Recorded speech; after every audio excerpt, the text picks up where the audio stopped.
Guys, if you get a chance, I want you to go check out the new YouTube channel that myself, Finesse the Challenger, and Riding and Wrenching created. It's called Splitting Lanes. It's a podcast style channel. And we just have a ball on this channel, guys. We talk about, of course, we talk about motorcycles, but we're going to talk about anything and everything on this channel. This is something that the three of us have always done, but we did it privately on FaceTime calls. And we just said to ourselves, you know what? The stuff we talk about, we have so much fun, and the topics are so funny sometimes. I would love to share this with everybody. And so that's why we created the podcast. Again, it's Splitting Lanes.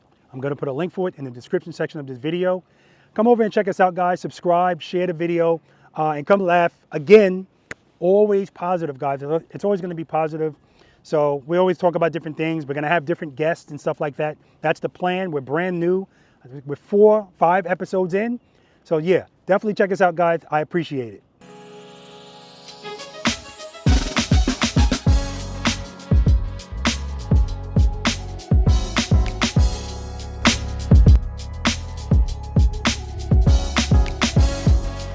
Keep it loaded, keep it loaded, keep it loaded, keep it loaded.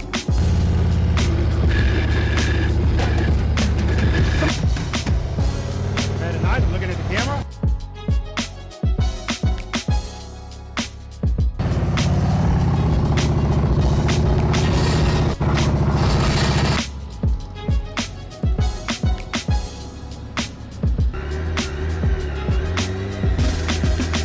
Very nice, good, good, good.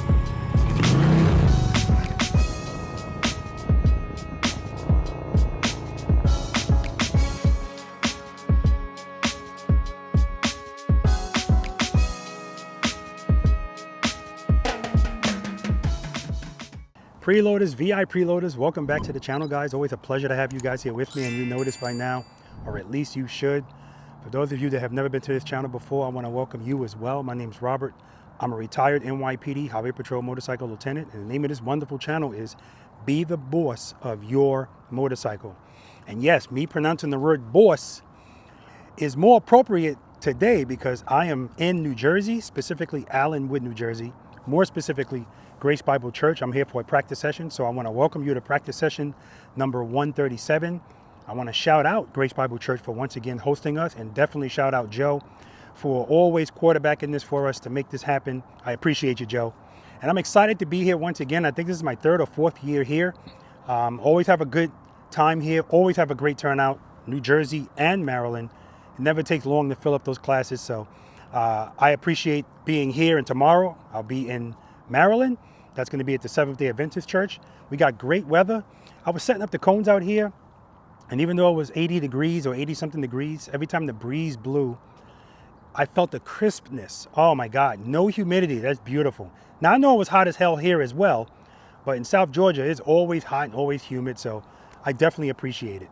Anyway, guys, if you're unfamiliar with what we do on this channel, it's a practice session here today. I do other stuff too, but the main goal of this channel is helping people become the boss of their motorcycle, meaning be confident and comfortable when you slow down, 1 to 10 miles per hour. That's what we're focusing on, because that's the speed range that really determines whether you know how to properly operate a motorcycle or not. Believe it or not, anybody can sit on a motorcycle and ride at speed.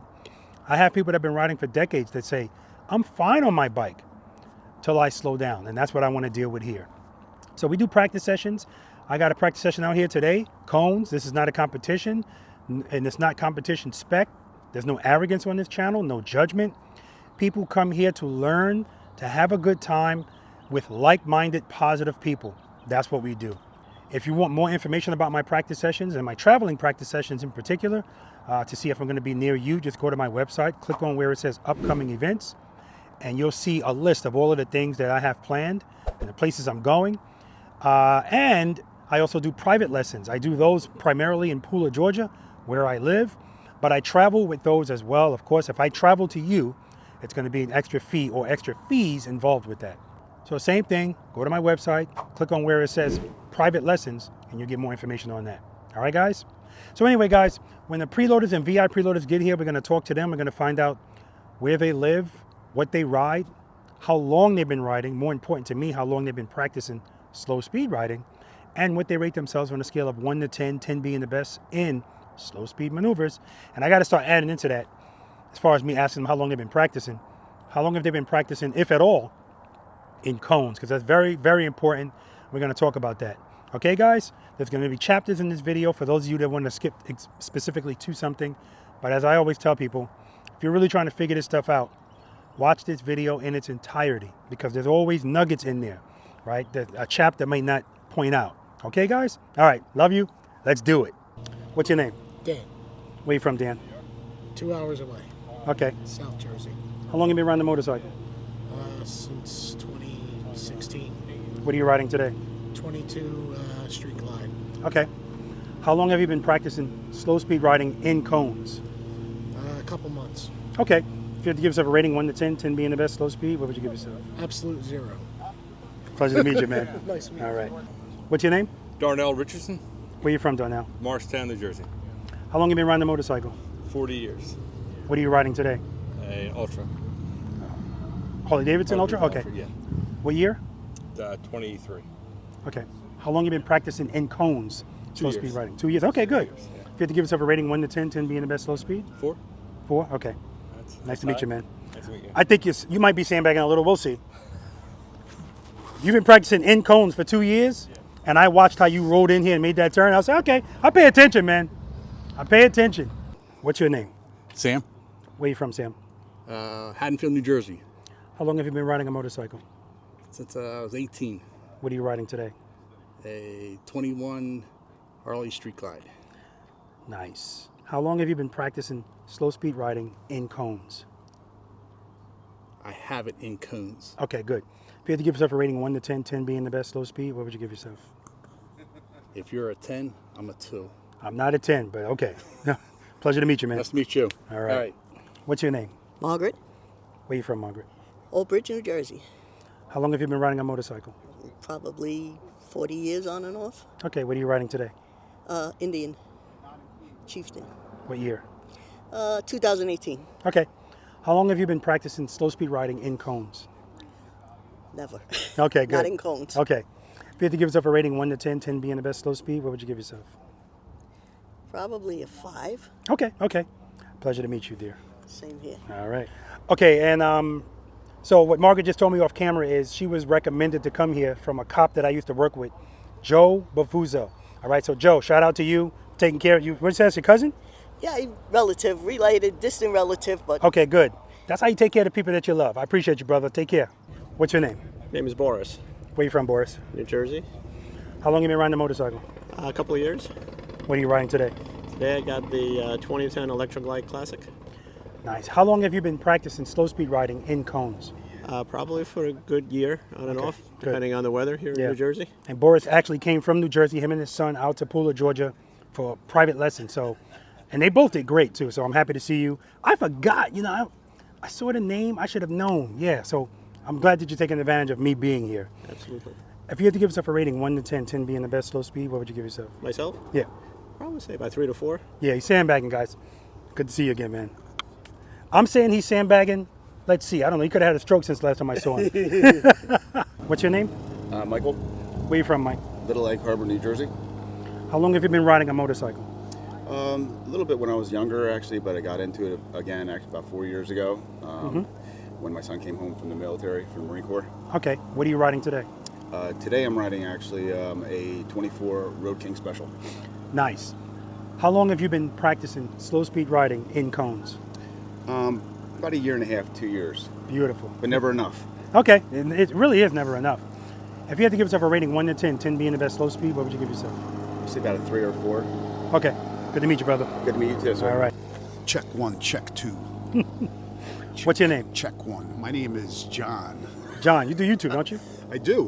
What's the name of your YouTube channel? It's Cycle Fanatics. Cycle Fanatics on Yeah. YouTube, Instagram, TikTok, Facebook, Everything. LinkedIn. Yeah. TikTok. How long have you been riding a motorcycle? Wow. So I just turned 53 yesterday. Happy birthday. Thank you, brother. And I probably started riding, I don't know, 14, 15 years old on dirt bikes. And then as soon as I got my license, 17, Okay. started on sport bikes and then Harleys, so over 30 years. What are you riding today? Today I'm riding the BMW M1000 XR. What year? It's 25. How long have you been practicing slow speed riding in cones? Since I met you. Okay. If you had to give yourself a rating 1 to 10, 10 being the best slow speed, what would you give yourself? I would probably say, all right, let's say this. Before I met you, probably a 1 or a 2. And since I met you and did a couple of your practice sessions, and not only, I think I learned more from you riding with you and riding behind you and watching what you do, because I'm that type of person. I have to visually see it. Yeah. I'd probably say a 6. Okay. Maybe. Okay. Something like that. Yeah. Good to see you again, brother. Yeah. Thank you so much, man. Thanks for coming out, man. Appreciate you. Enjoy your celebration today. Thanks, brother. Appreciate you. What's your name? I'm Daniel. Where you from, Daniel? I'm from New Jersey, Towns River. Okay. How long have you been riding a motorcycle? Been riding a motorcycle probably since 2010. What are you riding today? Today I'm riding an Indian Challenger Dark Horse. What year? It's 2024. Beautiful motorcycle, and shout out to the beautiful handlebars, Tab Performance handlebars, Folsom Prison. What are those, +8s? +8s. +8s. Looks good, and I hope they're working out for you. They are amazing. Okay, good, Love good. it. How long have you been practicing slow speed riding in cones?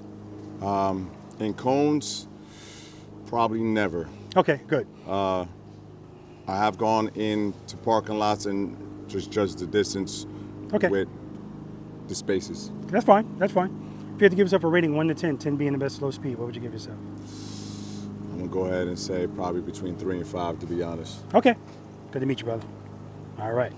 What's your name? Chris, Where you from, Chris? Mount Royal, New Jersey. What's your wife's name? Elvia. So huge shout out to Elvia, because Elvia surprised Chris with a gift certificate for this practice session. Usually people do gift certificates for private lessons. So you're the first. She's a pioneer. So it's always an awesome gift, and I say that because it's her taking care of him, right, and her paying attention because she sees him watching the videos all the time. So she contacted me, but also it's such an easy gift to give, right? All right, it's the gift that keeps on giving. That's why I like to call it. Exactly. How long have you been riding a motorcycle? For about 12 years now. What are you riding today? 24 Street Glide. Okay, how long have you been practicing slow speed riding? A couple months, probably like 2-3 months now. Okay, did I ask you how long you've been practicing slow speed in cones? Well, I didn't have cones, so what I did was I took the solo cups, filled them with water. Okay, That was my practice. That's perfect. And that shows dedication too, because that takes extra time and extra effort. Yeah. I like that. If you had to give yourself a rating 1 to 10, 10 being the best slow speed, what would you give yourself? I'll say around a 3. Good to meet you, brother. Same to you. All right. All right, guy, what's your name, man? Maurice. Maurice. Maurice said, before I opened this, he said, I hope you like it. I said, is it a gift? And he said, well, it depends. He said, I'm just kidding. I said, do I have to pay for it? He goes, no. I said, then it's a gift. I would have liked it no matter what it was, because, again, he doesn't have to do it. But look at this, guys. This thing is awesome. I don't know if you can pick up how awesome this is and the 3-dimension of it, the detail of my face. The fact that he even got the brim on the back. Look at that. He got the brim on the back of my helmet. I don't even have that in this. You can't see the brim, right? So this is just outstanding. And then I found out that he's a brother in blue. He's an NYPD officer. Dude, I appreciate you, man. Absolutely. This is above and beyond, man. And I should have known he was a cop, because this is the kind of stuff a cop would do. Because if you go into the office of any CEO or XO or chiefs, you're going to see something to this caliber hanging on the wall. So I definitely appreciate this. This will be in the Be the Bossy Motorcycle Man Cave. Wow, man. That's awesome. What's going on, guys? Listen, I'd be remiss if I didn't introduce you guys to my boy, my brother from another mother, John, at Cycle Fanatics on YouTube. What's up, everyone? And it was his birthday yesterday. You're an Independence Day birthday guy? 4th of July. That's All it. right, man. Yeah, the big So- 5'3". Big happy birthday to this young man. He's my junior by 5 months. 1972 was an awesome year. All right, guys, we're going to get started. 1 through 9 and a bonus. Let's do it. Good morning. Good morning. Welcome to practice session number 137. That's not bad. That's not bad at all. All right. And most likely our V.I.Preloader got that right, because anyway, does anybody have a problem being on YouTube? No? Excellent. That always works out. But of course, there's coffee there, there's donuts. So huge shout out to Joe. Joe is the one that makes all of this happen. And Joe already informed me that they're having this parking lot repaved in August. He says, so next year when I come, it's going to be a much nicer parking lot. I'm going to appreciate that. I appreciate this, don't get me wrong, but I'm definitely going to appreciate a nicely paved parking lot. All right, this is kind of rough, right? But the motorcycles like it. I'll tell you that much. Just so we're clear, guys, a VI preloader is a paid subscriber. A preloader is anybody that's subscribed and they are dedicated to being proficient in riding their bike, okay? So everybody here is at least a preloader. All right. So I got to ask you guys some knowledge-based questions just to see where we're all at. We got some more chairs here, guys, if anybody wants to sit. So I already know everybody here subscribed to my channel, but I still have to ask, is everybody here familiar with my channel? Does everyone do it this way? Who doesn't know what the friction zone is? Beautiful. And please don't be bashful. If you don't know something, raise your hand. We don't do that here, right? There's no arrogance, there's no judgment here. Who doesn't know what preload and keep it loaded means? Excellent. Who doesn't know what the 5 steps I want you to follow before you move your bike? Beautiful. Okay. Okay, we're going to go over all of it anyway. Who doesn't know what the 5 stages of the friction zone are? Okay, good. Who doesn't know what drop and catch and throw and catch is? Okay. All right, good. So we'll start there. All right, so first and foremost, I want you all to know that if you're not participating today and you're just observing, that's never a problem for me. Never. Oh, okay, thank you. Trying to set me up. All right. It's never a problem for me. You're a preloader, you're subscribed to my channel. I don't want you in the trees I want you right here. You're gonna see it anyway, right? It's not like we're doing some secretive stuff out here, okay? This is how I treat anybody that's in this circle, man. You guys are like family to me, right? And I appreciate you all for being out here and trusting me enough to take my advice and work it out, because yeah, it's gonna work. Now, does that mean I'm some expert? No, I'm not. But this stuff is just not that complicated, right? So going into this, I'm not minimizing how any of you feel, but I'm letting you know that once you get this, if you haven't gotten it already, you're gonna see, oh wow, this is nothing. Throttle, clutch, rear brake. So I've had several people say to me, I see the word advanced, and I haven't been riding very long. So is this for me? And my answer to them is always, I use the word advanced because so many people don't know how to do this, it may as well be advanced. Make no mistake about it, guys. Anybody can ride a motorcycle at speed. Anybody. When you slow down, that's going to determine if you actually know how to operate one of these machines between 1 and 10 miles per hour. So if your heart rate goes up, it's the only vehicle in existence that your heart rate goes up the slower you go, right? If that's you, I don't want you to feel any sort of way about that, because everybody's like that for the most part. If you need numbers, 98% of motorcycle riders really don't know how to operate a motorcycle properly. Right? That number is staggering, but it's so high that it's the norm here. So what you guys are going to be doing on your motorcycle, if you're not doing it already, you're going to be riding it the proper way, but people are going to look at you like you're doing something extra, when really you're doing what is supposed to be done, okay? The good thing about that is people are going to ask you, well, first of all, they're going to assume you're a motor officer or something like that, because there has to be something special about you since you know how to ride it properly. But in the eyes of the average motorcycle rider, what you're doing is exceptional, and it's looked at almost like a stunt, but it's not, okay? So keep that all in mind, guys. Advanced? No. What we're going to be doing today, I'm letting you know up front, we're going to be starting and stopping, making right turns, left turns, U-turns, and going straight. And you're going to be backing up too, but we don't practice that, right? That's what we're going to be doing today. Now, if you take a really advanced course, you're going to be going straight, right turns, left turns, U-turns, same stuff, right? Because everything that we're going to go over today is relevant every time you get on your bike, every time. The difference is you're going to do it now with a higher level of confidence instead of, oh crap. And that's what this is about. We are eliminating the oh crap moments that you have out there in the real world. And I don't mean emergency, I don't mean just emergency situations. I mean simple riding. You're riding down this road. This is I got to go measure that road, but usually The average country road is 24 feet wide. You're riding down that road and you have to make a U-turn. I want you to just go, I'm making the U-turn, instead of, oh crap, and keep riding until, so who here is familiar with Cycle Fanatics? All right, John, he just left here. That's my brother from another mother. He's got a YouTube channel called Cycle Fanatics. So we did a commercial for Harley-Davidson out in California when the brand new motorcycle style came out, the CVOs. So they flew us out there and we did a commercial.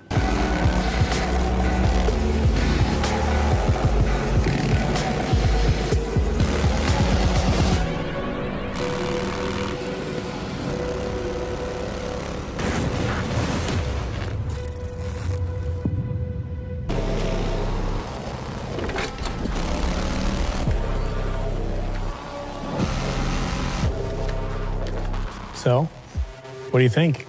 Damn. Holy shit.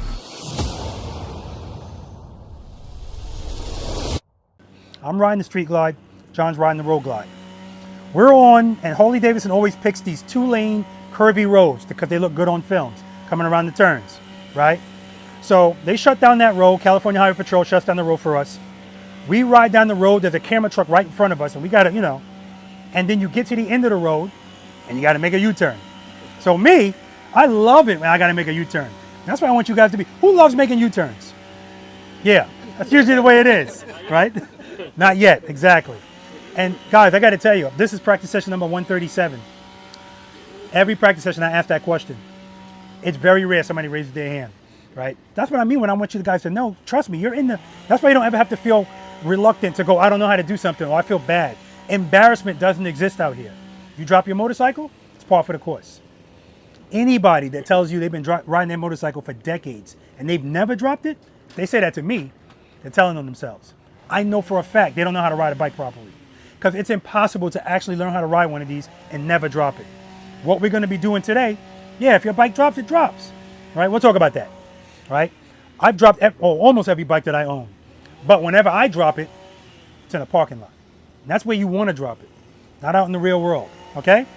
Okay, so anyway, I make that U-turn. John keeps going because John's looking for a wider spot. And you know when you're filming, you can't just do one take, so we're doing it back and forth and back and forth. And John finally, I saw it, he was getting pissed. So he said, screw it, I'm just gonna go for it. So yeah, he did it. He's not looking, his head's down, I don't care. But at least he made the U-turn. That was the day that he said, I gotta get my stuff together. So everybody's got a different epiphany moment of what's gonna push them to do this. So I applaud all of you guys for being here. And I'm guaranteeing you, you're gonna leave here today more confident than you got here. Guaranteed. How much more? That depends on you. And when I say that depends on you, I'm not talking about just your effort. I'm talking about you as a person, because we all learn differently. We all have different fear levels. And make no mistake about this. Your obstacles out here today are your instincts. They've been around as long as you've been living. Bad habits, been around as long as you've been riding. And fear.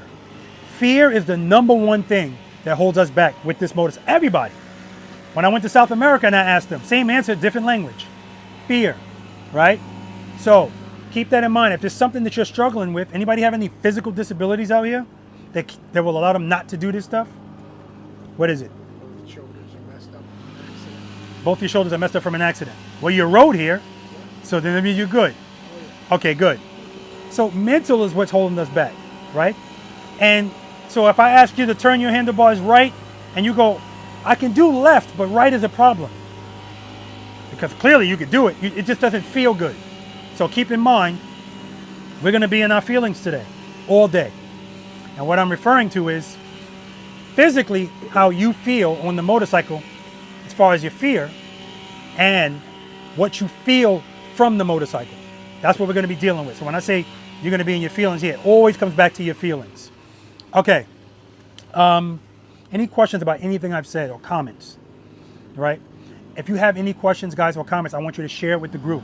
This is an each one, teach one environment.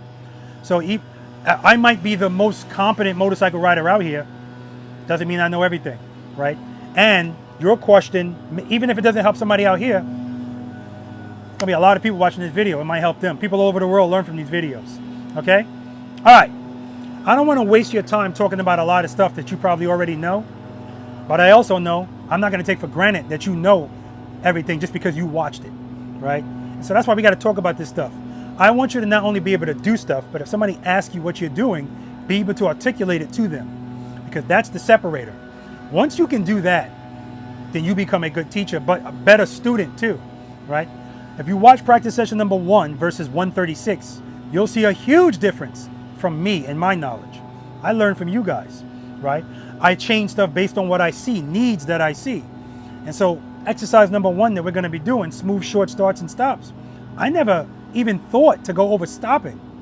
But man, oh man, yes, it's so important. So many people can't do it, and it makes sense. When does the motorcycle want to fall the most? At the very beginning of a start and the very end of a stop. And so that's why people hate stopping a bike. Who rides 2 up here? Okay, just you. Okay, good. Did you watch my 2 up video? With you?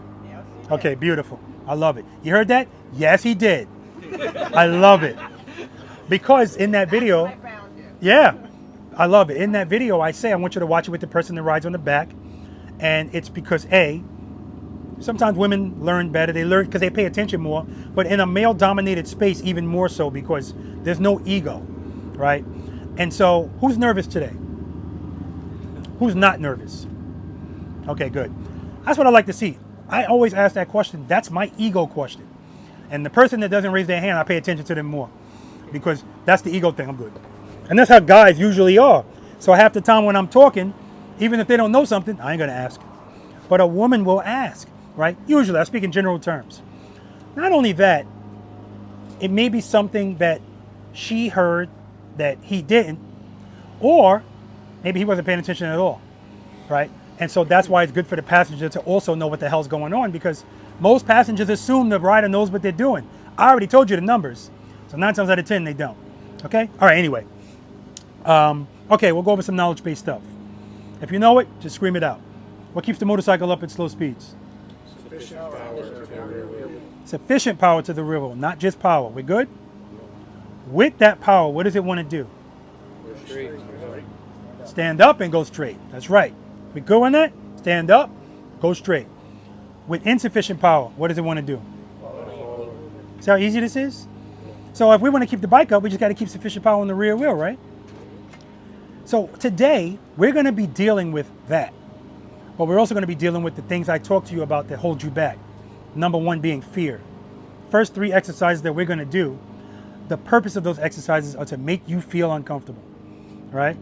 But to make you comfortable being uncomfortable, that's going to come with time, right? Comfortable being uncomfortable. So what keeps the motorcycle up at slow speeds? I'm going to say it over and over today. Repetition equals retention, right? Because as you start riding and start doing this stuff, you're going to either be saying it in your head or out loud. If you learn like I learned, I say stuff out loud. I want to be able to see it, hear it, read it, everything. That's how I learn. You might be different. We all learn differently. And so that's why the last practice session in Tennessee, if you guys haven't watched 135, I think his name is Maurice, I forgot. But at the end of that practice session, he wasn't there in the beginning, so I didn't get to interview him. But I asked him how long he'd been practicing. He said, I don't practice. That's the guy you want to punch in the face, because he did excellent, right? He did excellent, right? He was like, and then his wife was like, oh, no, didn't you practice like 30 minutes yesterday? You know, so this is a very perishable skill. So I don't want you to practice today and go, Rob, you be back next year? All right, I'll see you next year. That's when I'm going to practice again. No. Now, you'll notice I asked you all today, how long have you been practicing in cones? And that answer, most of it was like, no, not really. It's so important to practice in cones. I'm not saying that practicing without the cones doesn't count. It does. Driving in practice. I practice every time I ride. It counts, yes. But it's supplemental. You have to get that bike in cones. And the reason I say that is, when you get out here and there's cones on the ground, I shouldn't hear the cones are distracting me. The cones are people, the curbs, hydrants, whatever, right? But what the cones give you is confinement. But the more important thing is it gives you the ability to judge space. And so if you always practice, this can work with lanes too, but you can run over lanes so you don't have any consequence. If you practice in 3 parking spaces, which is 27 feet, That's what you always practice in, and your eyes can see those cones. When you get out there in the real world, you can eyeball 27 feet, easy. And in that way, now that's one less thing you have to think about when it's time to do something. Because if you got to think a lot when you ride, you're a dangerous rider. It means you're always second guessing yourself. You're nervous. Your confidence is low. You're a dangerous rider. Everything is great when everything's working out. We practice for when the unexpected happens. But like I said before, it's not just that. It's just doing simple stuff on the motorcycle. So are we showing off? I'm not going to say it's no part of that. I'd be lying. Of course it is. I already gave you the numbers. If 98% of people can't do something and you can, and you pull up around them, yeah, you're going to make a U-turn in front of them. You probably would have did that anyway, but now you're going to make sure you hit the throttle. Everybody look, okay. Because a lot people do that anyway. Look at my bike, and then they duck walk the bike, right? That's not going to be you, right? All right, speaking of which, who does not know what the push-up penalties are out here? You don't know. You don't know. You don't know. Okay. Well, you're not participating, so that's good. You'll be off the hook. But she'll hold you accountable. We're not duck walking out here today. 1 foot or 2. If your foot touches the ground while the bike's moving, that's 10 push-ups for every time it touches the ground. Now, keep in mind, it's voluntary. This is not the military, right? But we want to hold. I want you to be accountable. If you're trying to break a bad habit or an instinct, any military here, prime military, paramilitary, right? So all right, we understand that concept. It's a good thing. You get a little workout, and if you keep doing it, you're going to keep doing them. Now, some people, I don't expect you to do them here. Save your energy. If you do them, that's fine. Some people do them and send me a video. I put it at the beginning of the video. If they're a V.I.Preloader, I do that, right? But we're trying to break that bad habit. So what that includes is, when it's time to move the bike, this happens all the time. Foot up, tap. That's 10. You tap 3 times, that's 30. The bike is 800 and something pounds. That ain't doing nothing. But it makes you feel good. Told you, we're going to be in our feelings, right? All right. Front brake grabs. If you squeeze that front brake while the bike's moving, slow speed maneuver, 10 push-ups. We're not touching that front brake today. We don't need it. Are we all clear about that? I want you guys to use your time wisely out here. What I'm referring to is, if you know that you're struggling in exercise number 1, smooth short starts and stops, or exercise number 2, the slow ride, when you get to the end of it and now it's time to come back, don't ride 35 miles per hour back. Continue to practice that. Now, the issue with that is whenever I see people practice on their own, they're always going too fast. Because actually, last practice session, at the end of the session, somebody said, at the end of that exercise, they said, your definition of slow is different than my definition of slow. Yeah, so you're going to think you're going slow today, and here I come, going too fast, right? Because again, if you can ride this bike at a slow speed, with your handlebars as straight as an arrow, going too fast. Because again, I need you to feel struggle and know what to do, how to address it. We address it with sufficient power. Okay, we clear about that? All right. So, not putting our feet down. Now, at the end of the day, I'm asking you to do something that I'm not expecting you to do, because it just doesn't work like that. Your comfort is always going to supersede anything I'm asking you to do, initially, right? But that's what I'm always going to bring it to your attention, though. I'm not beating you up. That's not what we do out here. But I know if you keep hearing it, even if you don't hear it, the good thing is I'm recording this. You go back and watch the video, you're going to, oh, damn, he's saying it again. But the difference is you're going to see yourself doing it, right? Sometimes I catch you off camera. I got a 6th sense for duck walking. I don't know what it is. It could be behind me. Yep, 10, 20, 30, I'm counting them. I like the 10, 20, duck, duck, duck, front brake. Those are the best. It's like a combination. All right, I want to talk to you guys about, initially, the 5 stages of the friction zone. 2 of you said you don't know what it is. Okay, now, first of all, I made this up. It doesn't really exist. But it's to help you understand the concepts here. So if I'm yelling out 2 to 1 to you, 2 to 0, 1 to 0, you know what the hell I'm talking about. Cuts back on me having to talk a lot. If I have my clutch all the way to the grip, Margaret, do I have power? I don't have power. Okay. So what's going to differ on all of our bikes is the distance between 0 and 1. Stage 1 of the friction zone is when you open your clutch and you first start to feel your bike move. That's stage 1. And the stages get higher the more you open your hand. 2, 3, 4, 5. These are the 5 stages of the friction zone. Stage 1 and stage 2 are what I'm primarily, that's usually what we're in while we're doing slow speed maneuvers. Stage 1, stage 2. We really don't need to be any higher than that, okay? We're gonna be using the rear brake today. We're gonna be using the brake to help us. What does the rear brake give us? Correction and control. Correction and control, that's what it gives us. We clear about that? So it's secondary to our clutch control. We good? So if I open my clutch up to stage 1 or stage 2, I can drag my rear brake, or even I can do this, and my bike's fine. Everything's gonna be fine as long as I'm lower in the stages of the friction zone. If I'm in 3 is not that bad, short periods of time. 4, 5, I'm making the bike fight now. That's when you run into clutch problems. And over time, you'll get an ear for it. You'll be able to hear when it's fighting. You should be able to feel it too. And if you keep doing it, you're gonna smell it, right? Because it's gonna start burning out your clutch plates, okay? I'll let you know if I see it or hear it, but at some point you will too. Now, the distance between 0 and 1 is gonna vary because all of our bikes are different when it comes to the clutch. Some of us have cable clutches where you can adjust it. Some people like the clutch all the way in. So when they want to go from 0 to 1, boom, they might be there like right away. I personally don't like that. I like a little bit more room, but I don't like it all the way out either. If you have a hydraulic clutch, it's going to take longer for you to get to 1, right? Who has a hydraulic clutch here? Nobody. Wow. Okay. Sons of a bitch. All right. So, okay, good. Once you get to 1, the distance between 1 and 5 is pretty much the same on every bike. We're not talking about a lot of movement. And speaking of that, I want you guys to keep in mind that everything that we do on this bike today, all of our movements should be small, smooth and controlled, small. Everything you do on these bikes, whether you're going fast or slow, should be small movements. And so some of you guys, well, all of you guys rode here. Any of you guys have to negotiate a turn while you were riding here? Yes?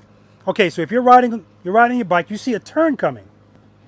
If you negotiate that turn properly, meaning I'm going about 50 miles per hour, so now I'm not turning the handlebars, I'm just pushing on the bars. If I time it properly and I start pushing early enough, that's the most I need to push the bars to make that turn. If I wait longer, now I have to push it more. I have to overcompensate for my timing being off. It's the same thing when you're going slow. If I feel the bike starting to fall and I address it as soon as I feel it, it's a small movement. If I wait too long, it's a bigger movement. It's not a big deal.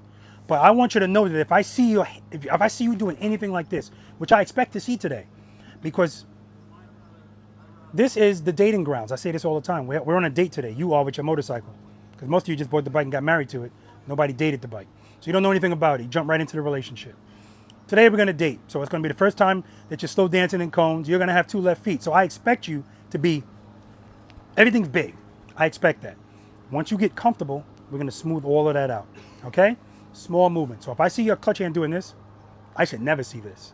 It's too much movement, right? What reigns supreme? Throttle or clutch as it pertains to power to the rear wheel? Clutch. That's right, clutch. So keep that in mind.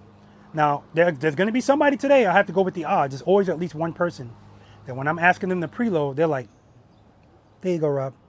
Give me a little more. There you go. Right? They don't want to give me the preload. And I understand why now.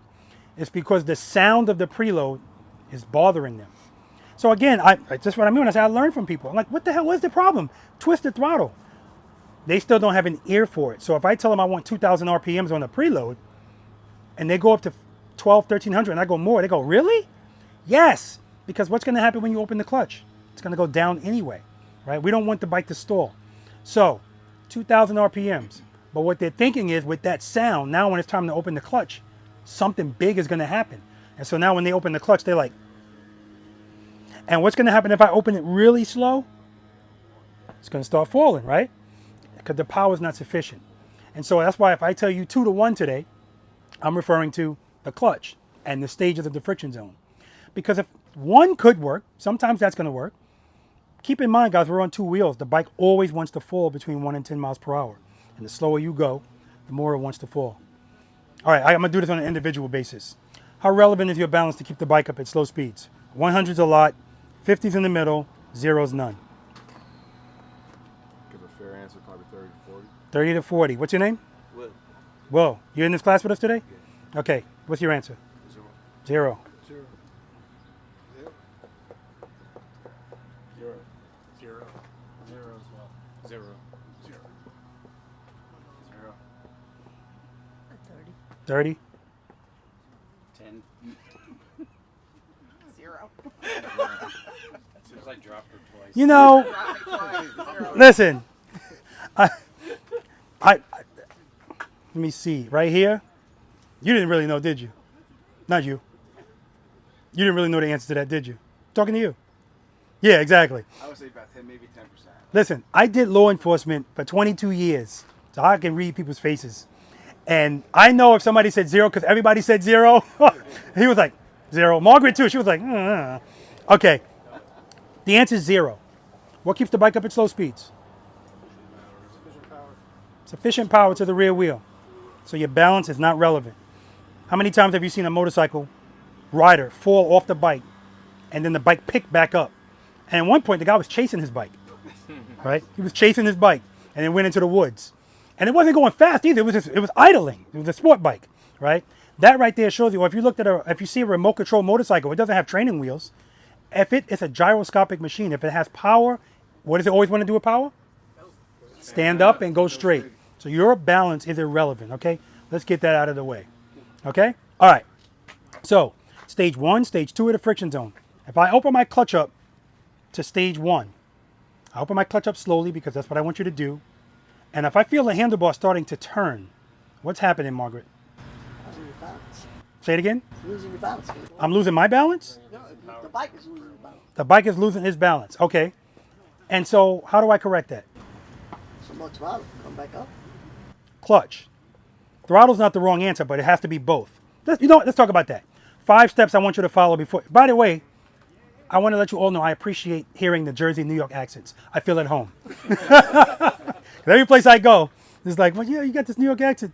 These people came from Australia to see me in Florida and said, say boss. Whatever. Okay, 5 steps I want you guys to follow every time before you move the bike. No, it's not about kickstands or checking oil. None of that. The bike's already running. The kickstand's up. Step number 1, make sure the motorcycle's in first gear. Do it anyway, even if you see the number. It's not always correct. Boop. Step number 2, cover the rear brake. Does anyone not know what covering the rear brake means? Okay. Cover, not hover. Okay? Step number 3. Friction zone. No. Preload the throttle and keep it loaded, guys. And keep it loaded. Step number 4. Clutch. Specifically, all day today, before you move the bike, what I want you to do is, I want you to go to stage 1 and then pull a clutch right before it. I want you right before power. I don't want you coming from the grip. What you got, Rob? With the brake, what's the difference between hover and cover? Oh, I'm going to go over that. Good question. Hey, you know what? So I don't forget, I'm going to go over it now. The difference between hover and cover is you're holding your foot over it. You do that all day, your legs are going to start burning. I want you to rest your foot on the brake pedal. It's not going to apply to brake just by resting on it. But we do that because when you need it, you're already there. And you're less inclined to smash it if you're already there. Okay? So that's why we cover it. We want to be in full control of the motorcycle. What does the rear brake give us? Correction and control. And we're going to go over that. So step number 4, I don't want you coming from the grip because this happens. Even if you have the presence of mind to open your hand when you feel falling, if you're coming from the grip, the time it's taking you to find one, it's still falling. And so by the time you feel power, you get to stage 1, now stage 1 is not sufficient. And most people are going to go, this ain't working, foot out, and then they pull a clutch back in. It's just going to fall even faster. So make sure I'm in first gear, cover the rear brake, preload and keep it loaded. Step number 4, I'm going to open the clutch, and as soon as I feel the bike start to move, pull it right before that. And so now that small movement I was talking to you about is even smaller when you need it. And then you're going to slowly release the clutch into the friction zone, stage 1 or stage 2, depending on what you're doing. And then step number 5, as soon as the bike starts to move, guys, pick your foot up. I don't want to see this, right? I don't want your foot behind you. So, and what that means is, it happens all the times. All right, let's go, foot up. No, that's 10, I already told you that, right? Foot up, this is doing nothing. What that is doing is, when you go like this, that means you felt something. You felt the bike getting ready to fall back to the left.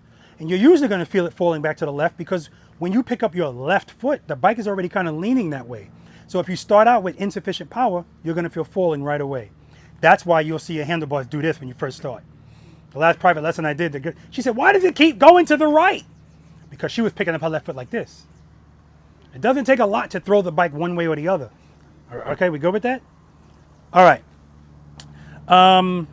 So when we talked about drop and catching, well, before I talk about anything else, I want to show you guys. You probably see me do it, but I'm going to do it here.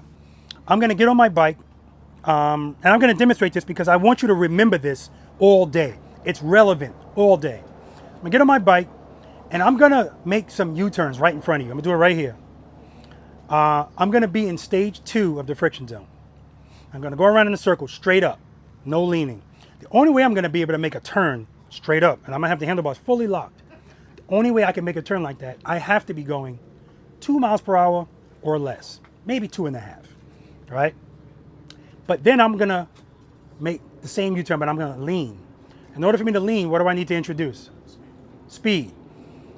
How am I going to get speed? All right, so I heard clutch and brake. They're both correct. I'm just going to use the brake. I'm going to release some of the pressure off the brake. I'm sorry, I forgot to mention, while I'm making the turn straight up, I'm going to be dragging my rear brake. Light pressure, light pressure. When I want to lean, I'm going to come off the brake a little bit so I can speed up. And then I'm going to come back straight up. In order to do that, I'm going to increase the pressure. And then I'm going to bring the bike to a stop. Or at least I'm going to try to. I'm still going to be in stage 2. The whole time I'm doing this, my clutch is in the same spot. And then I'm going to pull in front of you guys. And I'm going to come to a smooth stop. My foot's going to come down like this. Bing! Or heel toe. That's the goal. And my front suspension is not going to move at all. Zero compression. That's what I'm going to want from you guys. When my foot touches the ground, then I'm going to pull my clutch in. Okay? Now the significance of this is I'm also going to, if I don't forget, I'm going to do it without the brake. To show you the difference. Can I do everything out here brakeless? Sure I can. Yeah. I can do everything out here can be done brakeless. The difference is now I have to be perfect with my clutch. That's clutch control, right? And so obviously I don't want you doing that out in the real world. What does the rear brake give us? Correction and control. I want you to always have that.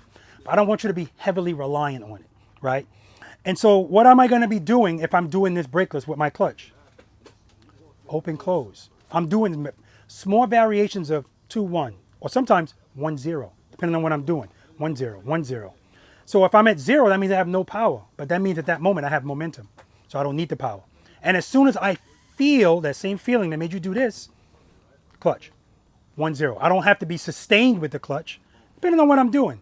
If I'm making a U-turn, yeah, I'm going to be doing 2-1, 2-1, because I want constant power on the rear wheel on a U-turn. But if I'm doing something straight up, a lot of the times, open, close. You're always doing open, close. Life's about give and take. And that's what we're doing. We're always giving and taking, unless you're doing something where you need to be sustained, like a U-turn. Wherever I am, like I'm getting ready to show you, I'm just going to stay there. Questions? All right, let me show you what I'm talking about. So when I get on my bike, any of your bikes, I've never been on the bike before, the first thing I'm going to do, once it's running, what's most important to me is I need to find out where your friction zone starts. So I'm going to get on your bike. I'm going to make sure it's in first gear. I'm going to cover the rear brake. I'm going to preload the throttle. All of that's the same. When I get to that clutch, that's the thing. The bike's only going to drop for 2 reasons today. Not enough clutch or not enough preload and it stalls. I'm going to preload. I like that. I'm going to open up the clutch until I feel the bike move a little bit, and then I'm going to pull right before that. Now I know I'm not dropping this bike because if I feel anything, that's my answer. But I'm not just doing that. I'm also using the rear brake. And here is the difference. Motorcycle riders, for the most part, there's no middle ground. It's either fast or I'm not moving at all. No middle, because the middle is the friction zone. We're going to be living in the friction zone today. So a lot of the times you need power but the brake at the same time, because the rear brake along with power on the rear wheel, they work together in harmony, right? So the power keeps us up, the brake keeps us slow, because it's almost impossible for me to go very slowly and be smooth without using that rear brake. I told you without the brake, I got to do small variations of open close. Even if it's small, I still feel it doing this. Again, it's not a huge deal, but I know motorcycle riders, I want everything flat, dry, straight. I don't want anything. I don't want to feel anything. And one thing you feel is, oh crap, and you go like that and you pull on the clutch. All right, first gear, cover the rear brake, preload, clutch right before the friction zone, right there. That's where my hand's gonna be from the start. Slowly open the clutch, foot up. All right. I'm in stage 2, I'm dragging the brake.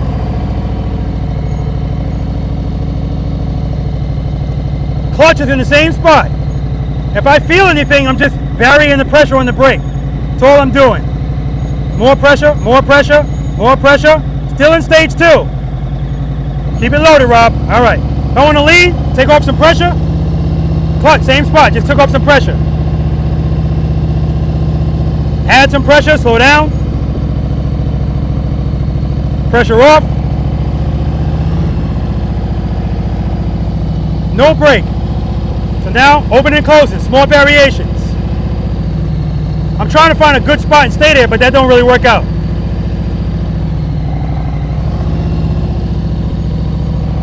Friction brake, friction brake, friction brake. Smooth stop. Who doesn't know what friction brake is?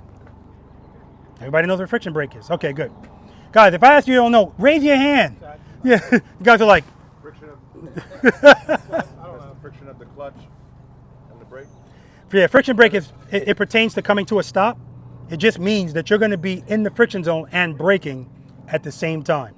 What keeps the bike up at slow speeds? When does it want to fall the most? Coming to a stop, the very beginning of a start, very end of a stop.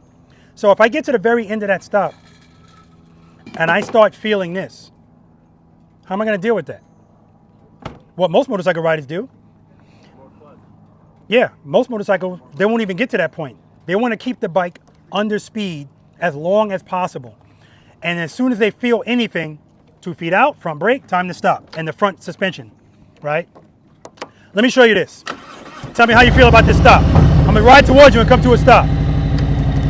Before I do that, right now, where my motorcycle is, if your bike is sitting here and you're on it and you need to move this bike, what are your options? Most people are going to back the bike up or turn the handlebars and duck walk the bike. That's what most people are going to do. That's what I expect you guys are probably going to do today, but that is short-lived because, again, we're trying to put tools in the tool belt, give you options. So when I get in a situation like this, what am I going to do? It doesn't matter which way I go here, but I'm going to go this way. I'm going to turn my handlebars first because 3 things determine the radius of a turn on a motorcycle. Speed, handlebar turn, lean angle. Clearly, I'm not going to be going fast here because I got my handlebars like this. What most motorcycle riders do is, when they get in a situation like this, usually it's making a turn at an intersection and they end up going over the double yellow line. Because especially if it's a busy intersection where they have to wait until they get a chance to go. Now when they get a chance to go, they know to open up the clutch to move the bike, but all they do is open up the clutch. They have no concept of the brake. And so what's going to happen? What does the bike always want to do with power? So even if I start with the handlebar straight, too much power is going to straighten it out. That's why the turn is so wide. So what they really need to do is either do a 2-to-1 or 2 rear brake. Now I already showed you I can stay in 2 on the brake and I'm fine. That's what I'm going to do here. I'm going to do a 2 rear brake. It might even be a 1.5. Nothing's automatic. Whatever I do is going to be based on what I'm feeling from the bike. First gear, cover the rear brake, and I'm going to start already applying light pressure to the rear brake. That's giving me the control. Preload, 2 rear brake, 2 rear brake. Now come off the brake.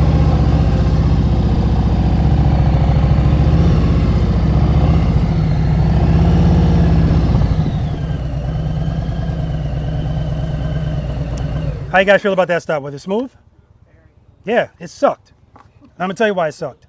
I'll get to you, Boris. It sucked because anybody could do that. All I did was use speed to coast me into that stop. So we do that. That's why exercise number 1, that's why that's my, well, it's not my highest failure rate, this is. But people struggle with that the most is because you don't have the space for that. You got 15 feet or less to start the bike and stop it smoothly with no compression of that front suspension. So yeah, even though your stop might look smooth, if I see you go from one cone to the other and your handlebars are straight the whole time, too much speed. You gliding into the stop. Anybody can do that. I told you, I need you to feel something and do something. That's how we learn. What you got, Boris? How much percent-wise on the brake you had just when you were doing this? Doing what? On the rear brake, when you were turning and when you were making the left. Oh, so Boris's question is, what's the percentage of rear brake that I use making that turn? The answer is, as much as I need it. Not a lot. And so that's the thing about this whole thing, guys. A lot of times I wish I had very direct answers for your question. Sometimes I do. Most of the times I don't, because the answer that is usually the case is it depends. It's always going to depend on what's going on, what you feel, you know, because we all feel different. I might say, you didn't need all that. And you're like, bull crap. Yes, I did. Right? So it's never a lot.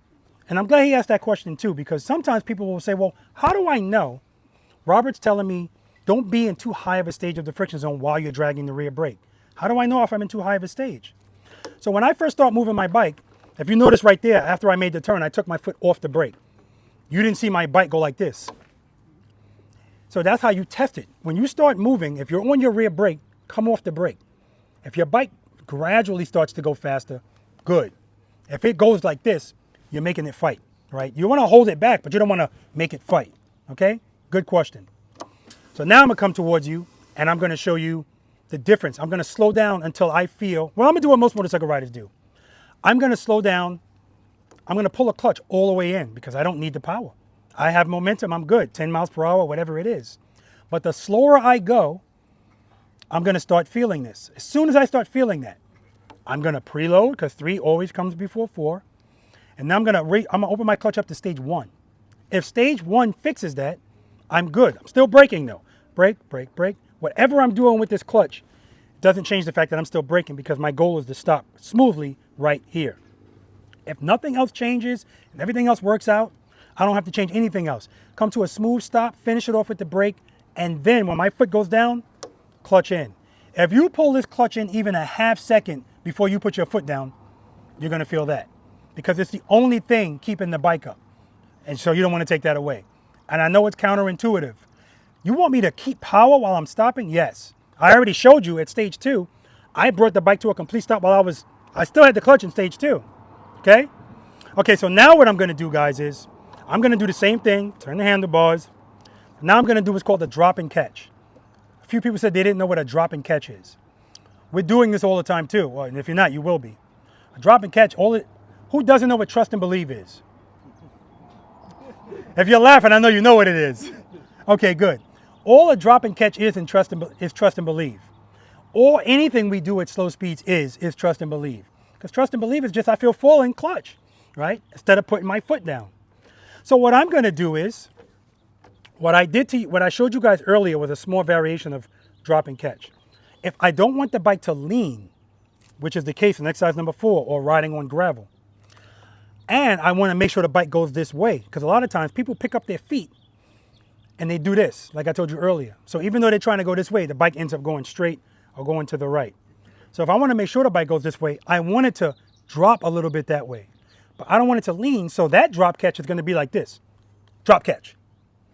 The distance between drop and catch is how much I want the bike to lean. If I want it to lean more, drop, catch. Or drop, catch. It all depends. So I'm going to do a drop and catch right here. I don't need to do it a lot. I need to do it enough. But that's why I'm right before the power. So I know I got it as soon as I open my hand. But I'm using the brake as well. Do I need to? No, but it's going to give me control. Covering the rear brake. Preload. Head and eyes this way. Drop, catch. See a slight drop. That's all I need. Drop, catch. That's all that is. Brake, brake, brake, brake, brake. Boom. All right. Any questions on any of that? Throw and catch. Throw and catch refers to if I'm making a right turn. So this is always the case. People are trying to make a right turn because this foot's down. When they go to take off, the bike ends up going that way or it ends up going straight. So now you need to throw the bike that way. What am I going to throw it with? My left foot. So this foot's down and it's just very simple. That's all I'm doing. Just a slight throw. Remember, I'm using the rear brake. And if I turn my handlebars, the bike leaning even more this way. So I got to throw it that way. Preload, Throw it, catch it.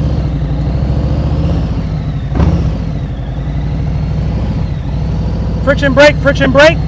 Oh, I forgot, I'm supposed to be showing you this. Okay, hold on.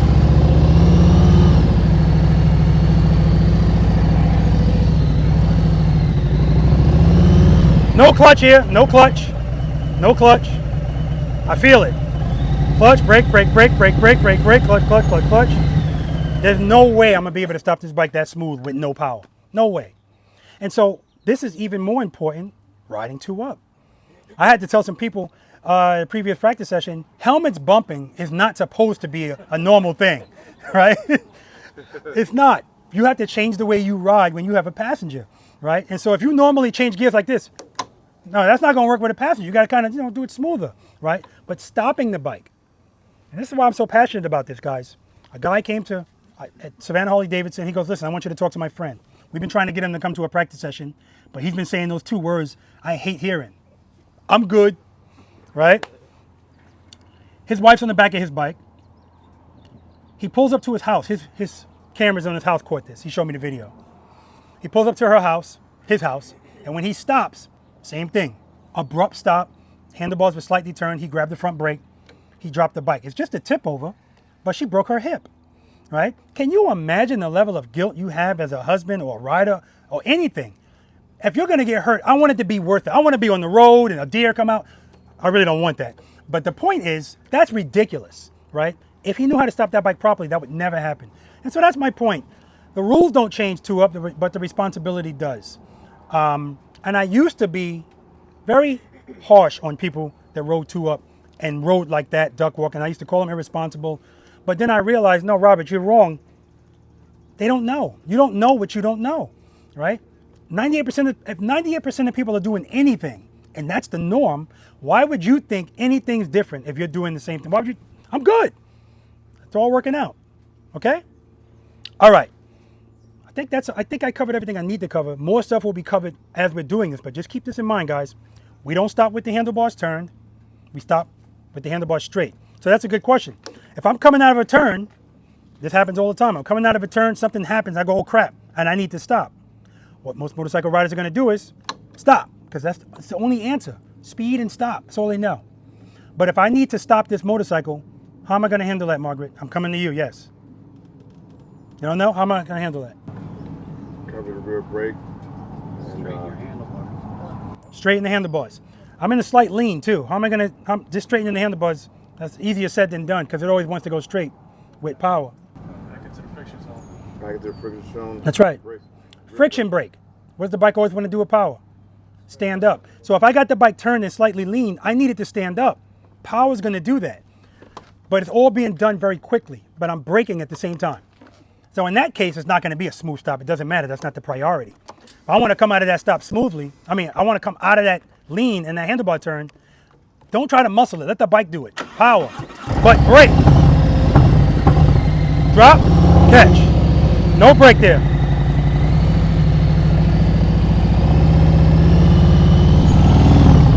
That's it. Now that's going to be abrupt, but it doesn't matter. Okay? All right.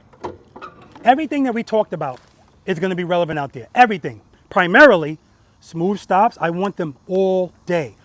Who's wearing Indy Ridge boots? Yeah, even more pressure. I'm going to be looking at your boots because they're so damn good looking. Bing! I want your foot coming down so smooth that if you step on a bug, when you pick your foot up, it's still alive. All right? I'm kidding, of course. But, yeah, you let me take these off. Okay. Because, again, that's your goal today. Again, this is the goal. It's not going to always happen. We're on two wheels. I want it like that or heel toe. The heel toe gives people help with the coordination of this, right? Sometimes I'll see people put their foot down, then they put it down again. They're not braking enough, right? Also, I want zero compression in your front suspension. And lastly, I want your bike straight up. If it's leaning even a little bit, it was falling. And if it's ever falling, it means you didn't have enough clutch at the end. So here's something I like to do.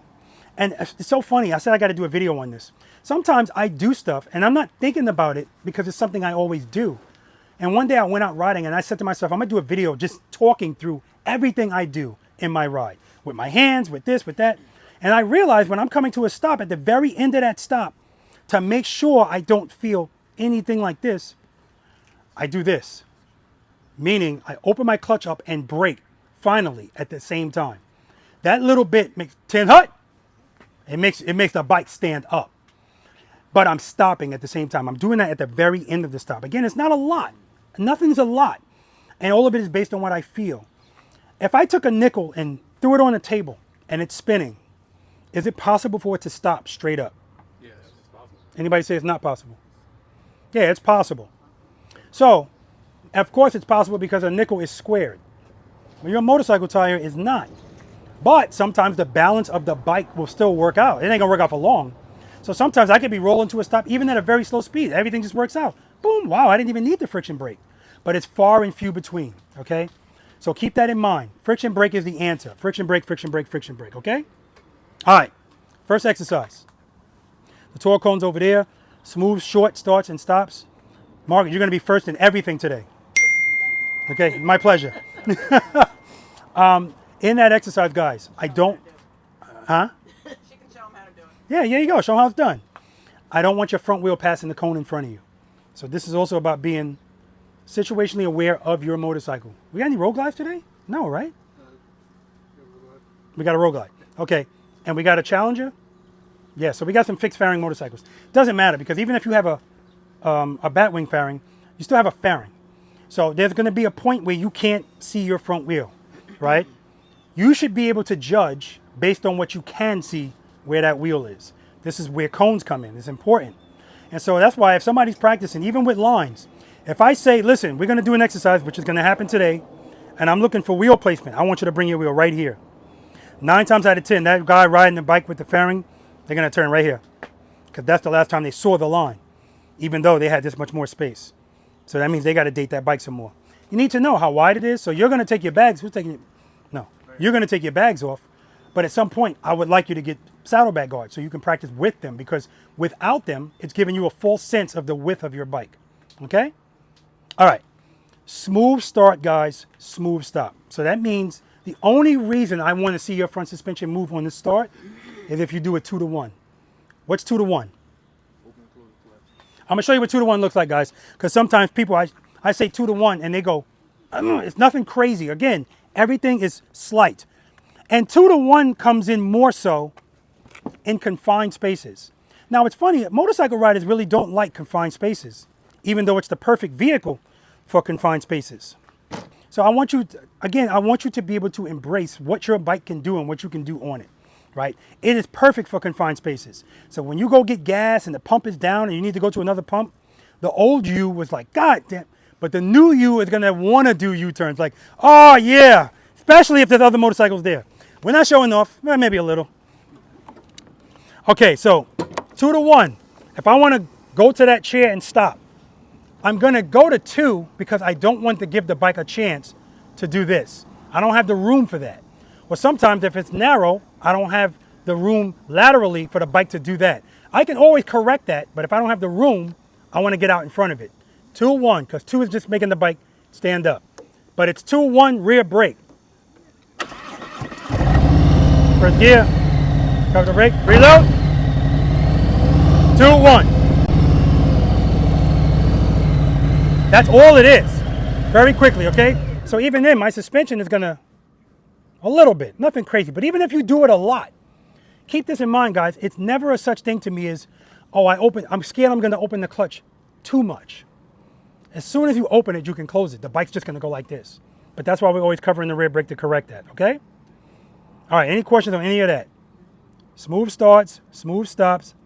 Let's do it. All right, guys, as always, doing this from a stop, like I just talked to them about. That's when this is most important. Friction brake. Whoa, whoa, whoa, whoa. Smooth stop. There you go. See, I work it out.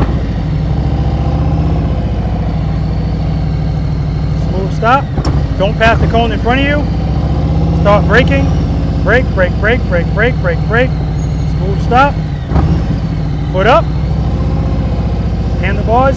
Clutch, clutch, clutch, clutch, clutch, clutch, clutch, clutch, clutch. I feel the bike falling, so I'm opening the clutch more, but the more I open the clutch, the more brake I'm giving because the goal is to stop. All right, let's do it. Get that foot up, get that foot up. Friction brake. All right, You ready? Smooth start, smooth stop. Don't let your front wheel pass those cones. Stop at each one. Good preload.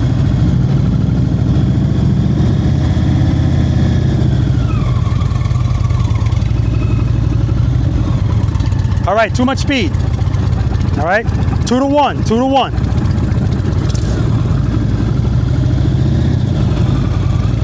Go ahead, nice, straight ahead. Foot up, foot up. Brake, brake, brake, brake, brake, brake, brake. All right, same thing. Well, actually, not the same thing. Now you came off the throttle a little bit. That's good. You slowed down, but as soon as you did that, you didn't like the way it felt, and your foot out. Stay in the friction zone. Good. Foot up, clutch, clutch, rear brake, brake, brake, brake, brake, brake. All right, so right there, instead of giving me 2 to 1, you're giving me 2-1. Too much speed. You don't have the space for it. 2 to 1. Start braking as soon as you start moving. Preload. Preload. Good. Clutch, foot up, brake, brake, brake, brake, brake, brake, brake, brake, brake. Try it again. Too much speed. Believe it or not. Foot up, clutch, clutch, clutch, clutch. It's okay. But that's why you feel the bike falling. Not enough clutch.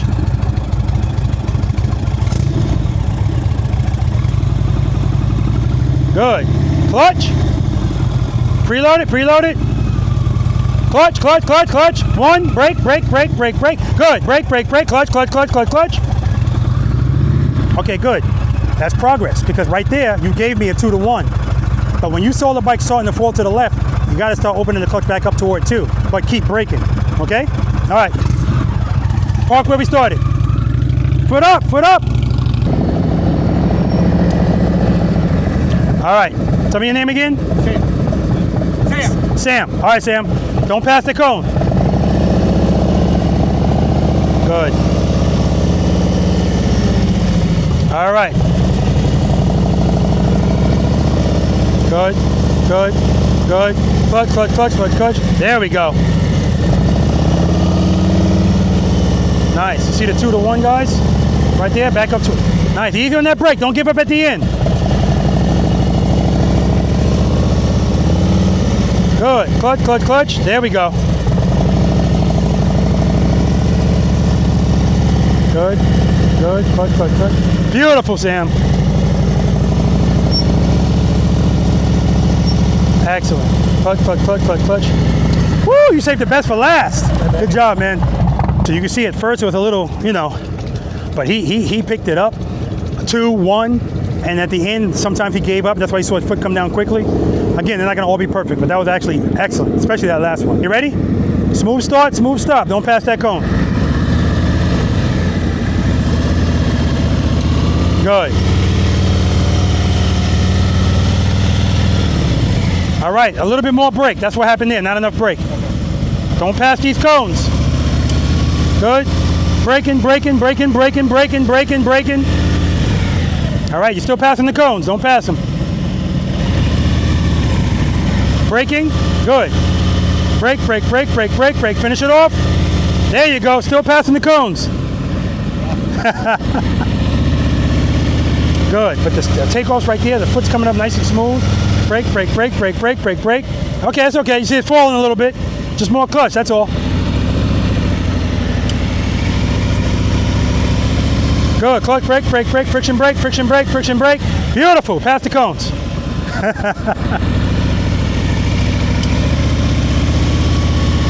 Brake, brake, brake, brake, brake, brake, brake. Good job, man. All right, now you see quite often he's shaking his head. His starts and his stops were beautiful, but I like the fact that he's doing that because he wants it perfect. Perfection doesn't exist, but we're gonna still strive for it. And that's the best seat in the house, right there. Right there, best seat in the house, under the trees.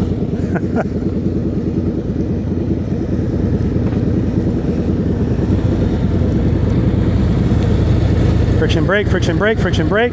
All right, beautiful street glide, you ready?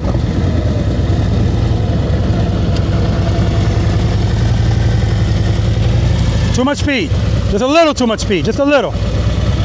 I'm always looking at those handlebars. There we go, see those bars? Nice, nice, nice and easy, good.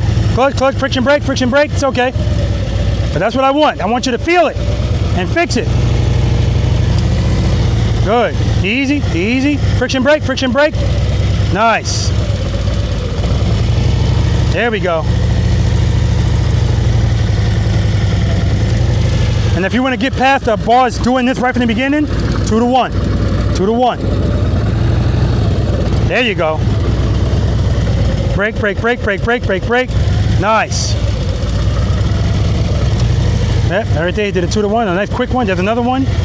Brake, brake, brake, brake, brake. Woo! That's what I'm talking about, man. That's what I'm talking about, guys. 2 to 1. Yeah, you're doing it from the beginning, but you can always do it 2 to 1. If the bike is starting to go a way you don't want it to go, especially if your space is limited, get it back on track. 2, 1, rear brake. All right, you ready? Stop it.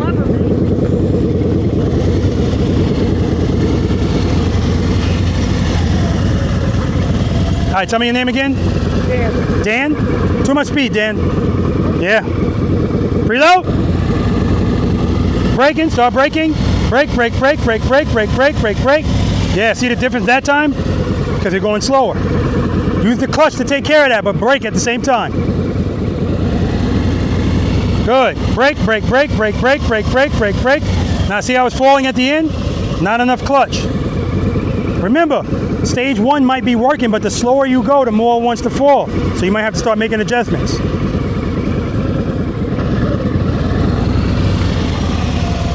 Good. Brake, brake, brake, clutch, clutch, clutch. Not bad at all. Good. Brake, brake, brake, brake, brake, brake, brake. All right, one more. Preload. Brake, brake, brake, brake, brake, brake, brake. Friction brake, friction brake. Save the best for last, man. Good job. Yeah, and you know what? That right there is a perfect example of, it doesn't happen all the time, but look at the first one he did versus the last one. So he was able to make the corrections that he needed to make without an issue.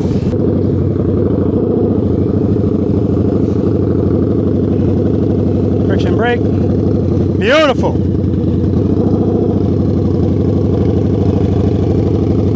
Very nice. Clutch, clutch, clutch, clutch, clutch. Oh my God, I love it.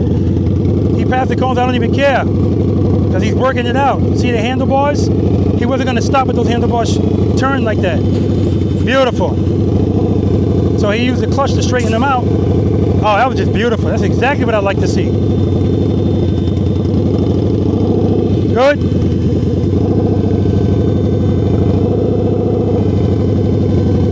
And of course he's rocking the Indy Ridge boots. Beautiful.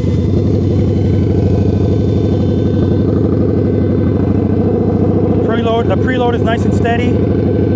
I mean, just very well done. Nice.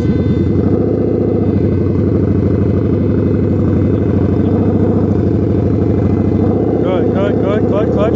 Give it a little bit more clutch. Brake, brake, brake, brake, brake. Oh my God. Beautiful, man. Guys, if you want to see a short starts and stops video, boom, right there. Beautiful. And what I liked about it the most, I like it to be smooth, yes. But that stop when the handlebars were all over the place, and he didn't just say time to stop, stop at the bars turn. Nope. Got that bike back under control, smooth stop. Beautiful. All right, man, show them how it's done. Clutch. Friction brake, friction brake. Yeah, you were good right there. You feel that? Clutch, 2 to 1. Rear brake, 2-1 brake.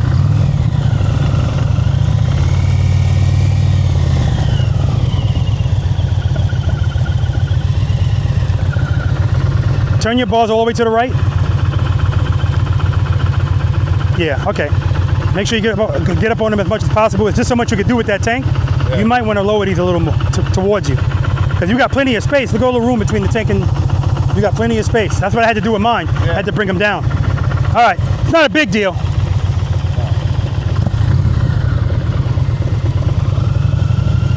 Foot up, that's 10, 20.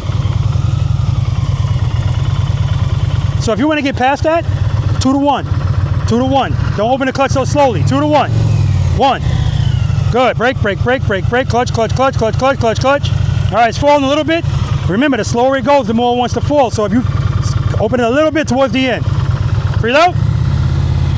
Foot up, clutch, clutch. Good, start braking, keep the clutch open. Brake, brake, brake, brake, clutch, clutch, clutch, clutch, clutch. Okay, it's coming, it's coming. 2 to 1. Brake, good. Clutch. Yeah, right there you did a 2 to 1, then you smashed the brake. That's all that was. Good job though, man, good job. Don't pass it. Got a 24 Road King here. Road King special. That foot up. Good, brake. Beautiful.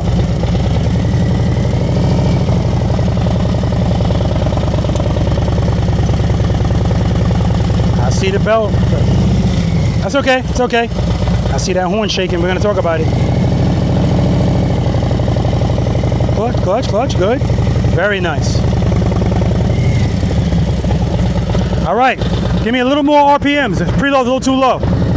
I wasn't gonna say anything, but now I gotta say it. That's not why it almost fell, it's not enough clutch. But if he would open his clutch more, see right there, you hear that? It's too low, easy. Okay, don't start it yet. Remember we talked about, how do you know if your bike is in too high of a stage of the friction zone? How do you know if you're making it fight? Remember I said it. Yeah, so if you're on the rear brake and you take your foot off and it does that, and I can hear it, it's fighting. So I need light pressure on the brake. If you gotta give all that pressure, it's too much clutch, okay? Okay.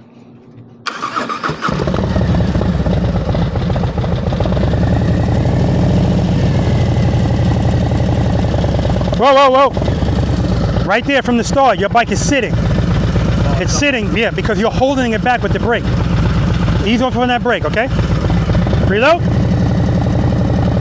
Good, now you can start braking. Nice and easy. Brake. All right, don't give up on it.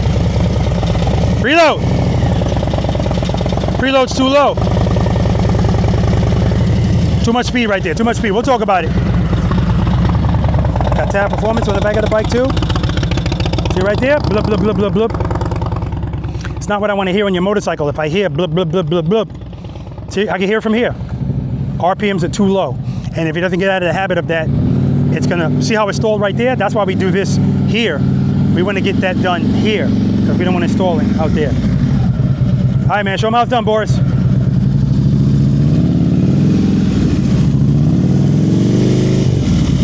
A little too much speed. A little too much speed. He just wasn't giving enough brake near the end. Good. Brake. Nice, Boris.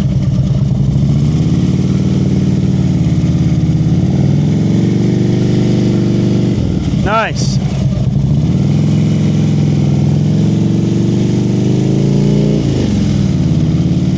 All right, pay attention to the preload. You don't want it too high.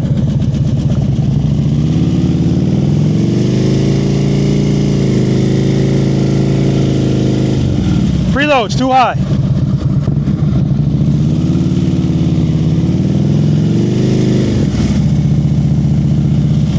It started to be too high and you corrected it. Good job, man. All right, that's the last time you're gonna go that fast. Now we're going slow. 2-1 rear brake. Preload, head and eyes, straight ahead. All right, too much speed. That was 2-0, you just coast into it. 2-1.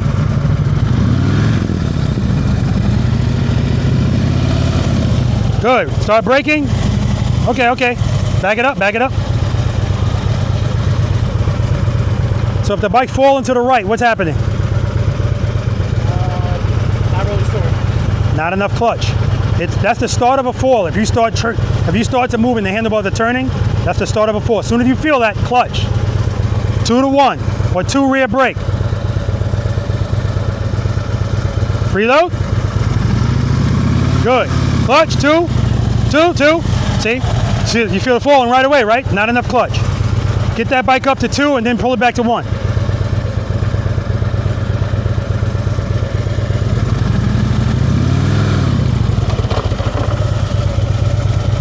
Now what that was 2-1. It's got to be 2-1 because you don't have the space for that. Also, you're starting from the grip. Let me see where your 1 is. Good, that's where you start, right there. Preload. Clutch, 2, 1. Yeah, you're holding in 2 a little too long. I know you want to because it feels comfortable because it's going to do the work for you. Back it up. But if you open it up to 2 sufficiently, you should be fine. You're going to be fine. 2-1 rear brake. Now when you go to 1, if you get to the end of it and you feel falling, start going back to 2, but keep braking. Preload. 1. Back it up. Right now what you're doing, Rob, you're doing 2 to 0. 2 and then 0. 2 to 1. You're probably doing 2.5. That's still fine. Preload. Clutch, 2, 1. Too much speed, too much speed, too much speed. We gotta be on that brake right away, but we don't wanna be in the clutch that long going that fast. We just got here, don't worry about it. All right, you hear that sound? That's right. Keep it loaded, brother, keep it loaded. Preload. Good, keep it loaded, keep it loaded. Clutch, foot up, start braking. Brake, brake, brake, brake, brake, clutch, clutch, clutch. So you got the clutch all the way in. Yeah, you got the clutch all the way in right there. You pull it all the way in, it's gonna fall. Remember, keep it out until your foot touches the ground. Head and eye, straight ahead. Foot up, preload, clutch, clutch, clutch, clutch. Whoa, whoa, whoa. All right, we'll work on it. So yeah, that's very common, guys. It's the speed, the speed. It makes you feel so comfortable because it's doing the work for you as it pertains to keeping the bike up. So it's difficult to tell people slow down, but it'll come. That's why we practice. That's 10. 20. Brake, brake, brake, brake, brake. All right, you ready?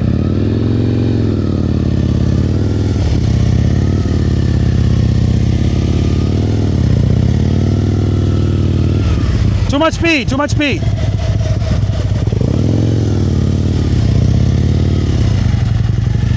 Too much speed. 1, good. Brake, brake, brake, brake, brake. Better, better.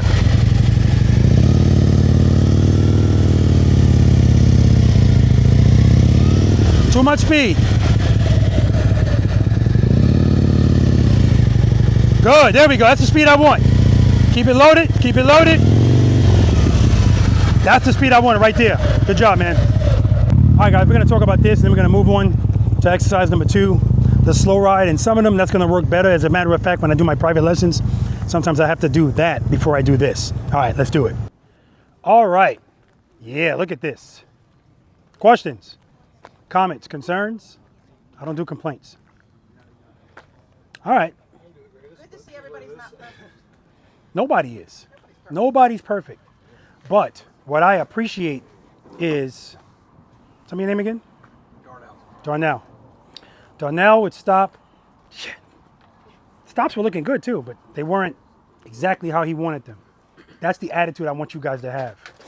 Perfection doesn't exist, but I want you to strive for it. If at nothing else, stopping. Because it's the one thing you have to do. Shouldn't we be good at something we have to do, right?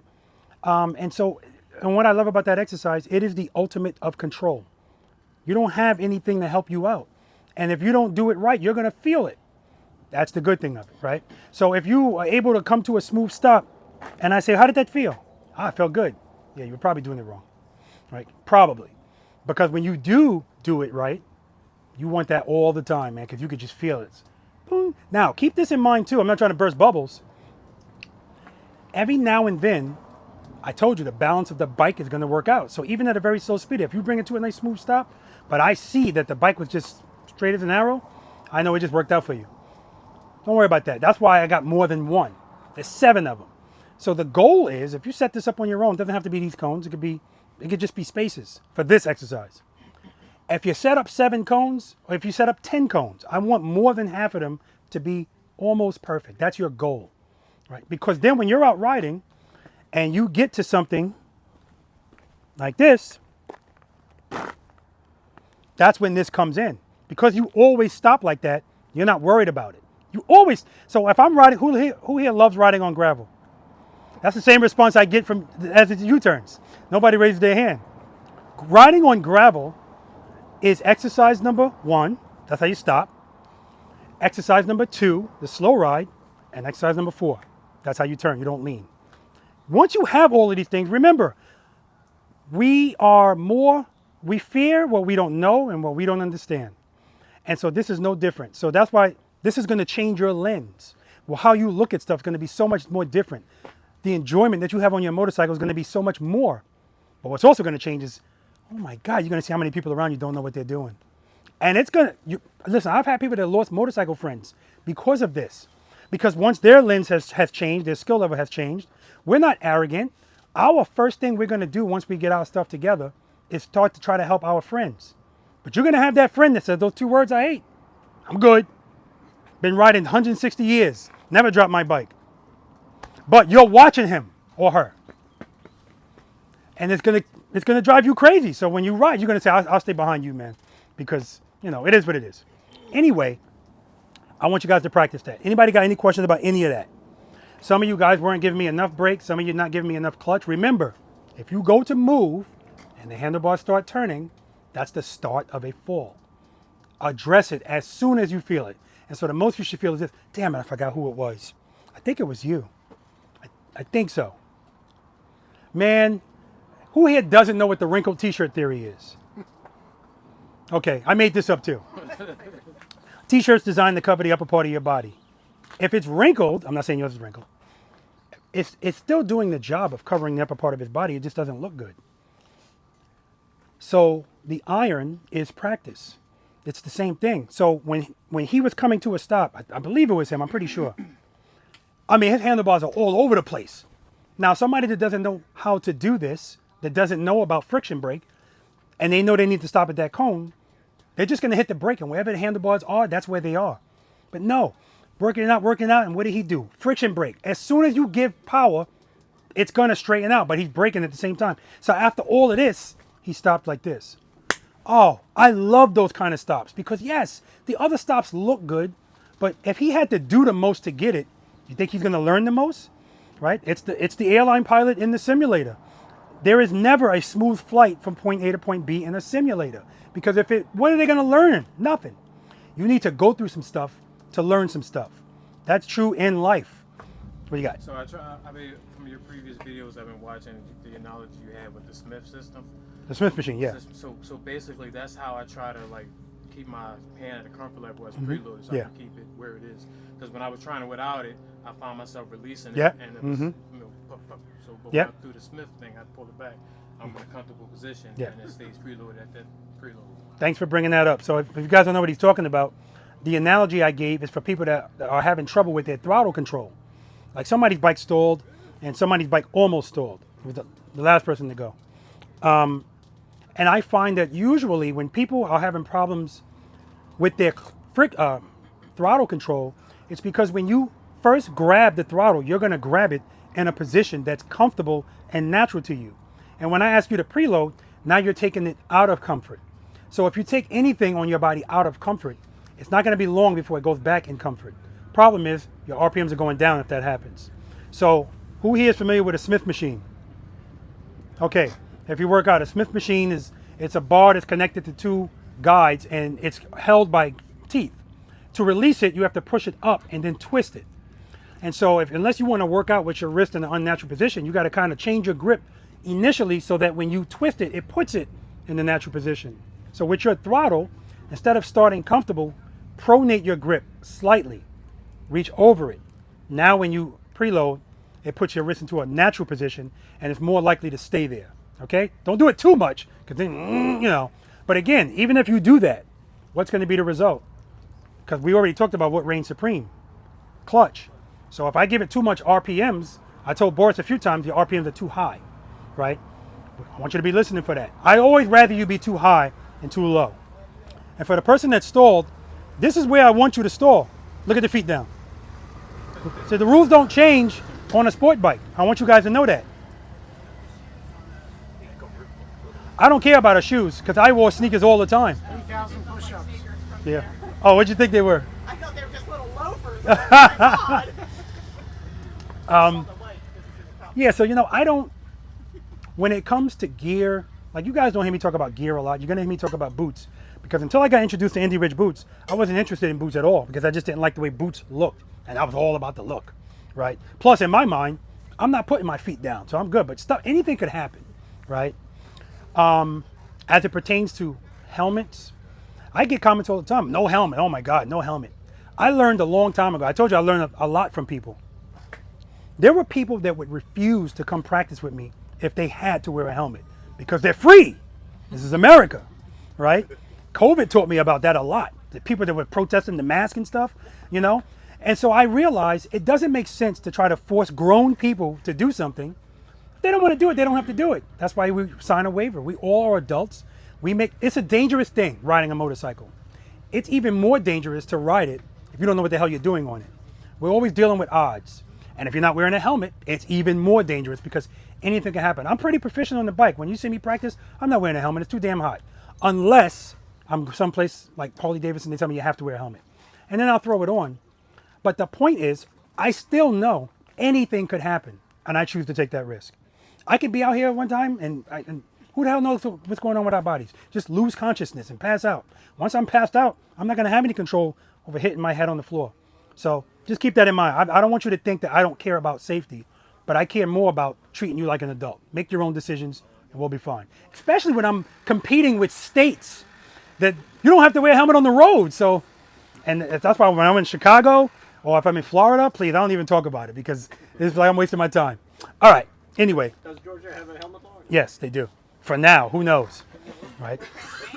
Pennsylvania. No helmet. Okay, good. But we wear helmets. Yeah. If I'm on the road, I'm gonna have a helmet on. You know, we all have our own rules. I don't judge anybody. Uh-oh. They're bringing a motorcycle. Okay. Anybody got any other questions or comments about smooth short starts and stops? Now keep in mind, guys, all day. I'm not going to say that's how I want you to stop. If you were doing it properly, that's how I want you to stop. I don't care what you're doing. If you're riding up to me, Margaret's first, or she's coming up to me, she's going about 15 miles per hour, I want you to slow the bike down enough so that when you get to me, you need the friction zone. I don't want you gliding into a stop, right? Remember, we're here to learn. Anybody can ride the bike with some speed. I want you to feel something and do something, okay? What do you got? What makes it that you're more nervous with the cones than you would be in traffic? Like, most of us can just do this in traffic. Can you? Because you know what? A lady said that to me too in Illinois. She said, I don't understand. When I'm stopping at lights, I'm fine stopping because she's stopping out of speed, right? I know that's the reason why. It's not a doubt in my mind. As soon as I give you 15 feet, it changes everything because now it's on you. And so it's the same thing as people that says, listen, when I rode a sport bike, I didn't have these issues. But now I got this Harley or this Indian and this, dude, I'm telling you, you were doing the same thing on that bike. You just didn't realize it. If you take my class on your sport bike, you're going to be feeling the same thing, right? So the rules don't change, but that's a good question. Our mind controls everything. That's why I want to talk to you guys. I want you to understand what I'm saying. I want you to understand what you're doing, but more importantly, why you're doing it, right? Because if you don't understand why you're doing something, it's not going to stay with you. I need this to stay with you. I need you to know this happened because I didn't do this or because I did do that, okay? And so that's exactly the mindset I'm talking about. It's the cones. When I'm out there, I'm fine. No, it's not. It's because out there you're going too fast. Because I don't think I saw anybody practicing afterward. But most of you guys, I told you, you're going too fast. Matter of fact, one of you said, I think it was you, yeah. He was like, what? Yeah, going too fast. All right? I'm always looking at your handlebars. So you're 2, like some of you were struggling with that. So I said, do it 2-to-1. Okay, Rob, 2-1. No, it's too much. But again, I told you at the beginning, your comfort is going to supersede what I'm asking you to do. Period. That's what that boils down to. Go ahead. I have a question for you. During like slow speed actually training, is it better actually to, all right, I'll give you for instance, my son and I went to a training course. Okay. And him and I both have 2024, I was street glide, he's got a road glide. Okay. I was doing so much, he was doing so much better than I was, and I found that he had it in rain mode, and I had mine in sport mode. And then today I'm on the 131, which actually, has a lot more power. Yeah. Does that make a difference actually during the training? No. And I'm glad he said that because that's come up a lot. This guy said to me, he had a real built-up bike, and he was like, yeah, that's my problem, man. The bike's built up, it just wants to go. I said, you mind if I get on your bike? Yeah. I get on this bike, I do some stuff. Motorcycle's fine, sir. That's the other thing about motorcycle riders. I'm not saying this is you. We have zero accountability. It is always something or someone else. And if there's a motorcycle accident, 9 times out of 10, especially on social media, those cagers, it's always somebody else's fault. But remember, if the normal thing is to just ride fast and not know how to do anything, your tool belt is empty. So I'm riding, and then I see something. If I never practice emergency braking, that's going to be the first problem. But even if I practice it, if I never practice exercise number 5, the single serpentine, then I'm not going to have the presence of mind in a moment of stress to swerve. The answer under instinct is always squeeze and hope for the best. Brake, brake, brake, brake, brake, brake, brake, brake. Now, of course, if I'm going 50 miles per hour, I can't swerve the bike like this because we're only pushing at that speed. But if I brake the bike, brake, and get it down to a speed where I can, and I have the presence of mind to do so, boom, that's what's going to prevent me from hitting him because the braking alone wasn't going to do it based on the distance and the speed and whatever else, okay? So my point is, it's usually, more times than not, there's something that could have been done. Sometimes it's just riding with awareness, anticipating, scanning the road, not speeding. It's always, see what I mean? We got to be accountable. It should be way less motorcycle accidents. Well, it should be. When I talk about the numbers, it should be a lot more. And that's why when people go, oh man, I had a bike, I got married. Everybody throws it on their wife. I got married, we had kids, and she made me get rid of it. Or a wife would say, I know somebody that got killed. I know somebody that got injured. Of course you know somebody. I already told you the numbers, right? But I can almost guarantee you they didn't know what they were doing. Okay? All right, good question. So the answer to that question is clutch control. So it doesn't matter how powerful the bike is. If I open up the clutch a little bit, I'm going to get a little bit of power. I don't care how powerful it is. There's always a stage 1, right? Your issue was the preload. So I want to show you something. It pertains to some of you guys. Friction brake, friction brake. All right. Can you guys all see my horn? See how much it's vibrating? Can you see it? All right, I'm going to roll on the throttle. Keep your eye on it. See how it stopped? Let it go. So when you were pulling off, a couple of you guys, I'm always looking at this horn.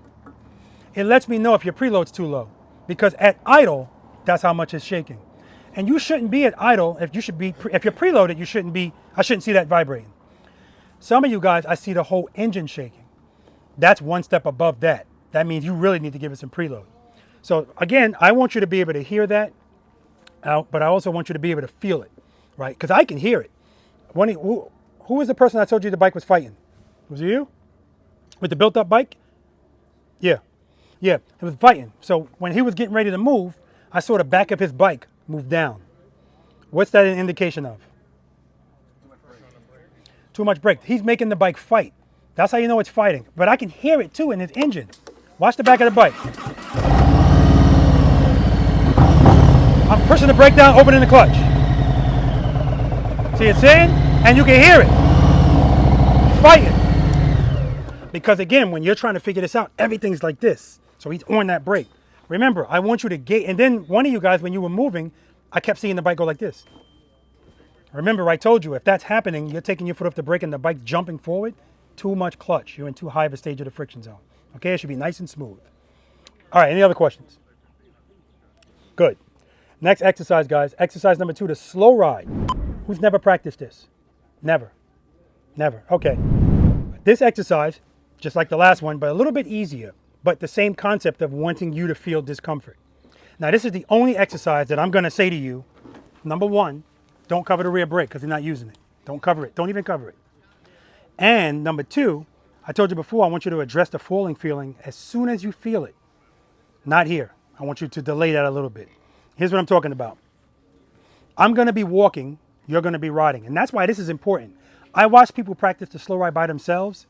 Again, always going too fast. You need some kind of barometer. If nobody's next to you, you're just going to be going like this. Wow, I'm doing great. Handlebars as straight as an arrow. I'm going to be walking. You're going to be riding. And the rule is don't pass me. I was in the highway patrol. I don't like people passing me. Don't pass me. Right? But I always made sure I was going at least 80, 85 miles per hour before somebody passed me, and then I'm going to pull you over. Otherwise, I'm not that guy that's going to be right at the speed limit and daring you to pass me. Ain't nobody got time for that, right? All right, so I'm walking, you're riding. Here's the key to you not passing me. We're going to do it at the same place. The cones don't have anything to do with it, but that's where we're going to be. The key to you not passing me is 2 to 0. What's 2 to 0? 2 on the clutch, 0 on the throttle. Negative. What's 2 to 0? 2 on the clutch, 0. That's right. 2, 0 with the clutch. The last exercise we did, I told you 2 to 1 because I wanted you to keep power. This exercise, 2 to 0. I don't want you in the friction zone sustained. I want you to go 2, and I'm saying 2 because I want the bike to pick up. I don't want you to feel falling right from the start. 2, 0, and then I want you to work it out. Keep the clutch in. Now, you don't have to be all the way in. Remember, you could be right before the friction zone, but I don't want you in the friction zone. Work it out, just like you used to do on a bicycle. Work it out. And I want you to wait until you absolutely need power. And when you need it, 1, 0. 1, 0. Work it out. Work it out. Let me see if we got a hill here. No, we're pretty good. What you got? Do you stay preloaded the whole time as you're No. going, or just... I mean, you could. It's not necessary though, because if you got the clutch in, why do I need a preload? But sometimes if people know they're gonna go back to it, they'll stay slightly preloaded, so that way all they have to do is this. They don't have to worry about the preload. So there's really no wrong answer to that. You don't have to. What I do is I got it in. I got no clutch and no throttle. I'm just working it out. And when I need it, I kind of do it at the same time. Because I don't want you to do a 1, 0 or a 2, 0. I want you to do a 2, 0 from the start. But when you need to replenish your power, 1, 0. And the importance of that is I want you to feel, oh crap, right? But I don't want you to panic right away. That's why I don't want you to give the power right away. Work it out. And then when you need it, I want you to give yourself a tiny bit of it. What this is going to do is show you this is not a big deal. When you feel that falling feeling, boop. Isn't it amazing, the one thing that all of us are concerned about? What's your biggest concern riding at slow speeds? Dropping the blade. Yeah, everybody's answer is the same. The biggest concern that we have is resolved just by doing this with our fingers. It's amazing. That's what this exercise is designed to do. But if you keep, I felt it, I felt it, I felt it, I felt it, I need it, I need it. You don't know what I need, Rob. I need it, I need it.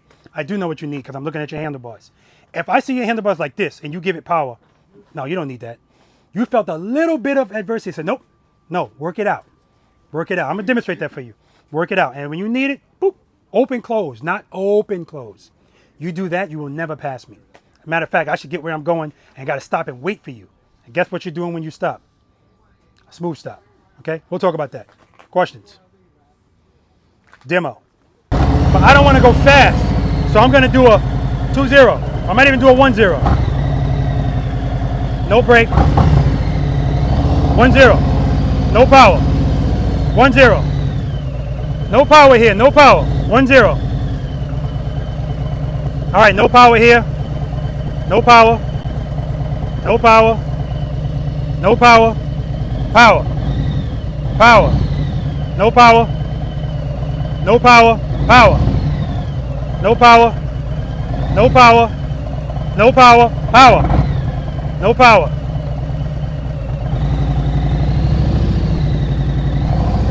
Friction brake. Clutch, clutch, clutch, clutch, clutch, clutch, clutch. That's another thing. When you're stopping your bike, I should hear your RPMs go up. That's letting me know you're doing a friction brake. If I hear you status quo, I know you're just kind of trying to coast into it. Okay? Any questions on that?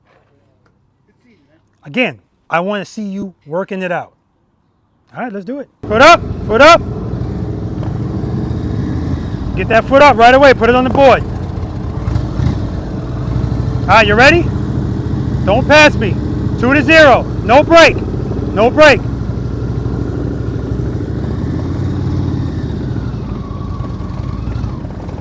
Keep the clutch in. Keep it in. Just work it out. When you need it, 1-0. Keep it in. Keep it in. You don't need it. Work it out. 1-0. 1-0. Good.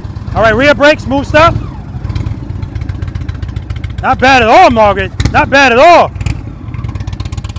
All right, boys, you ready? Let's do it.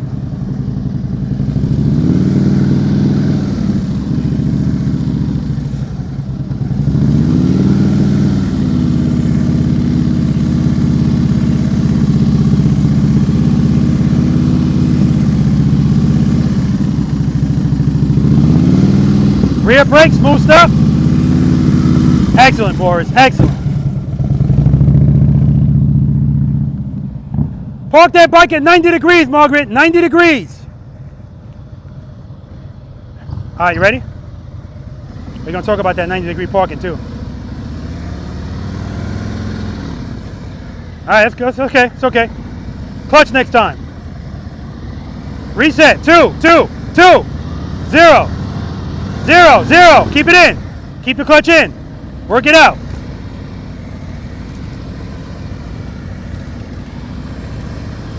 Rear brake, smooth stop. Good job, man. Yeah. No rear brake, good.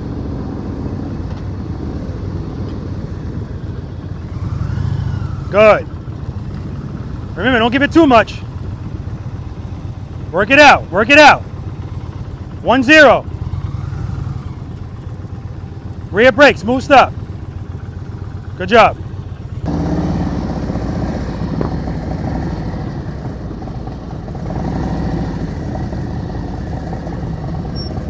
No brake, you're not supposed to be on that brake. I heard a brake. Did there a break? All right, rear brake, smooth stop. Good job, man. Tab performance. Thought I heard a brake. Pretty sure I did. I'm pretty sure I did. I saw it too. All right, no brake. All right, that's too much clutch. See, you're already passing me. Too much clutch. Remember, it's supposed to be 2-0. That was a 2-0. Rear brake, smooth stop. Yeah, you see that was way too much clutch. The most your handlebars did was this. Okay, all right. Comfort, guys, comfort. That was a lot of comfort, or discomfort, however you look at it. Man, this bike looks good. All right, you ready? Let's do it. No rear brake. Don't even cover it.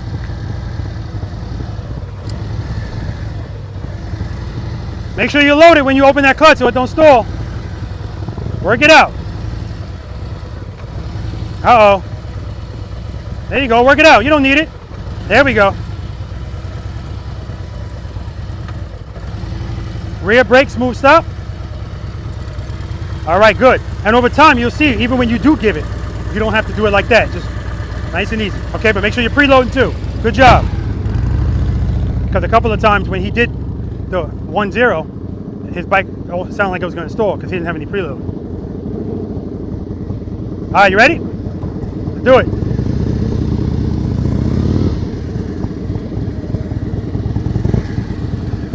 Keep it in, work it out, work it out. No, work it out. You didn't need no power there. Your handlebars are barely moving. Keep the clutch in, work it out. Work it out, you don't need clutch, see? Ah. All right, now you're showing off. His bike actually shut off. And so he didn't have any power. So that's how you force somebody to not give clutch. Turn the bike all the way off, but it stalled, that's what happened. Smooth stop. Beautiful. All right, you ready? No rear brake.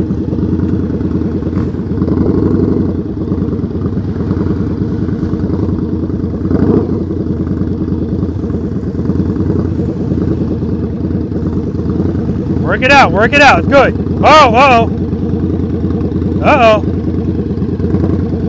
All right, rear brake, smooth stop. Good job, man. If I had more space, he probably would have passed me because, again, his handlebars could have been moving a lot more, but that was his comfort. About this much was his comfort. You ready? Don't pass me, no rear brake. See, that preload is still low.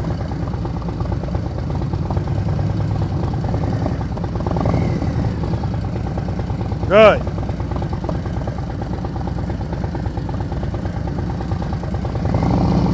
Very nice, very nice. Rear brake, smooth stop.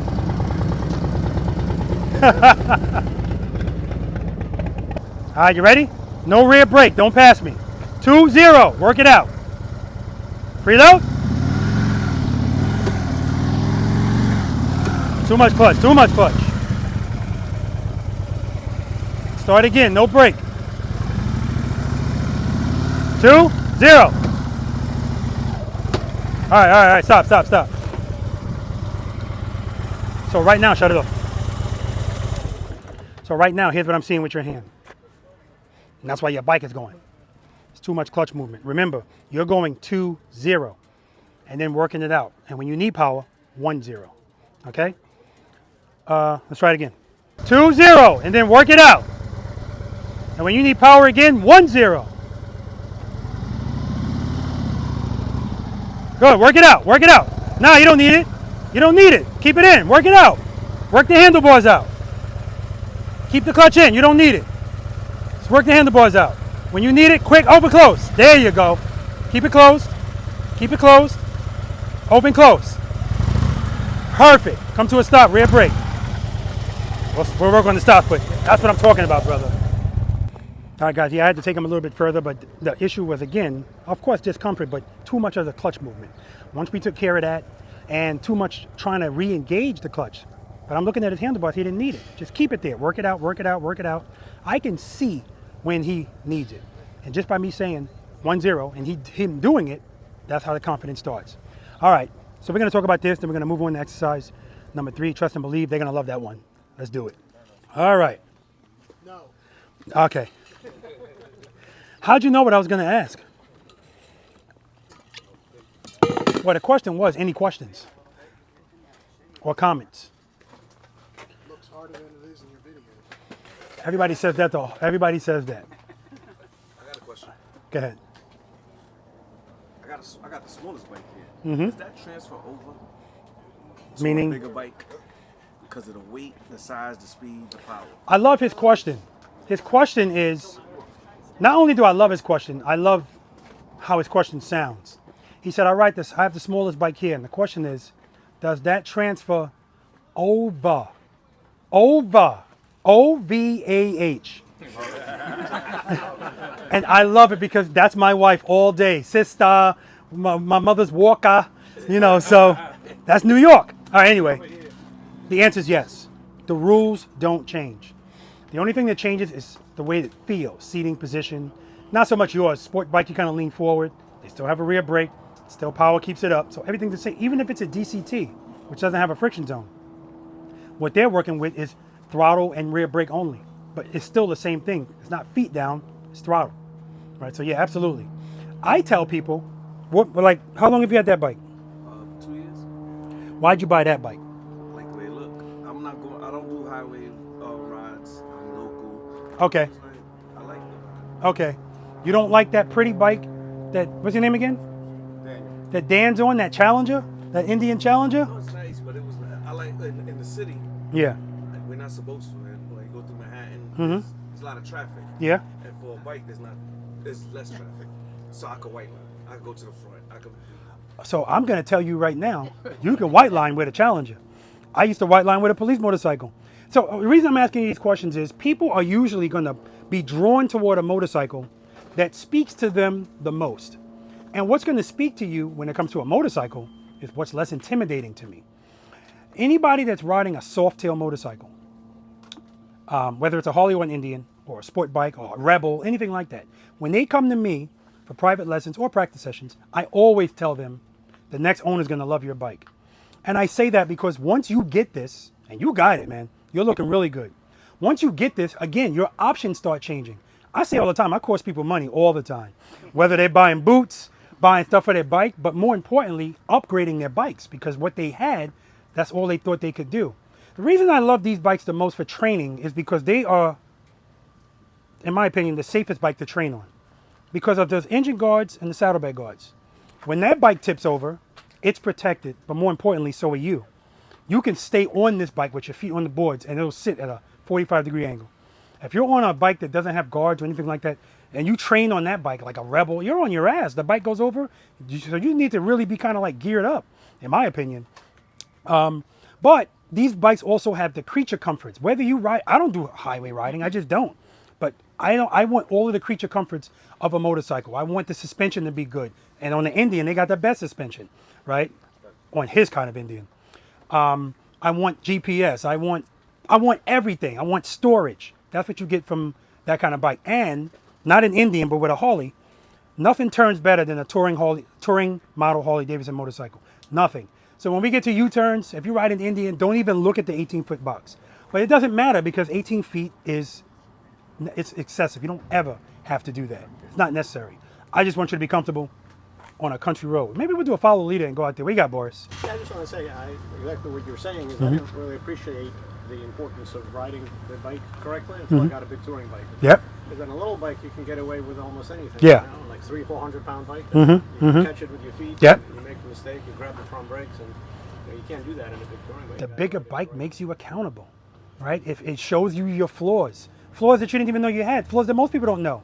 So whenever I see people go, oh, my granddad had taught him, and it's generations of people just not, nobody knows what the hell they're doing. So, all right, I got a question.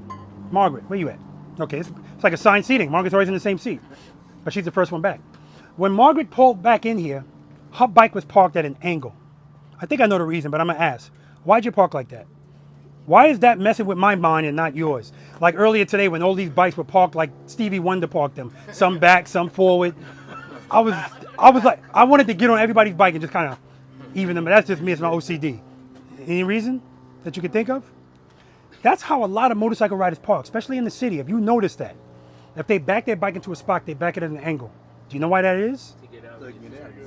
When it's time to leave, they don't have to turn the bars, right? Which is ridiculous. Well, that's not ridiculous, but if we think about the advantage of a motorcycle and the less space it takes up to park, you ruin that by parking it at an angle. So that's why we park like this. And when we leave here, now you can pull, well, it's easier for you, Margaret, nobody's next to you. Well, nobody's next to anybody, but usually going to the right. When you guys leave here, I don't want you to leave and lean in the turn. We're not leaning until exercise number 5. I don't want you leaning. Everything you do, I want the bike straight up. So now that we've done exercise number 1 and number 2, when it's time for you to pull out the motorcycle, I gotta be specific. This ain't that kind of channel. Got extra for It's a lot extra. Step 1, cover the rear brake, go through all the steps. And when you open the clutch, remember, I don't want you to make the turn all the way over there. So your goal, we got to give ourselves goals. When I'm going to make this turn, I'm looking at this squiggly line. My goal is I don't want to go past that line. So that's Margaret's goal. It's a squiggly line. I don't want to go past that line. If you go past it, no big deal, but you make a mental note. Why did I pass that line? 9 times out of 10, too much speed. Not enough brake. So when you go to leave, 2 rear brake or 2 to 1 rear brake. You can do either or, whatever makes sense. And turn the handlebars. Oh my God, turn the handlebars. That's like another language. Just remember when you turn the handlebars, we're not doing that now, but eventually we will be. Nothing changes. If you turn the handlebars and you don't like the way it feels, what you don't like is the same feeling over and over, falling. Clutch takes care of that, but we're on the brake too, so we don't go too fast, okay? All right, any other questions? Does that answer your question? The rules don't change, all right? It just gets better for you, and trust me, it's gonna get better for you. I'm not saying anything bad about your bike. It's a beautiful bike. The next owner's gonna love it because I'm looking at how you are right from the start. You guys know what I usually watch everybody pull in when I'm doing a private lesson or a practice session. Tells me everything I need to know about where you are at slow speeds. And so that's why that first exercise, smooth short starts and stops, I'm on that for hours with people, sometimes days. I never see exercise 4, well, it's rare. 1 and 2 days. So to watch you come in here, a lot of you, and be smooth at it. I'm watching how you take off too. Watching your foot come up like this. You're already comfortable. That's the key. Because like I told you before, the dumbest person in the world could be an expert at this just because they practice it. Their fear level's down, their confidence is up. Once you get this and this, other stuff becomes easier to learn. Exercise number 2, like when Rob was going, Rob was just like, I told you, everything's big. Everything's big. And I'm watching his hand doing this. So his bike's doing this. So I told him, shut up the bike, 2 to 0, and work it out. Some of you guys were like, that's enough. No, work it. I want to see this, right? Then when we went again, I saw that when he did, now he's opening the clutch and closing it, but he's ready to open it again. But I'm looking at the ground. It's a slight grade going down. I said, you don't need the clutch. Keep it in. Just work it out. Work it out. I can see when he needs it. So I told him 1-0, and I watched his hand go, boom. That's all he needed. That's how this shit starts. Right there, that feeling. Told you we're going to be in our feelings, right? And so that's why I love those exercises, because once you get those, everything else becomes easier. So of course, when people go, Rob, I just need help with U-turns. I hate U-turns. I go, okay, we start with that. And we don't ever make it to, what number exercise is U-turns out here? 6. That's 5 other things we got to do. And believe it or not, yeah, there's 5 other things, but the first 3 things, that's the key. If you don't feel comfortable riding the bike straight, slow. Of course a U-turn is going to be scary. Now I got to turn and lean? Shit. All right. All right, so we're going to move on to exercise number 3 if nobody has any other questions. Exercise number 3, everybody's favorite, trust and believe. Who's unfamiliar with it? It's been a minute. Okay, good. Now this exercise is exactly what I'm talking to you guys about. Making you feel discomfort, but understanding that the relief is in your hand. In your hand. Open, close. We're always doing open, close. So in this exercise, you're going to be sitting on your bike. The only thing that makes this exercise make people's heart rate go up even more is we're not going to be moving at all, right? First gear, cover the rear brake, preload the throttle, and keep it loaded. This is the exercise where I always say if I ask you for 3 things, you're going to give me 2. And so if I tell me your name again. Mike. If I tell Mike, preload. Mike, the RPMs are still too low. As you're riding away, I hear it going blup, blup, blup, blup. That's why I like built motors too, because I can hear it even more. And do you have tab performance? Yep, I can hear it even more. So as you're going down the lot, I still hear it's too low. Your Harley-Davidson motorcycles idle on an EKG machine like this. Bup, bup, bup, bup, bup, bup. I don't want that while the bike's moving. I want a flat line from the bike, not you. Flat line, right? That's what the preload is going to give you. As soon as you let out of it, you're back to this. So if you don't get out of the habit of doing that, if it was already stalled once or almost twice, this is where you want that to happen, but that's why we do this first. Once we start turning and leaning, we don't want that. Again, not the end of the world, but we don't want to stall and we don't want to fall if we don't have to. Okay? Answer your question? Did you ask me a question? You asked me, but you didn't ask me right there. Okay, yeah, okay. All right. So I'm saying all of this to say, keep it loaded. If I ask you for 3, you're going to give me 2. As soon as Mike gives me that preload, something else is going to go away. It happens all the time because once you focus on one thing, you're hyper-focused on that. And you forget about the other stuff. It's okay. That's what practicing does. It's like clay. We're putting all of this together. And at some point, the 5 steps that I give you before you move your bike, they just disappear, right? The only reason I give you steps is, listen, studying for promotional exams with the NYPD is a lot of information. Whenever you're dealing with a lot of information, you have to find a way to condense it. So lists, acronyms, whatever you need to do. If I give you a list, even if you forget what something is, at least you can know, shit, it's 5 things. I'm missing 2, I'm missing 1. But that's the whole point. Once it's in your muscle memory, you just do it. All right, so that's step number 4. And step number 5, I'm gonna say, foot up. As soon as you hear me say foot up, pick your left foot up, but I don't want your bike moving at all. And as soon as you feel falling, address it with the clutch. And then I want you to come to a smooth stop. Did everybody notice how crappy the stops were in that last exercise? Yeah, and that's because I tell you not to cover the brake. I want to show you the difference between going to it versus already being there. Okay, that's all that's about. Okay, everybody understand what trust and believe is? You sure? I'm going to give you 2 examples. The first example, I'm going to address it as soon as I feel it. If I do that, when the bike starts to fall, the most I should get is this. Come to a stop. And then the next time, I'm going to delay it a little bit. Now, here's what I don't want. I'm going to say foot up, and you're just going to be sitting there like this. Give me a second, Rob. No. I don't want you to think about it. That's the whole point of this. Is when you have an uh-oh moment out there in the real world, it's not planned. And I used to give people the opportunity to do this on their own leisure. But we'd be sitting there like this. Because they're trying to get the bike to be in perfect balance. It's not what this is about. When I say foot up, yeah, there's a chance you'll pick your foot up and your bike will just be like this for a few seconds. Then as soon as you feel it, address it. But most of the time, you're going to pick your foot up and feel falling right away. Especially if you're all nervous, you're hyped up, and you're going to push it to the right. As soon as you feel it, address it. What I don't want you to do is I say foot up and you just pick up your foot and open the clutch. You never felt falling. Feelings. You have to feel it for this to be effective. If you don't feel it, this is a waste of time. Okay? It should be throttle. We should be giving the throttle before. What's step number 3? What's always step number 3? Preload and keep it loaded. There's your answer. We're never going to do 3 before. We're never going to do 4 without 3. Never. If we do that, that equals a stall. So, because we know, the reason why we're keeping it loaded is I'm making this so easy for you. When I say foot up, all you literally have to do is open the clutch and then close it back because you're going to come to a stop. Don't close it all the way because I still want a smooth stop. Now, that's asking a lot because people are up here. So when it's time to stop, it's like, fine, I'll take the not smooth stop. What I'm really looking for is foot up clutch. Because guys, keep in mind, drop and catch that you saw me doing, anytime you see me throw the bike to turn it, to make a U-turn, that's a drop and catch. That's all of that is trust and believe. I'm trusting that when I throw the bike over, the clutch will catch it. Now that trust, like any relationship, takes time, right? You have to practice it. So anytime you feel like putting your foot down, the answer is clutch. That's what this exercise is supposed to do. We're reprogramming your brain because your instinct right now is foot. I promise you, this is how we get hurt. Putting our feet down, okay? All right, demo. Smooth stop. All right, first gear. Cover the rear brake, reload. Clutch right before the friction zone. Head and eyes straight ahead. All right, I'm ready. Friction brake, friction brake.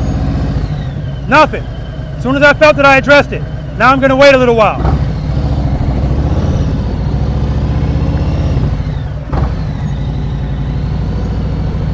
Friction brake, clutch, clutch, clutch. Nah, I didn't like that one. First gear.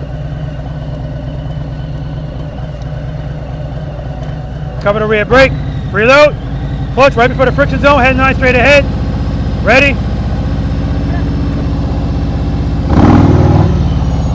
Friction brake. Smooth stop. Now look at the difference in where my motorcycle is from the first one. The first one I started here, ended up here. Second one all the way over there. The only difference is going to be how long I wait to address it.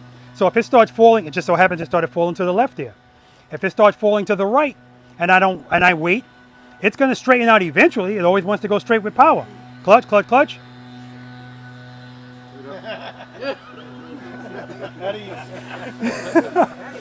I know it's the sun. All right, so we good? We know what we're doing? That's not the drop and catch, but I guess it's a variation. The reason why that's not the drop and catch is because I'm not purposely letting it drop. I'm just waiting for it to drop because it's going to drop, right? It's going to drop. What it is just addressing the falling feeling as soon as I feel it. I have to feel it, okay? Good question. Any other questions? All right, you know what we're doing? First gear, cover the rear brake, good. Preload the throttle. Clutch right before the friction zone, good. Keep your head and your eyes straight ahead. Don't forget to come to a smooth stop. Foot up. Nope, nope, nope, nope. All right, back it up. Right there, as soon as you heard foot up, you open the clutch. Never felt the bike falling. When you pick your foot up, I don't want the bike moving at all. All right, you're good. And when you feel it, then open the clutch. But that clutch release was perfect. That's exactly how I want you to open it. Preload. Foot up. Nope, nope, nope. Try it again.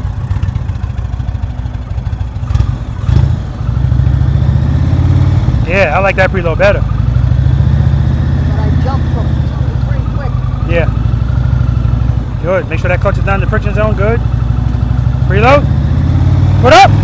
Nope, nope, nope. Same thing.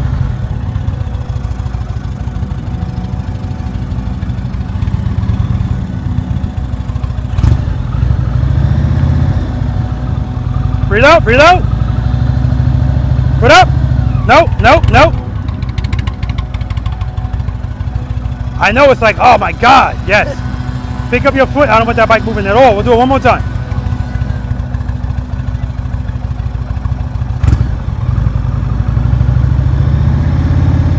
Foot up. There we go. That's how I want you to do it. Try it again. That's exactly what I want you to do.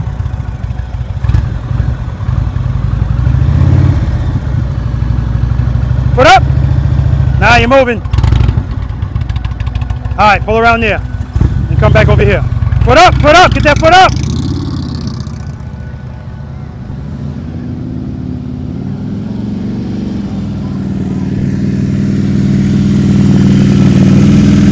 Beautiful. Don't forget to come to a smooth stop. Foot up. Now you're moving. Back it up. Do it again. Make sure when you pick up your foot, that bike's not moving. All right.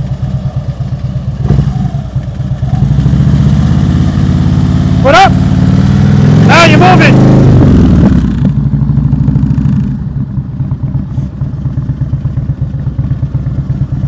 Trust and believe, Boris. Trust and believe. That's my hardest exercise.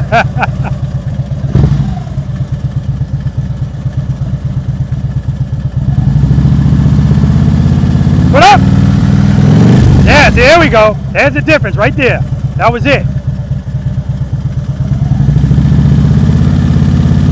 Put up. Now you're moving.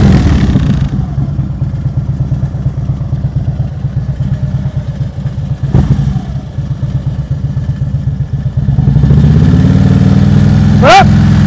Moving.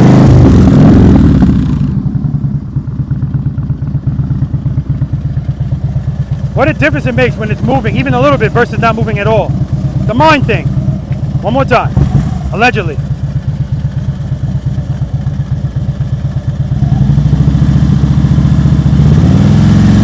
Put up. Moving again. Smooth stop. Alright, smooth enough.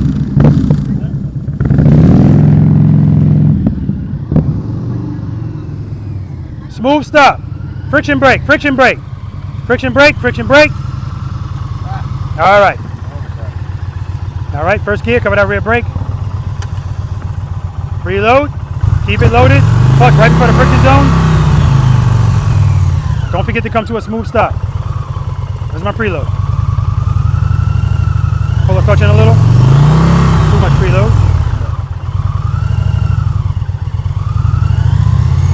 Okay, good. Right there, that's good. Just keep it there. Throttle control. Head nice straight ahead. Foot up. Clutch, clutch, clutch, clutch. Stop, stop, stop, stop. Bring it back. But that was good. You picked up your foot. The bike wasn't moving at all.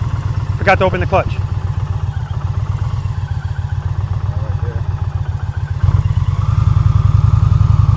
Pull the clutch in. I can hear us in the friction zone. Okay. Foot up. Clutch, clutch, clutch, clutch, clutch. Why did it drop? I didn't release. That's right. Clutch in. There you go. All right, let's do this. Gotta get it. Gotta get it.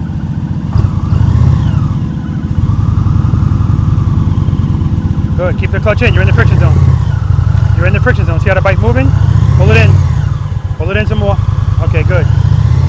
Put up. All right, the bike was moving. One more time.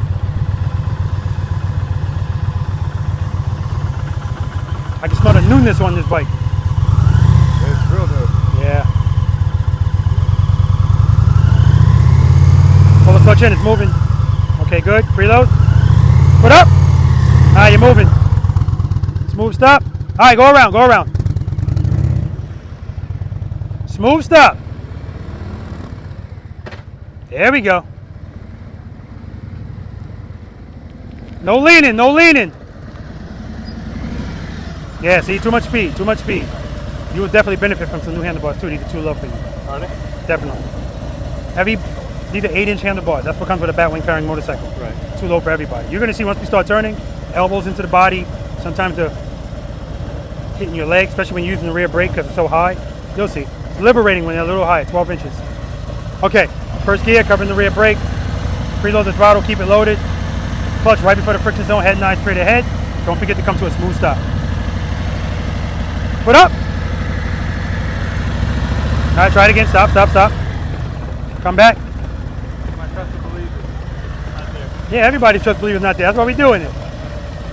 You get 10, 20, 30, 40, 50. All right, got to remember that. That's Mike. All right, preload. Give me some more preload. Keep it there, keep it there. Put up. Don't think about it. See, right now you think clutch, clutch, clutch, clutch, clutch.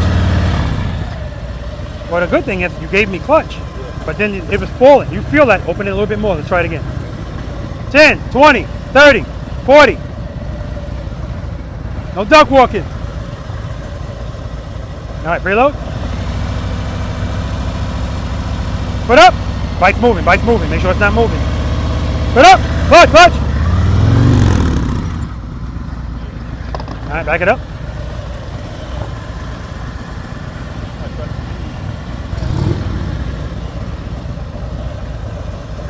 All right, preload. Give me some preload. That's too low. There we go. I want to hear it. Pull that clutch in, the bike's moving. Yeah, there we go. It even sounds different. Keep it loaded, keep it loaded. Foot up. No, stop. When I say foot up, don't think about it. Right now you're like, eh, and then you're doing this. I don't want to fall off. Just pick it up. Clutch, you won't fall. Good, keep it loaded, clutch in, this bike's moving. Clutch in. Wait for the command. Good, keep it loaded. Pull that clutch in. It's in the friction zone. There you go. Foot up. Clutch. Oh, that was it. Smooth stop. All right, go around, man.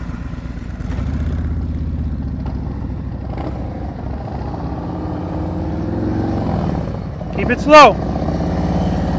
Friction brake, straighten out. All right, no leaning, remember, no leaning. All right, first gear, covering the rear brake. Preload the throttle and keep it there. Clutch right before the friction zone. Head nice straight ahead. Don't forget to come to a smooth stop. Foot up. Excellent. Good job. You're good. Speed up. Cover the brake. Didn't you go already? Oh, I'm sorry. I want you here. Go back around. Cover the brake. Head and eyes on me. Good.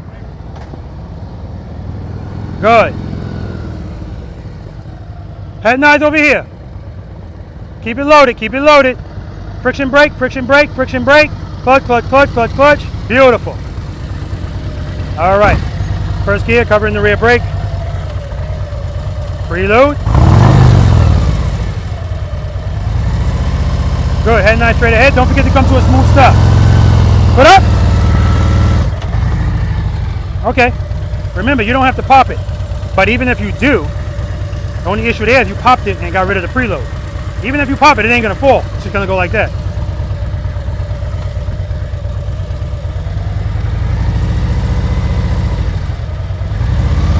Good. Put up. Good. Clutch. Smooth stop. Friction brake. Money, baby. That's what I'm talking about.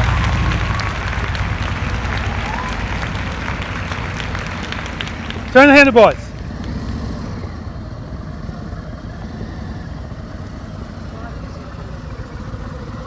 I want you here. Go around. No, I'm just kidding. We'll do it here, man. We'll do it here. All right. You ready? Make sure you're in first gear. Cover the rear brake. See how your bike's inching forward? That means you're in the friction zone. Pull it in a little. Okay. Head nice straight ahead. Don't forget to come to a smooth stop.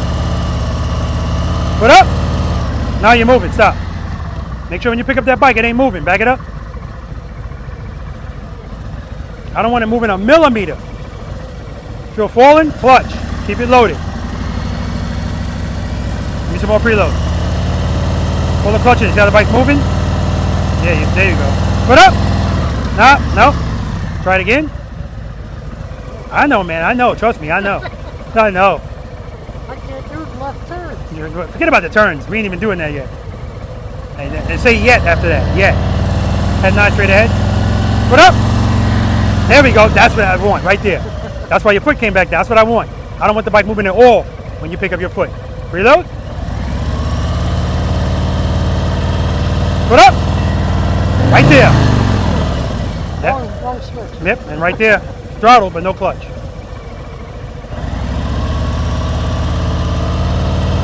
Put up.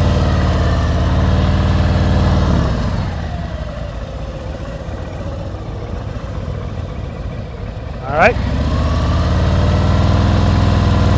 Put up. Clutch. All right, why did it drop? Clutch. That's right, no clutch. Okay, let's try it again. Put up. Clutch. Put up.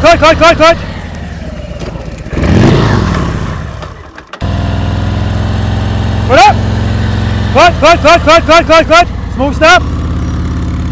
That's what I'm talking about, baby. If at first you don't succeed, try again. Keep it slow.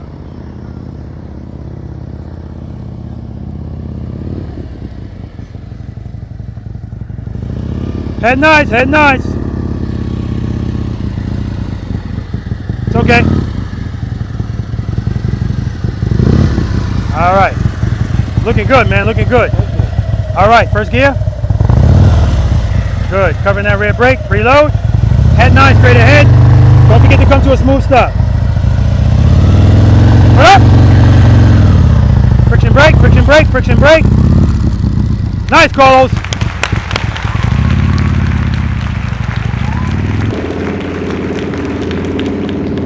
Good.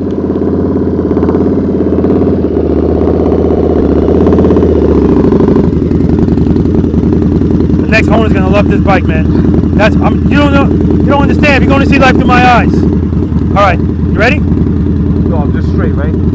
Yeah. Don't forget to come to a smooth stop. Where at? Wherever. Come to a smooth stop. And remember, wait until I say foot up. As soon as you hear it, pick your foot up. I don't want this bike moving at all until you feel falling. Okay? All right. First gear, covering the rear brake, preload. Put up. Yeah, you're holding it back with the brake right there.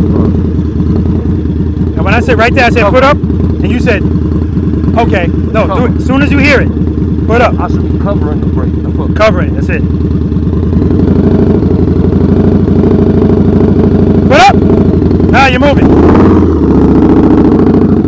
Try it again. Make sure you're not moving. That time the bike was moving when you picked up your foot. When you pick it up, I don't want it moving at all.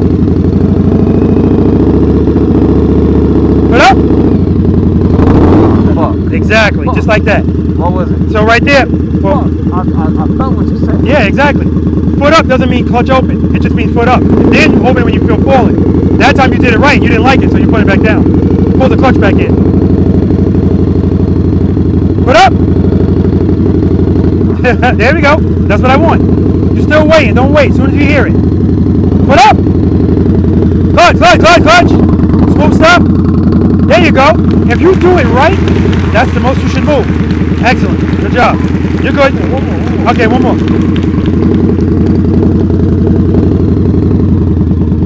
Put up. Clutch, clutch, clutch, clutch, clutch, clutch. Smooth stop. That's what I'm talking about, brother.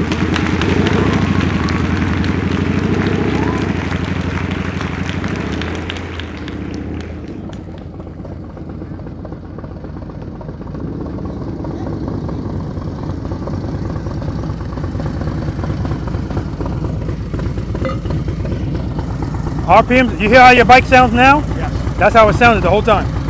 RPMs are too low. I'm looking at the whole horn. Okay. Also, when you were over there having the conversation with, what's his name on the Indian? Yes. I counted 5 duck walks, so you 50 push-ups. You were like, I tell you, I got a 6th sense for this. All right. Okay. First gear, covering the rear brake, yes, preload. Don't forget to come to a smooth stop. When you pick up your foot, I don't want the bike moving at all. Put up. Oh, you let it out. Brake. You're holding the brake. If I let it out a little bit less, it would have been. I was up for a while. No. This was exactly. That's what I mean when I say sometimes the balance works out. Yeah, the balance worked The out. issue but then there was what? I got nervous. I opened up the clutch way too fast. That wasn't it. No. Remember, if you open up the clutch too fast, but your preload is sufficient, the bike's just going to go. Gotcha. It's stalled. That means your preload was too low. I told you, too low. You're in the habit of keeping that preload low. Low. Okay. I'm talking about the preload, the throttle. You got to raise that RPM. If I open up too quickly, then I'm gonna take off. But you're not, because again, this ain't a Hayabusa. Also, as quick as it goes, it'll stop. It'll come back down when you pull the clutch back in. But you're covering the brake for that too, so you don't have to worry about that. Okay? Keep it loaded. Let's try it again.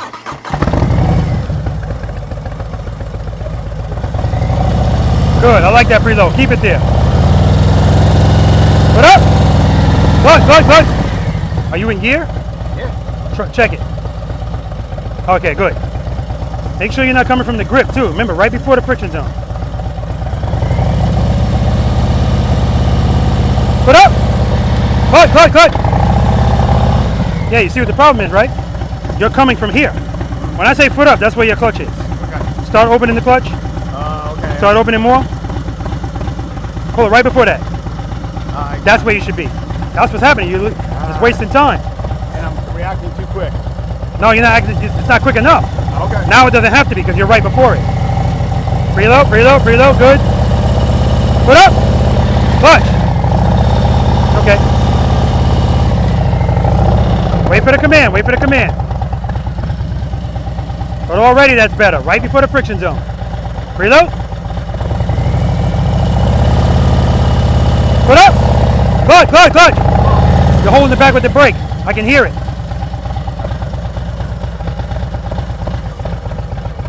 Preload.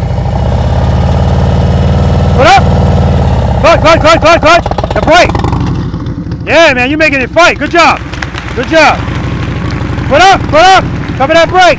That's how we start. Reload. 2 to 1, 2 to 1, rear brake. Easy on that brake, I can hear it. Take your foot off that brake. Take your foot off the brake. Reload. 2 to 1, 2 to 1. Open the clutch and then close it a little, close it a little. There you go, turn. Close it, close it. Yeah, we're gonna talk about that clutch. Rob, you should have been on deck, like right here. Rob said, I'm not in a rush to get to this. Keep it slow, keep it slow, slow, slow, slow, slow, slow.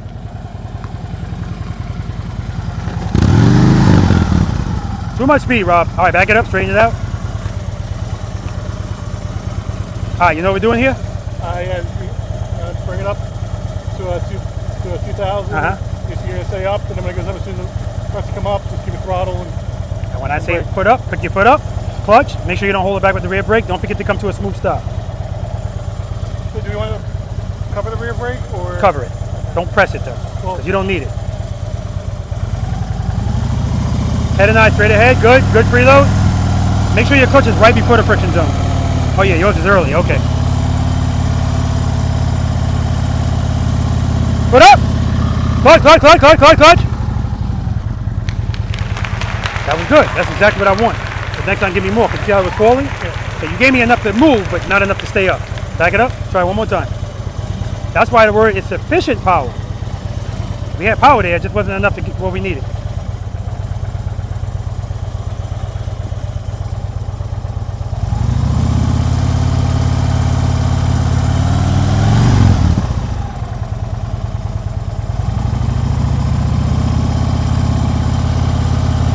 If it's moving, you're in the friction zone. Pull it in a little bit. There you go. Put up! All right.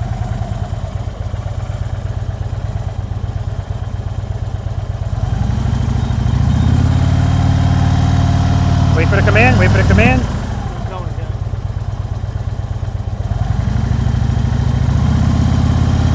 See how your bike's moving? It's in the friction zone. Pull it in a little. Clutch.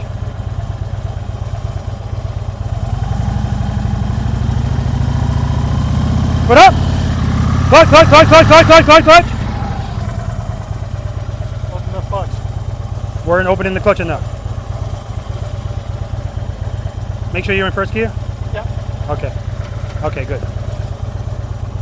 Reload.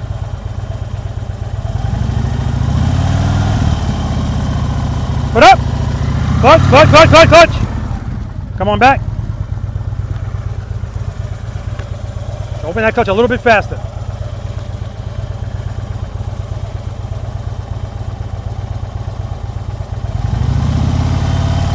Put up. Smooth stop. I'll take it, man. Good job. Good. Foot up. Load it. Keep it loaded. Got to keep those throttles loaded, guys. We're going to talk about this exercise. It's not just about the whole foot up thing, but this is teaching you a whole bunch of stuff. As it pertains to your motorcycle, and I'm going to talk to them about this. I don't know if I've ever done this before, but I'm going to do it today, and then we're going to move on to exercise number 4, where we're finally going to start turning the motorcycle, still not leaning. Let's do it. All right. Questions, comments? Got push-ups to do. A lot of you have push-ups to do, if I'm being honest. Okay. I tell everybody, for me, nothing's a money grab. I know you're just kidding, but I'm going to say it anyway. Nothing's a money grab. And that's why when people have private lessons with me, a lot of people don't know. I understand. People don't know. Well, how much time do I need? 4 hours, 3 hours, 2 hours? I tell them, book 4 hours. If you don't use 4 hours, whatever you don't use, I just give you the money back for it. I just need you to get here. And a lot of people book 4 hours, and they're very ambitious, and they go, I can see it because they start making little mistakes. They're exhausted. So I go, listen, it doesn't make sense for you getting hurt or anything. If they whip me for multiple days, then it's really not a big deal. But I know people want to get as much as they can get, and I always tell them, don't worry about that. So I'll tell you guys too, your goal out here today is not to get everything. It's not the goal. Your goal is to leave here with a better understanding of what you need to work on, right? And so I forgot to also tell you, there's 8 exercises out here. I didn't put the offset double serpentine out here because I did it last year and the year before. I really don't like it because it puts me too close to these curbs with the Snowman and that exercise. And if I ever have to choose between the two, I'm going to choose the Snowman and put it more in the middle because I don't want you worrying about the curb, okay? 8 exercises. You don't have to do every exercise. And if you're not ready for it, I'm going to tell you, you're not really ready for this. But if you want to try it, I'm going to say, all right, go ahead. We're all grown people. But the goal here is to leave here with more confidence.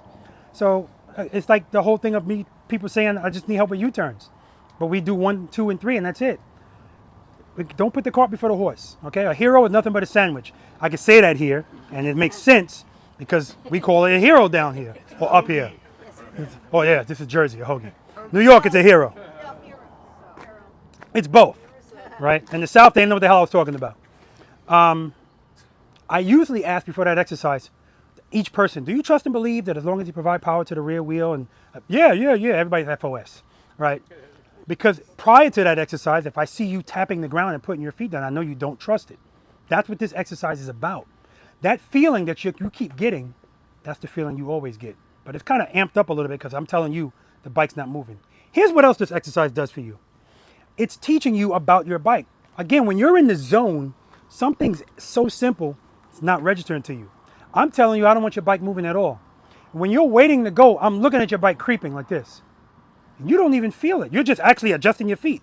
Like, okay, you're in the friction zone a little bit. So I say, pull it in. I can hear it that it's in the friction zone, okay? So keep that in mind. Also, where's Mike? Mike kept opening his clutch. I thought he wasn't in gear because I'm watching his hand opening. The bike's not getting any power. Why is that? Because his stage 1 is all the way out, but he's starting from the grip. And that's why I told you I don't want you to start from the grip. It's a waste of time because once he picks up his foot, he feels falling. He knows clutch. But as he's opening his clutch to find 1, it's still falling. By the time he gets to 1, now 1's no longer sufficient. Now he puts his foot down. That's why we don't just say power to the rear wheel. We say sufficient power to the rear wheel. Once we got that, boom, problem solved.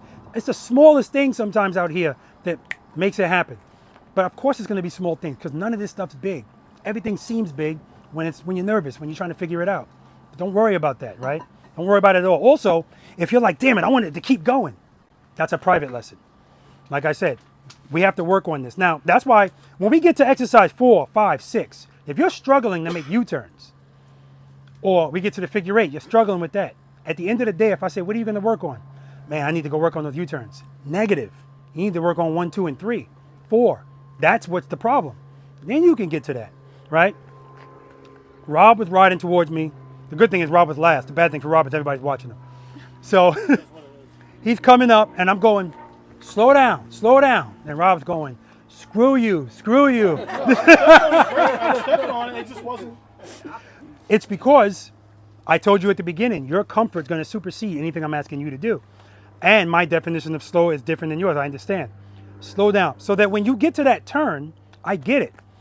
Especially if you know you have to turn, there's no way you're going to slow down a lot. Tell me your name again. Chris. Chris, nice and slow. Trust me, it's going to be easier for that bike to turn if you slow the bike down. Now, Dan, what is it? Yeah. Oh, shit. Wait, come on, stop messing with me. I said, Dan, he said. Dan, first time I wanted him in that parking space, he's in this one. So I said, go around. He comes back around, he's in this one again. Why? He's like, man, I just can't make these left turns. What's the bike always want to do with power? It wants to stand up and go straight. Anytime you're trying to turn and the bike feels like it's fighting you, it's too much power. And so when Rob was pulling, was it Rob? I'm trying to think. You got those funny looking exhausts on the back? Is it like, I think it was you, maybe not. Well, somebody was pulling, no, it wasn't you, it was Mike. No, Mike's got tab. Anyway, they're pulling away. It was Mike too. And I told Mike, just get off the brake. I can already see I'm gonna be taking your brake away from you today, right? It's not punitive, it's to get you to pay more attention to your clutch. And that's why when you went away, I said, get off the brake, just do a 2 to 1. I wore the heavy boots today, sorry. Poor craftsman blames his tools. All right. So don't worry about it because we're going to take it away. I told them 2 to 1. If you open your clutch and try to turn, it's trying to go straight. If you're experiencing that, a little bit of brake will make your handlebars turn. Or pull a clutch in a little bit, 2 to 1. If you know it always wants to go straight with power, take some power away so that you can turn. Don't take it all away. Sometimes you can take it all away. It depends, right? But for what you're doing, 2, 1, turn. That's what makes it easier to turn. And so that's what he's doing. Dan is doing what most motorcycle riders do. He's not on the brake. So now if you don't use that rear brake, everything's clutch. And unless you're perfect with the clutch, it's going to be too much. And that's why motorcycle riders hate turning. A, because they don't have any concept of the rear brake. Everything is front brake, throttle. That's the life they live, right? But no, we live in the friction zone here, all right? Slow is good. Trust me, slow is good. Any other questions or comments? Practice that. The best thing about the first 2 exercises is you can practice it every time you ride. The third one, I don't really want you practicing trust and believe in traffic, right? If you do it at less of a scale, right? But remember, the goal here is when you pick that foot up, the bike can't be moving. You need to do it from a standstill. If you address it as soon as you feel it, it's nothing. Matter of fact, I forgot already. Name? Chris. When Chris did it, he picked up his foot. His bike literally moved this far. Because if you address it as soon as you feel it, it's nothing but a 2 to 1, right? It's 2 to 1 rear brake. So anytime I go to move my bike, especially if I'm doing a drop and catch or anything like that, it's always a trust and believe, always.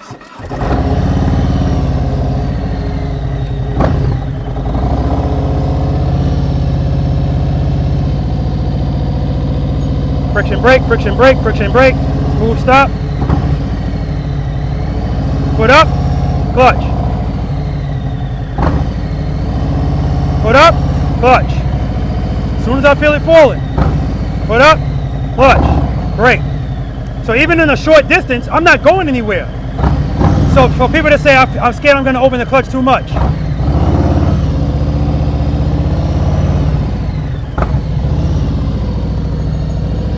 Friction brake, friction brake.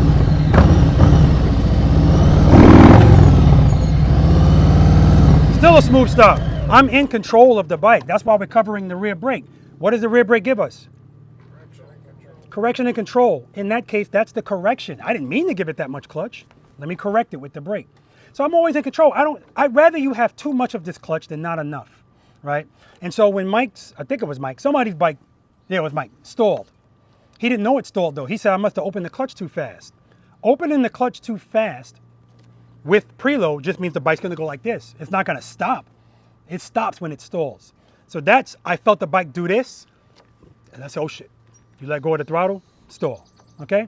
That's all that is, guys. So remember, we're always doing stuff in small movements, and if you address things as soon as you feel them, the movements remain small.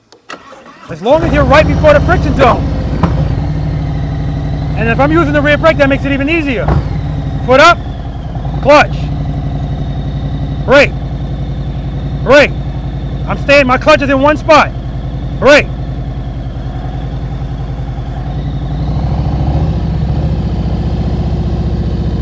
Friction brake, friction brake, friction brake. Carlos is going like this. I've had people say that's AI, all kind of stuff. So in that instance, when I stop the bike, now if the bike's not moving, is my balance relevant? Yes, because it's not moving. I don't have any power. That's why you saw me correct I felt it falling to the left, I turned the bars to the right. That's why I tell you guys, when you're moving slowly, you don't need clutch right away. Work it out. It will work out. You don't actually need all that power. And when I turned it to the right, and I'm waiting, I'm always standing by waiting for the report from my brain. And the report is falling. And if I feel falling, I'm going to address it as soon as I feel it. So right there, what I'm doing is, like I showed you earlier, I'm keeping my clutch in stage 2, and I'm just using the brake to make my adjustments. So if nothing's happening, I'm just holding the brake. As soon as I need the power, off the brake, on the brake. Off the brake, on the brake. What does that sound like? 1, 0. It's always open, close. We're always doing it. In this case, it's clutch, no clutch. I mean, brake, no brake. Okay? You know how people say life comes down to 1 and 0s or some shit like that? That's what this is. It comes down to 2 1s, 2s, and 0s. Open, close, clutch, no clutch. Yeah, it's simple math, right? It really is. Again, I'm not minimizing what you feel, but I mean it. This is not rocket science. It's just us getting over that hump of fear and intimidation. Because right now, your feelings are ruling you. They rule all of us, right? And we're going to have to... Did you guys hear my plane analogy about when I first started flying? I'll tell you this and then we'll move on. When I first started flying on an airplane, every time the plane would take off, it always does that dip. Anytime my airplane did a dip, I thought I was going to die. My stomach is in my throat, and I'm panicking. I'm thinking about, shit, we just took off. I can call my wife. I might still have self. And I look to my left, and this lady's got her legs crossed reading the paper. And I was like, what the am I the only one that cares? And now every time I fly, I'm still experiencing that. I'm still panicking. The more I fly, the more I feel it. And then my brain registers that as normal. And so now I still feel it, but my reaction to it is different. And that's the same situation on these motorcycles. What you feel now that makes you go, oh, eventually it's just going to be. I'm not saying that you're not going to still have pucker effects, but the pucker effect will be a lot smaller.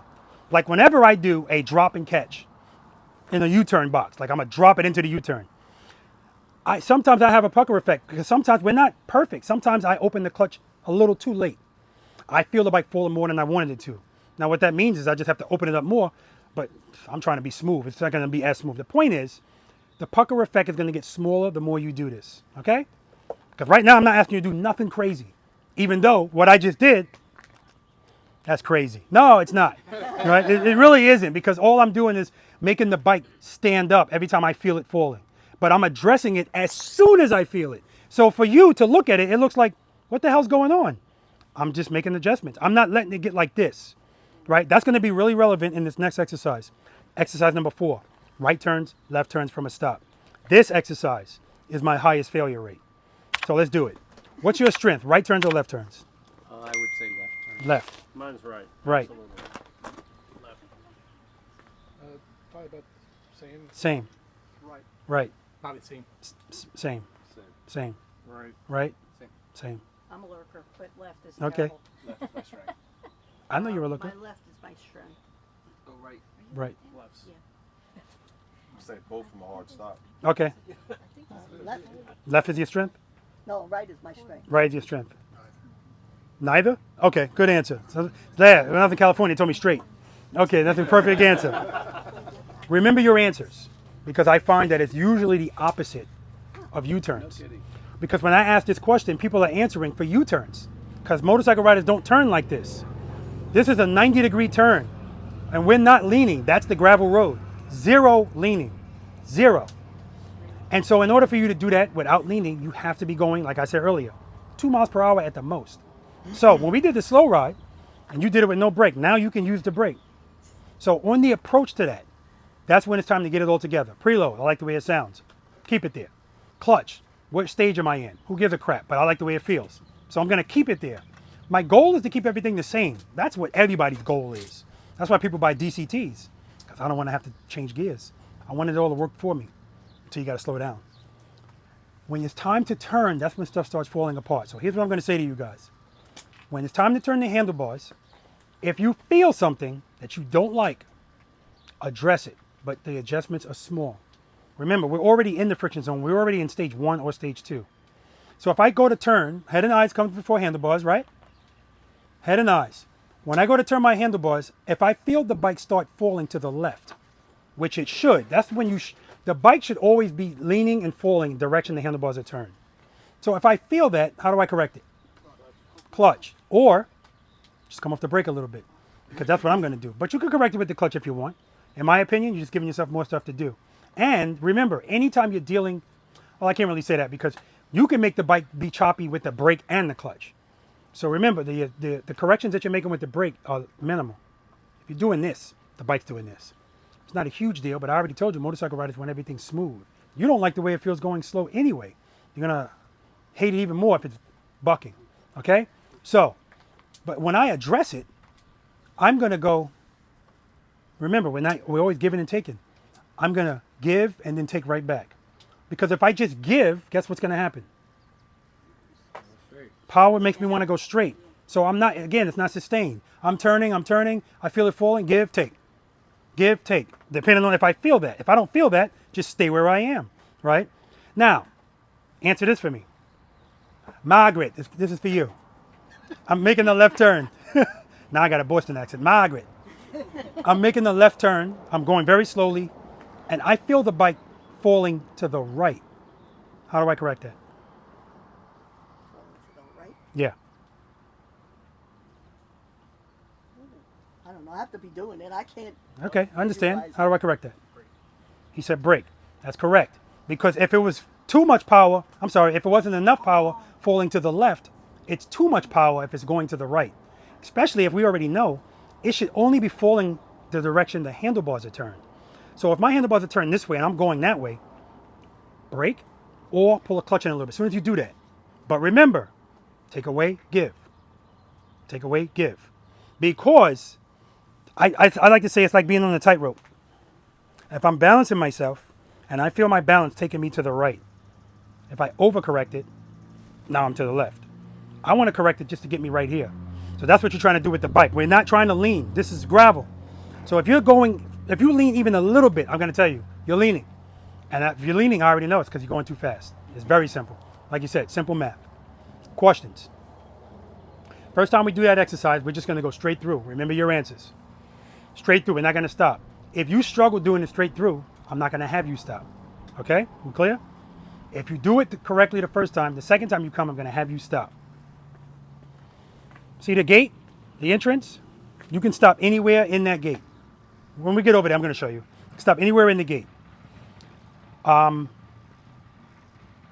When it's time for you to move the bike, this is when it falls apart, doing it from a stop. Like Dan said, he said, I'm fine from a stop. By the way, everybody that said, you know, my strength is both ways, I'm going to call FOS on that. Prove me wrong. Everybody has a strong side and a weak side for whatever the reason. Everybody does. We'll see. Sometimes you don't, again, you don't know what you don't know. When you do it from a stop, again, 2 to 1, rear brake. When you start, you should be on the brake right away. Control your speed, but don't smash it, right? Again, everything we're doing out here, you should be gauging your pressure on the brake versus your clutch. So sometimes I like to start with just clutch. And if I need to correct it, now I can correct it with the brake. But it's giving me, over time, my hand is picking up the muscle memory of how much it should be open before I'm doing something. Okay? What you got, man? Is this the, when we starting, is it a trust and believe? Like you said, we're going to pick our foot up, turn, then go?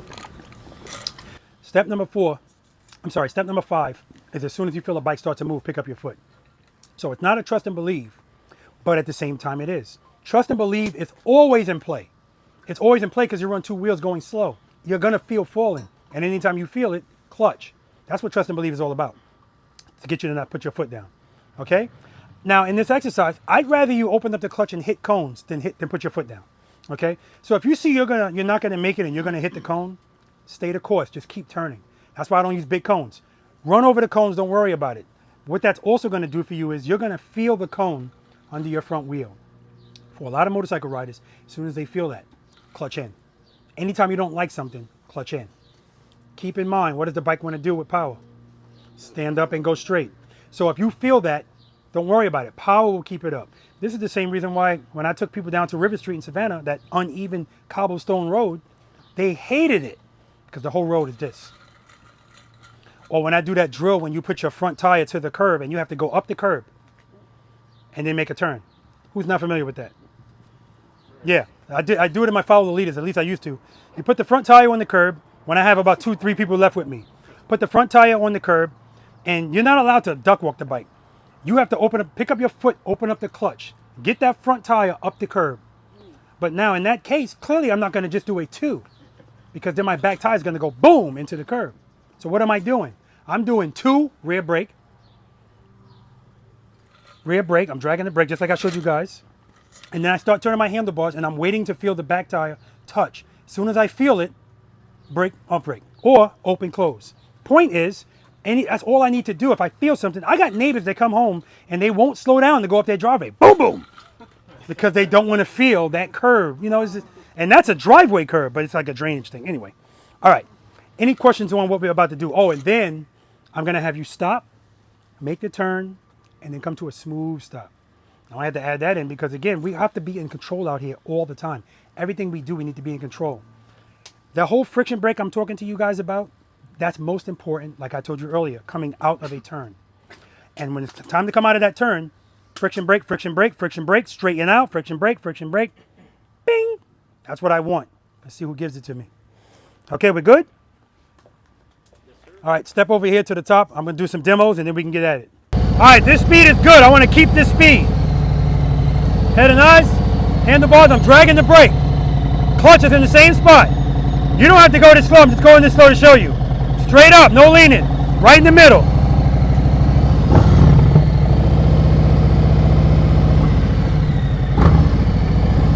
Doing it from a stop, friction brake. You guys can stop anywhere in this box. Your front wheel has to be at least past these cones. Foot up, head and eyes, rear brake. Keep the clutch where it is. I'm just standing by waiting to see what I feel. Right in the middle.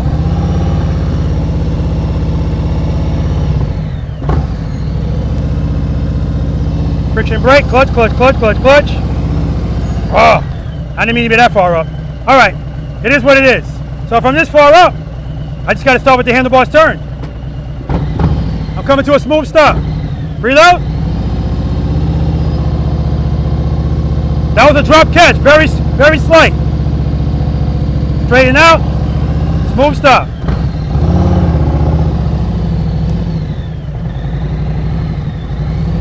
We good?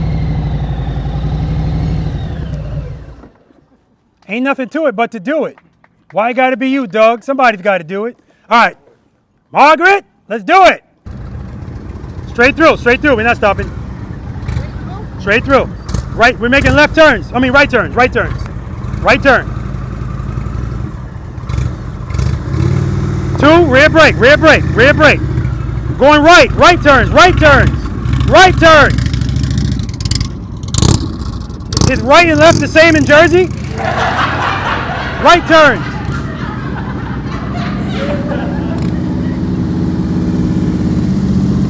Good, good head nods.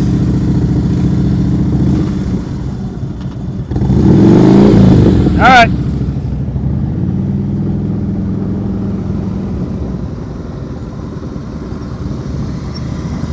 Good, slow it down, head nice, slow down, slow down, slow down. Too much speed, you're leaning. Keep that throttle loaded too.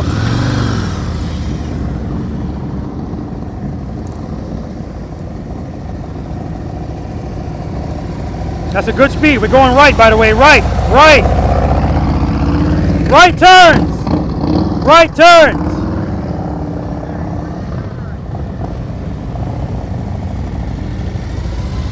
Head nice. Turn those bars. Clutch, clutch, good job, good job. He leaned, but it wasn't because of speed, because the bike was falling. And he didn't catch it right away, that's all. It's a good speed. Straight through. Right. Cover that brake. Don't put your feet up. Start with your foot on the brake. There you go. Good. Head and eyes on my camera. On the camera, you're looking down. There you go. Hold that turn, hold the turn. Money, baby, money.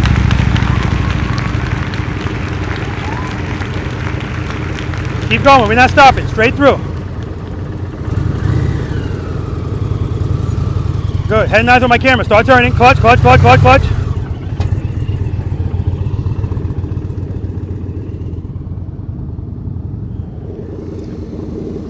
Straight through, straight through. Don't stop, head and eyes, rear brake, start turning. Clutch, keep the clutch open, brake, brake, brake. Good job, man. Rear brake, rear brake, rear brake. Straight through. Head and eyes on my camera. No, straight through, we're not stopping. Head and eyes on my camera.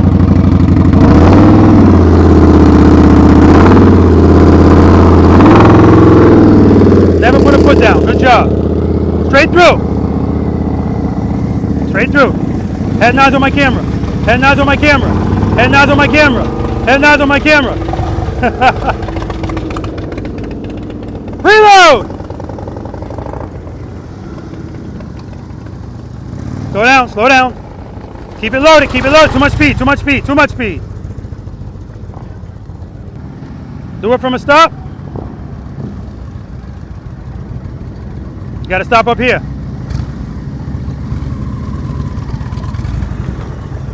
All right, it's another 10, front brake. All right, right turn, not left, right turn. Cover the brake, cover the brake. I like how you had your middle finger on. Here you go, Rob. Preload. Preload. Clutch, rear brake. Stage 2, rear brake. Just a little pressure, not a lot. Preload. Preload. Easy on the brake. Good. Clutch. Clutch. Clutch. Clutch. Clutch. Clutch. What's happening? You're not getting enough out of what? Clutch. Open it more. Easy on the brake. That's why you're not feeling it. You're holding the back with the brake. I can hear it. Get off the brake. Get off the brake. All right. Head nice. Head nice. Head nice. Good.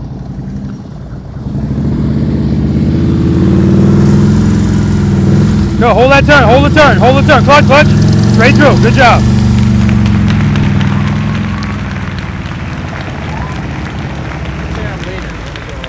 Too much speed. From leading? You can't lean without speed, so you know you're going too fast. As soon as you start, 2, rear brake. 2, rear brake, rear brake. Start turning. Rear brake, rear brake. See, you're leaning. You're leaning. Too much speed. I know it sounds crazy. There's too much speed. All right, we're going this way. Good. Head nice. Slow down. Hold the turn, hold the turn, hold the turn. Keep it loaded. Good job, man. Right in the middle.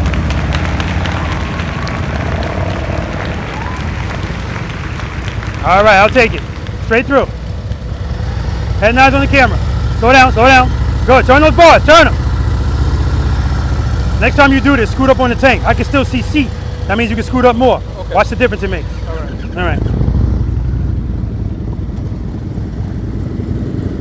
All right, your front wheel's got to be between. All right, you're good. All right, straight through. Preload. Rear brake, start turning. Turn those bars, hold the turn. Turn them, hold it. Easy on that brake. Good job, right in the middle.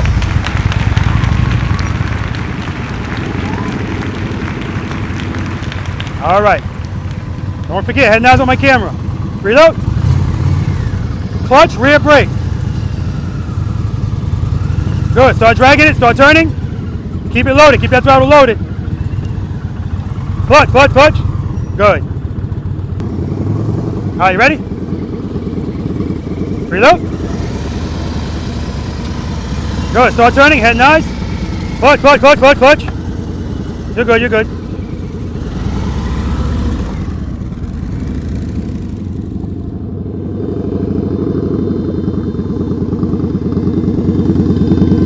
Smooth stop, friction brake.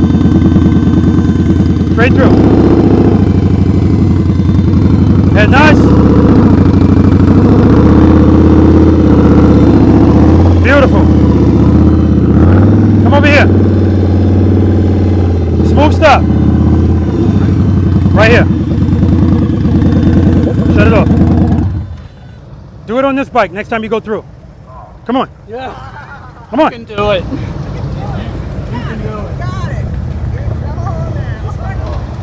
I never rode something like this. Well, good. Get on it. The rules don't change. Come on, man. People waiting. No pressure. That's how you start it. Just gotta hold it down now. You gotta take it off the kickstand. As you ride the bike over there, just get used to the friction zone, find out where it is, and once you got that, you're good. Nothing else is different.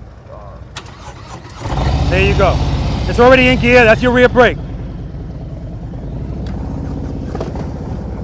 Go ahead. Smooth stop, smooth stop. All right, we're gonna work on that. All right, we gotta work on that preload. Straight through. Head and eyes on my camera before you make that turn. Preload. Good, put up, start turning, rear brake, rear brake, rear brake. Keep it loaded, keep it loaded. Nice. Straight through, straight through, straight through. Slow down, slow down. Start turning. Whoa.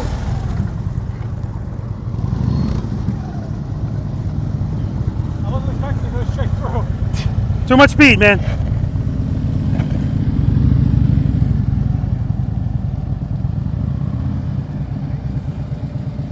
Straight through. Slow down, slow down, slow down. There you go. That's the speed I want. Beautiful. Beautiful, Boris. Slow down, slow down, slow down. Straight through, don't stop. Don't stop, Margaret. Making the right turn, don't stop. Head nod, start turning. Rear brake, rear brake, rear brake. Hold the turn, clutch, clutch, clutch. We were there though, we were there.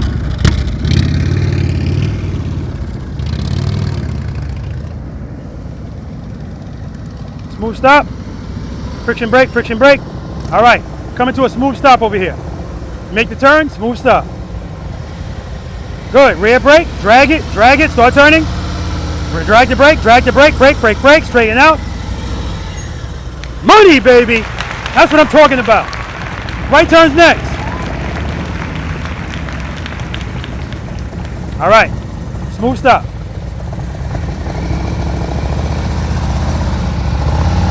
Good, hold that turn. Straighten out, friction brake. Yeah, you came out too early. That's the only reason you're here and not here. So good job. Right turn's next. Right turn's next.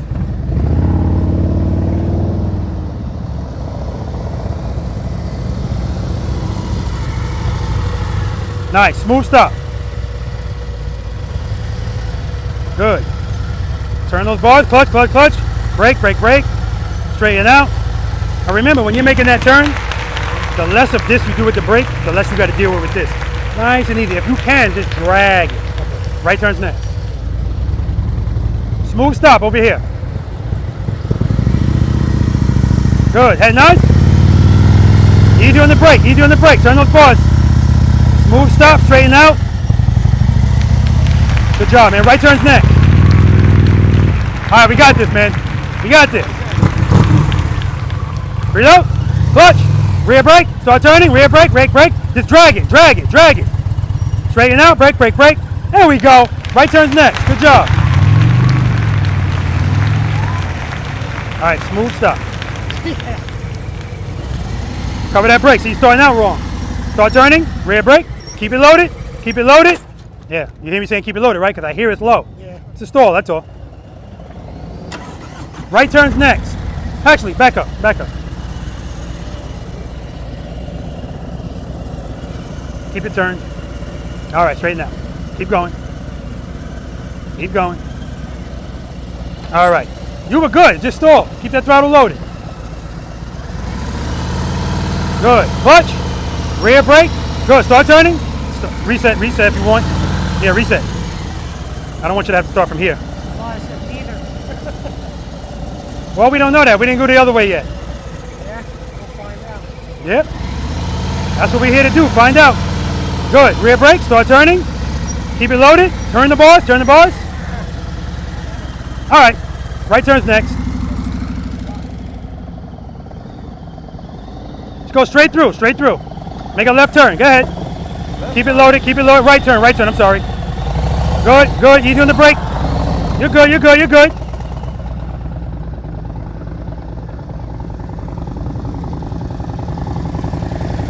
Smooth stop. All right. Smooth stop over here. Preload. Good. Start turning. Turn those bars. Brake, brake, brake, brake, brake, brake, brake. Keep it loaded. Yeah, that throttle's really low, man. Really low. Right turn's next.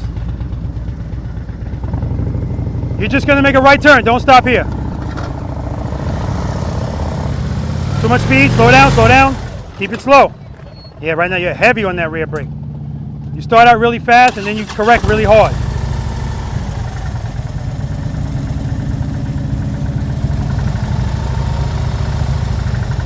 Preload. Now your preload's low. Back it up some more. Keep going. Keep going. Keep going. You're good. All right.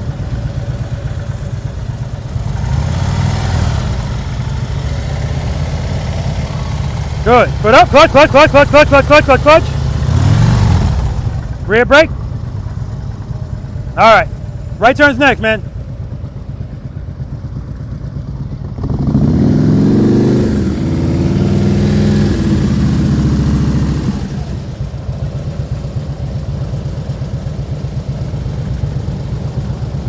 Smooth stop.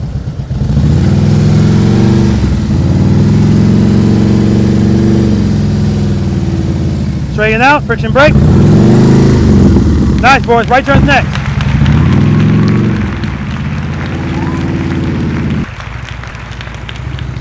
Head nods on my camera. Rear brake, rear brake, rear brake, rear brake, rear brake. Yeah, you like lefts better than rights.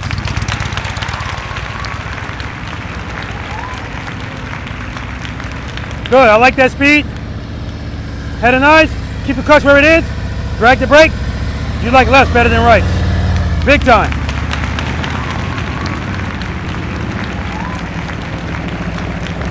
Head nice, keep it slow. Rear brake, rear brake.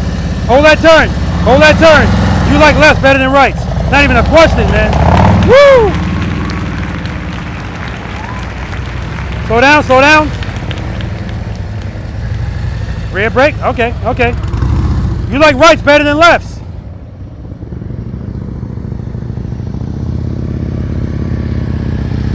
Start turning, rear brake.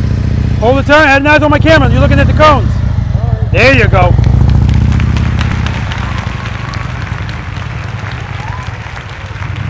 Slow down, slow down. Start turning. Good, turn the bars, keep the clutch, clutch, clutch. All right.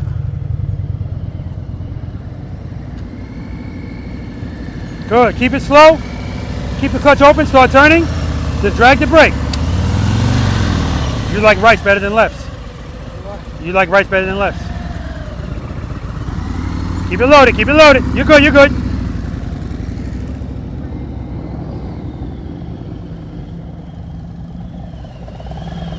Good, head nice, rear brake, rear brake, rear brake. Easy on the brake. All right, you can park it and go get your bike. Good job, man. Look at him, he's killing it. Good speed, head and eyes. Hold that turn, rear brake, rear brake, rear brake, rear brake. Don't speed up. Good job.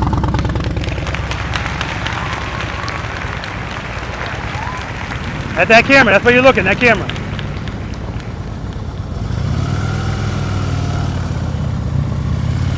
Good, head and eyes up, head and eyes up. Too much speed, too much speed. But you definitely like lefts better than rights.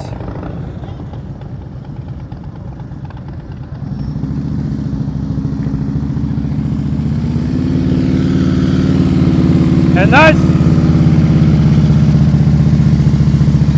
Nice, boys, right in the middle.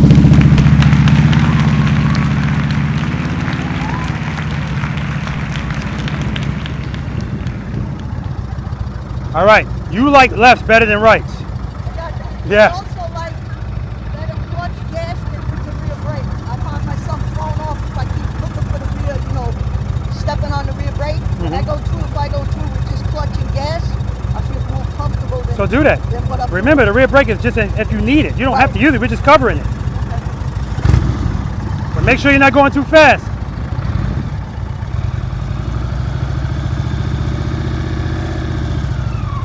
Good, head nice. See, it's too much speed, too much speed. That's where the brake comes in. Good job, though. But I want it straight up. If that's gravel, you're on the ground. Smooth stop. Friction brake, friction brake. Not bad at all with the stop. All right, straight through. Left turn. Preload. 2, rear brake. Start turning. Brake. See, too much speed. You're leaning. Good recovery, good recovery. Good. All right, left turn. Straight through. Straight through. 2, rear brake, rear brake. Slow down, hold the turn. Beautiful, right in the middle. Top performance.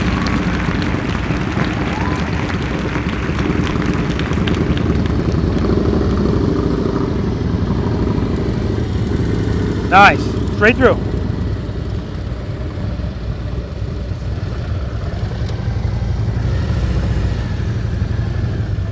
Okay. Now we know, now we know. Left turns. But guys, see how close he got to this curb? That's because it's too much clutch. Too much clutch. So in that case, rear brake or pull the clutch in a little bit. You don't need to be that close to the curb. All right, straight through. And he doesn't need to be leaning either. Head nods on the camera. Good, good. Hold the turn. Good job. All right.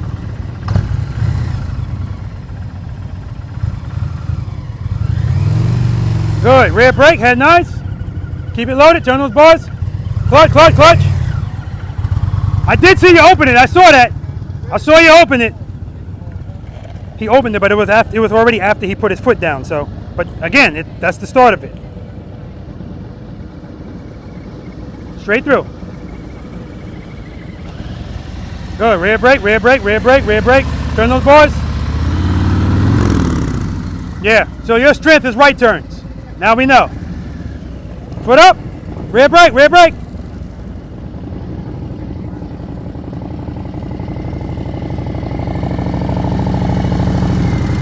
All right. Head nods on my camera. Reload. Head nod. Oh, too much speed, too much speed, too much speed. Sometimes people hear me say preload and they think it means fast. Keep it slow, slow. Straight through. I want you to go straight through. Back up, back all the way up. No, when I say straight through, it means make the left turn straight through. Don't stop. Okay, keep going. Keep going. Keep going. Because I don't want you doing it from a stop. Keep going. All right. Now, if you take off too fast, you got room to slow down. 2 to 1. 2 to 1. 2. All right. Rear brake. Rear brake. Start turning. Too much clutch. Too much clutch.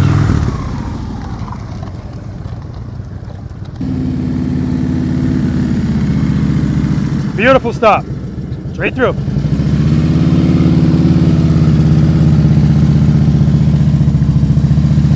Excellent. Right in the middle.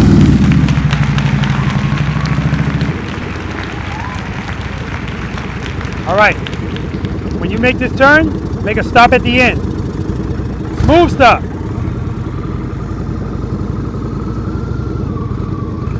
Head nice. Brake on that brake. On that brake. Straighten out. All right, I'll take it. Take a break. Keep it loaded.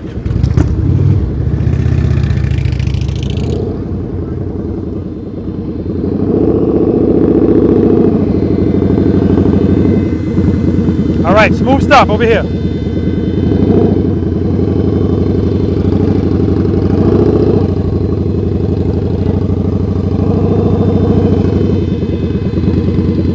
Excellent, take a break.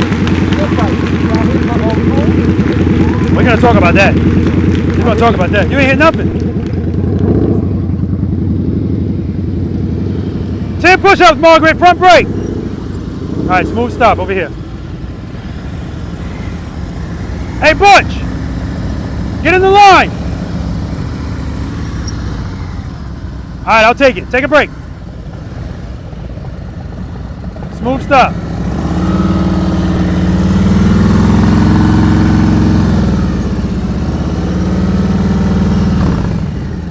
I'll take it. Take a break. Hey, Butch! Get in the line! Get in the line! Smooth stop. Easy on that brake. Yeah, man. All right. All right, smooth stop over here. Smooth stop. Go, on my camera, on my camera.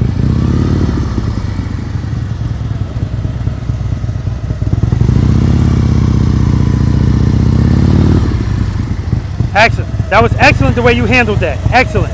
The way with the bars turned, not going straight. We're gonna talk about that. That was good. Take a break. Take a break. Smooth stop. 2 to 1, baby. 2 to 1. Or 2 rear brake. Too much speed. Too much speed. Yeah, and what you tried to do is just cut that turn instead of actually turning. No big deal. Take a break.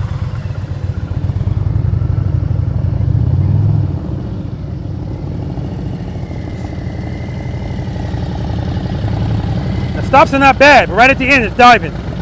Smooth stop over here. Head nice. Head nice.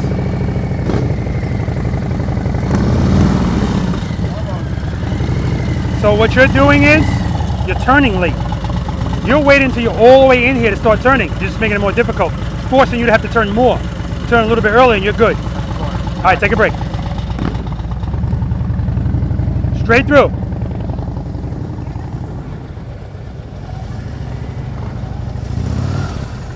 Stop. Reset. Go back. So right now we got to get rid of that falling that you feel right away. And so in order to do that, 2.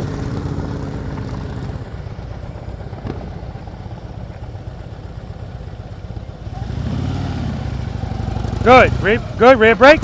Keep it loaded. Yeah, too much speed. Too much speed. All right, take a break, Rob.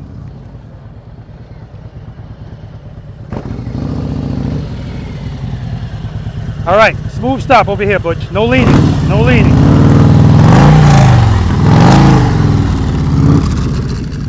A 30 push-ups, Butch. 30 push-ups.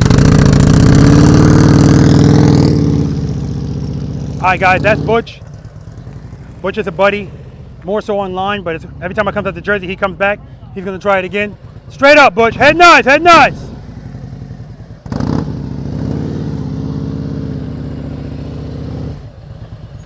There we go. All right, guys. Next exercise number 5. Now we're going to be turning, leaning, and transitioning. Let's do it.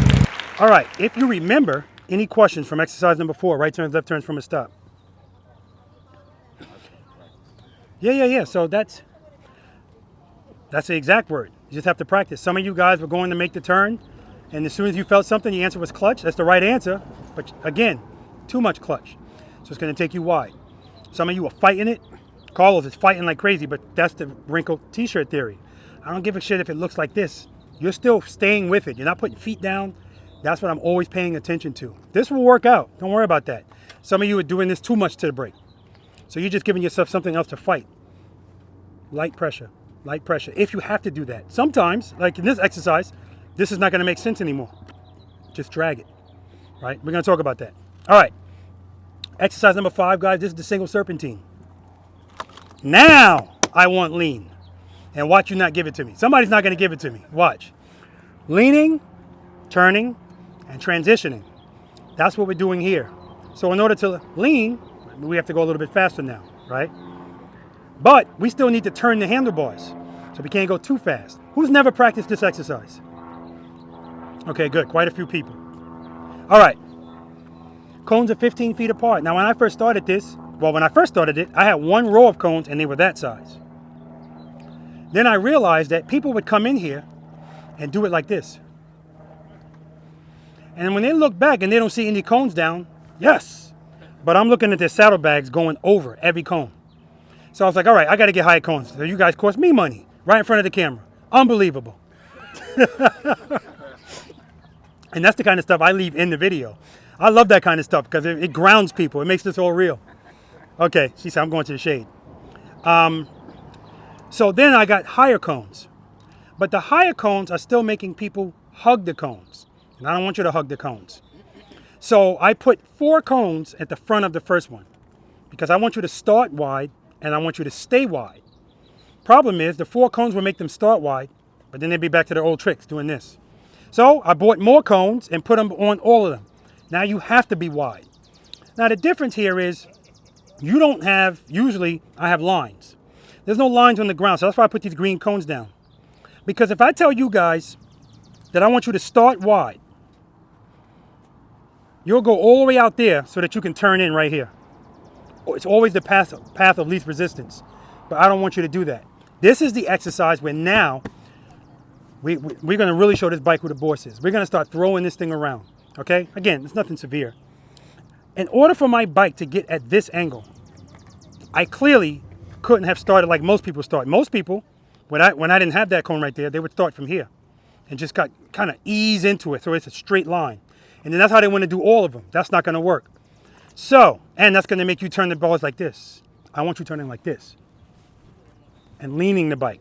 So when you guys come in here, the reason I put this green cone here is because I don't want you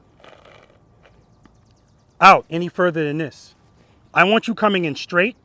And as soon as you get next to these cones, I want you to dip the bike into this turn aggressively. Because that's how you need to do all of them anyway. We may as well start correctly, right? But not only is that important, that's also important because when we start making U-turns, that's the one thing I can't get people to do. Commit to the handlebar turn and the lean right away. It's complacent all the time. And that's not what we're doing. We're not doing this. Turn, transition, turn, transition, turn. Now, this exercise, for some reason, the more you do it, the looser you get. So I expect some of you guys to be going too fast. Some of you are going to be going too slow. If you're going too slow, you can't lean. Doing this straight up, I forgot to tell you guys this as well.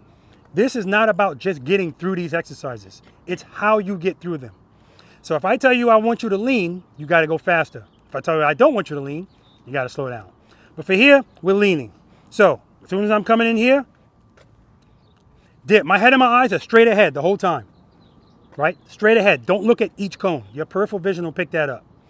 Rear brake. I'm not going to use my rear brake here, but I want you to use it. You should not be using your rear brake the whole time, right? Can you do it? Yes, but it shouldn't be necessary. Don't drag it the whole time.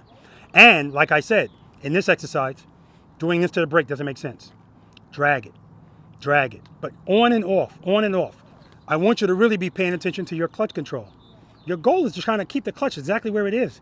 The good thing about going wide is, what does holding turns by us? Yeah, you definitely pay attention with these videos, man. Space and time. So what am I referring to?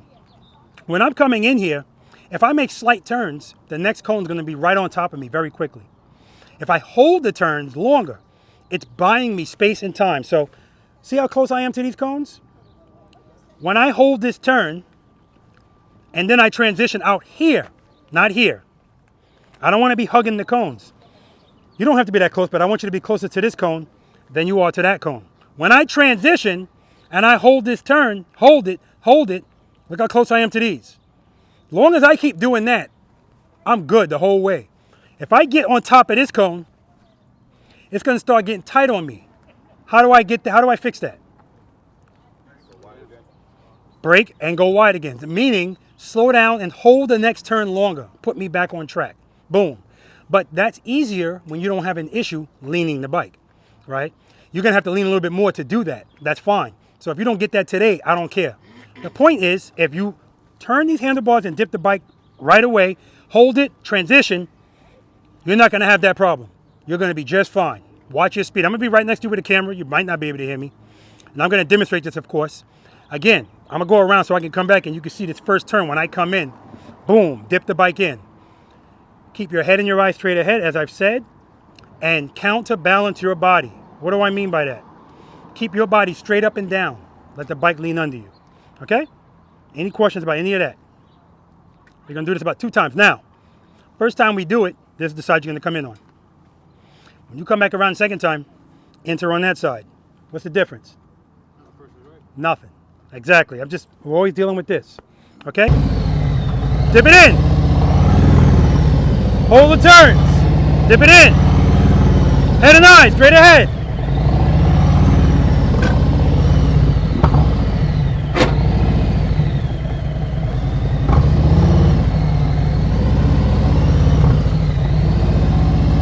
Head and eyes, straight ahead. Hold the turns, lean it in. Turn the bars with conviction. Rear brake.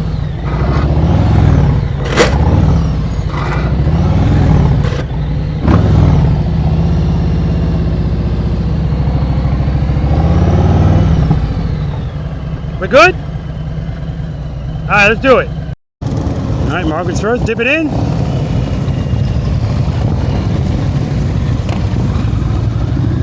Yeah, pick it up, pick it up, pick it up. Don't give up. Good. Transition, throw it in there. Rear brake, rear brake.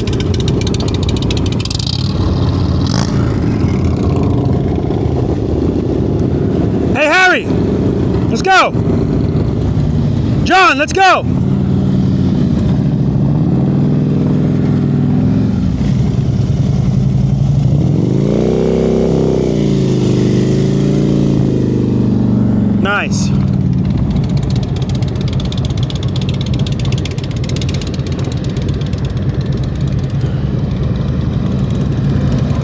Good. Good. Good correction. Good correction. Good job, man. Beautiful. He looked at that last cone like a bullfighter.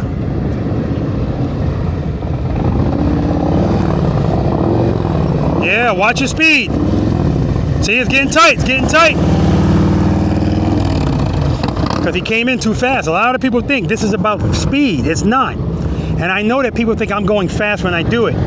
But it's the fluidity that's fooling them. The fluidity. That's what we're looking for. One with the bike. Hold those turns. Hold those turns. Keep it loaded. Keep it loaded. All right, I'm looking for that dip. No, that's not really it. Too much speed. Too much speed. Way too much speed. Too much speed. What happened? Yeah, you did, you. So yeah, he came in with way too much speed.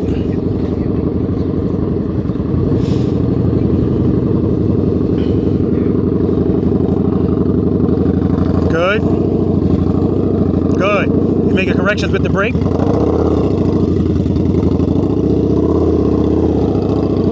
There we go. Yeah, the next owner of that bike's gonna love it. He's good, man. He's good. It's just a matter of practicing and practicing. It's just gonna get smoother and smoother. Dip it in. Dip it in. Watch the speed. See, too much speed. Too much speed there. Dip it in. Dip it in. Transition. Dip it in. Good. Transition. Dip it in. There you go. You got to be comfortable leaning the bike so you can transition and throw it right into that lean. If it's right on top of you. See, right now, what I expected, people are making that first turn. They're just kind of moseying into it. Good. Keep it loaded.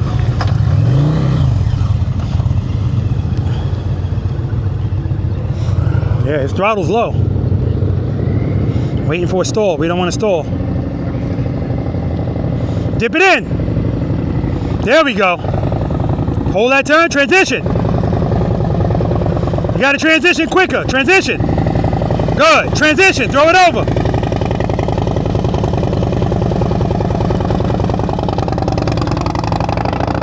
All right. Again, kind of straight up because he's going too slow. Dip it in. Watch your speed. Watch your speed. Too much speed.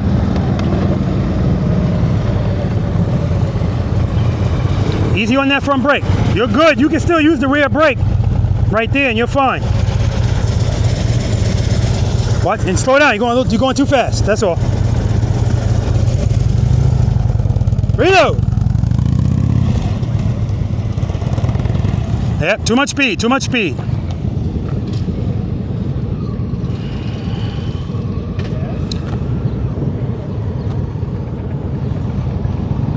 Dip it in.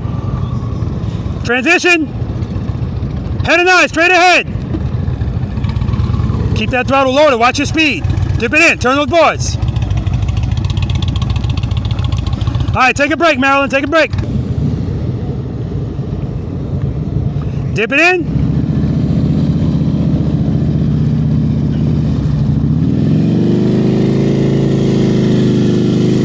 Hold those turns. Hold the turns.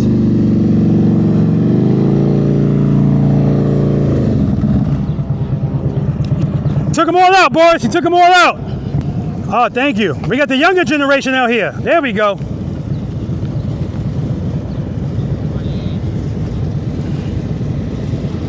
Dip it in. Good.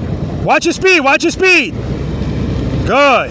See, the fluidity fools your eye. Very nice. See how his suspension, when he goes to transition, you see it dipping and dipping? That's because he's throwing the bike into the lean. Every time you throw the bike into the lean, suspension dips. The harder you throw it, the more it dips. This is much better. Good. Dip it in. Dip it in there. You're looking right at that cone. That's why you hit it. You're looking right at it. That's why you hit it. Good job, though. That was better. I watched him eyeball that cone all the way until he hit it. He was fine.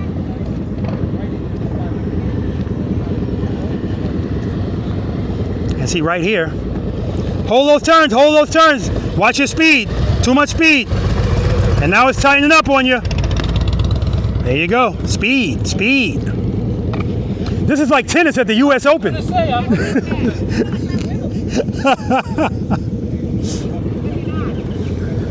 I appreciate it. But right here, here's the green cone. Right here, Dan is approaching it straight. Most people are on the other side of it because, again, they're trying to cut it. They don't want to.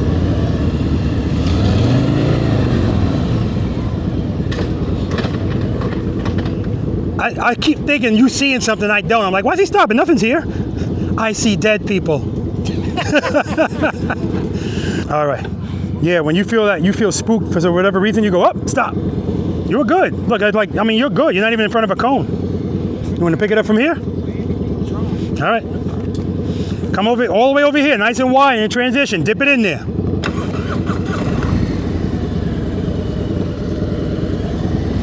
Good. Foot up, foot up. Rear brake, dip it in. Hold that turn, hold that turn. Transition, open that clutch, open the clutch. All right, take a break, Dan, take a break. Something to work on. Good. Good, there we can see that? That's the dip. He was getting prepared for the dip with the counter dip. Good, his head and his eyes are straight ahead. Yeah, this is good. Beautiful.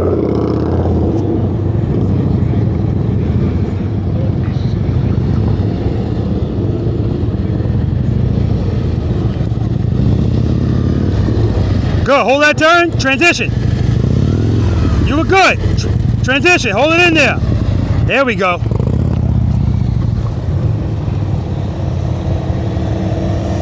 Dip it in. Transition. Watch your speed, good. Transition, well, clutch, clutch.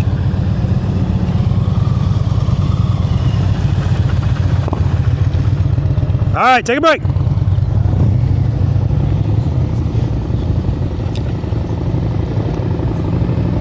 Dip it in, good. See, that transition's too slow. It's the left transitions.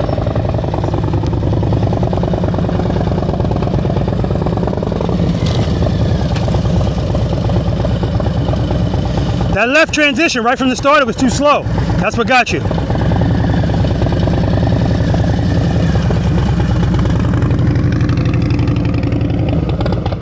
right.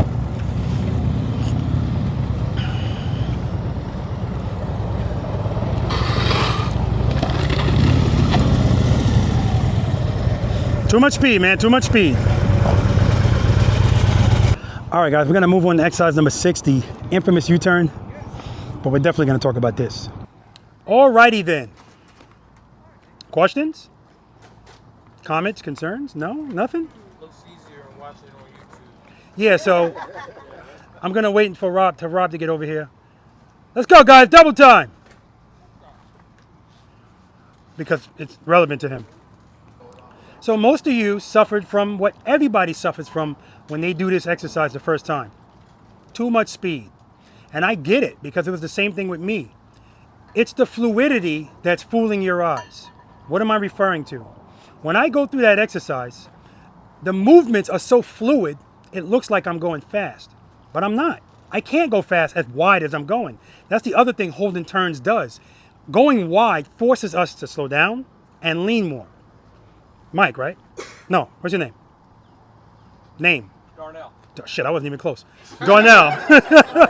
Starts with the same letter. It starts with the same letter. I'm way off. When Darnell went through, same thing. Fluidity. And one thing I'm seeing his motorcycle do, every time he transitions, I see his front suspension go like this. That's when you know somebody is transitioning, because that's what I want. I want you dipping the bike into these transitions. I want you to be comfortable doing that. Now, most of you, happens every time, I'm gonna have to build a damn wall. That green cone I put down, I want you to be on the inside of it. So if that's the green cone, oh, let me do this. If that's the green cone, and this is the line I want you to be between, instead of you coming here, you're going to come over here. Again, path of least resistance. So now you can kind of ease into this turn, and now it's a straight line. It's not what I want. See, it's just like law enforcement. The criminals are always going to find a way. The roaches are always going to find a hole, right? And so what you're going to do is That's what he wants. And immediately your brain shows you the easier way. No, I want you to straight and just dip it in. Like somebody asked me, how come in your U-turns you don't teach people to do this first? Right? And I do. There's some people that teach it and actually put a cone there to make you go around it first. And the reason I don't ask people to do that is because A, it's not necessary. And B, if that's how you always practice, then when you're out there in the real world and you have to just make a U-turn and you don't have the space for that, I don't want anything to make you go, oh. Because if it's not in your muscle memory, you're going to have to think twice about it. Think twice, lose a life on the motorcycle. I want you to just, boom, just do it. Right? And I've already shown you, if you want to make a U-turn from a stop, drop and catch. 2-to-1, 2 rear brake. That's all you have to do. So we don't need to do all of this stuff. Right? But I understand it's trying to get you to loosen up. But that's what the single serpentine is about. That's the exercise where we start turning the bike. And when you're trying to figure it out, you're going to be reluctant to turn. Everybody's reluctant to turn because straight feels so damn good. Everybody could go straight, right? And so that's why you were coming in like a bat out of hell. That ain't going to work. Not at 15 feet. That's a 40-foot serpentine, right? So that's something that if you struggle with that, I need you to practice that. Because if you struggle with a single serpentine, you're a dangerous motorcycle rider. Because if something happens out there, you're not going to have the presence of mind to do it, the dexterity, the mindset, nothing. And it's not going to end well. It might not end well. Again, everything doesn't boil down to scare tactics, but I just want you to be comfortable, okay? And all that exercise is making you do is be going slowly and turning and leaning. Not too slow, of course, but slow enough so that you can manipulate the handlebars. Boom, boom, boom, okay? Anything? All right, normally I do this over there, but I'm gonna let you guys stay in the shade for a little while. Exercise number 6, the infamous U-turn. Now at the beginning, I asked who loves making U-turns. Everybody raised their hands. I'm kidding. Nobody raised their hands. So that's what we're gonna do. Again, it's 27 feet over there. Then there's an 18-foot box. I don't think anybody's gonna be in that box. Again, nobody's going to be in the box, but if you want to try it, you go ahead, knock yourself out. But like I told you, it's not necessary, right? Now, what you've shown me, Darnell, is your confidence is higher if the bike's going faster so that you can lean it. But the good thing about that is it's not just fast and straight. The key to that exercise, guys, the key to 27 feet, I really want you in 24. The key to that is I want you to, A, on the approach, find out what your preload is. You like it? Set it. Clutch, what stage of the friction zone you're in. If you like it, set it. Now, when it's time to turn, what comes first? Head nods or handlebars, Harry? What comes first? Head nods or handlebars? Head. Unbelievable. Head nods. They should take it. They should take his pension. Head and eyes first, then handlebars. But as soon as you turn your head and your eyes, I want you to commit to the handlebar turn and the lean right away. And that's what I wasn't getting from some of you guys. Some of you guys were still on that first approach. Dip it. That's how people start their U-turns. That's why the turns are so wide. And so what they do is, head and eyes, handlebars. Again, when it's time to turn, I don't like it. So they slow down. If you slow down, now you can't lean. So whatever speed you had approaching the U-turn, keep that speed. Turn your head and your eyes. And when you turn the handlebars, commit to the turn and the lean. If you give it to me right away, I don't need a lot of it. So this is not about scraping boards. If you turn your handlebars and commit to the lean right away, I don't need a full lock and I don't need full lean. But if you do it right away, 24 feet or less, easy. The issue is when it's time to turn, you barely turn, barely lean. And when you get to the top, now you look at those cones and now you see I'm not going to make it. Now you turn and lean. And by then, the turn is wide as hell. So when you go to make that turn, I'm always looking at the light under your bike. Head and eyes, handlebars. That's what I typically see. I want to see head and eyes, handlebars. And now you can just stay right there. Boom. Now when you make that turn and you make that lean, don't change anything. Let me rephrase that. If you need to change something, you do. You shouldn't have to, but if anything, don't slow down abruptly because people do that. That's when the bike drops. And don't speed up. I understand speeding up because you felt something and your mind said clutch. That's great. But that's too much clutch. That's why we're always covering the rear brake. So if you feel that you did that, correct it. But for the most part, you should be fine. You shouldn't even need the brake, right? You should. Darnell's face went, what? Well, you shouldn't because, God damn it. Friction brake, friction brake. What does the rear brake give us? Correction and control, right? So if I'm making the U-turn, if my speed's good, if it's appropriate, what do I need the brake for? I don't. I really don't. Of course, I want you to use it, but if you use it, I just want it to be very light. So again, doing this to the brake, not applicable in U-turns. Doesn't make any sense. If you're going to use it, drag it. Just like if you're dragging your brake on your car. You're not doing this to the brake in the car. Just drag it. So here, just drag it. So I'm going to make a U-turn right here. I'm not going to use the rear brake.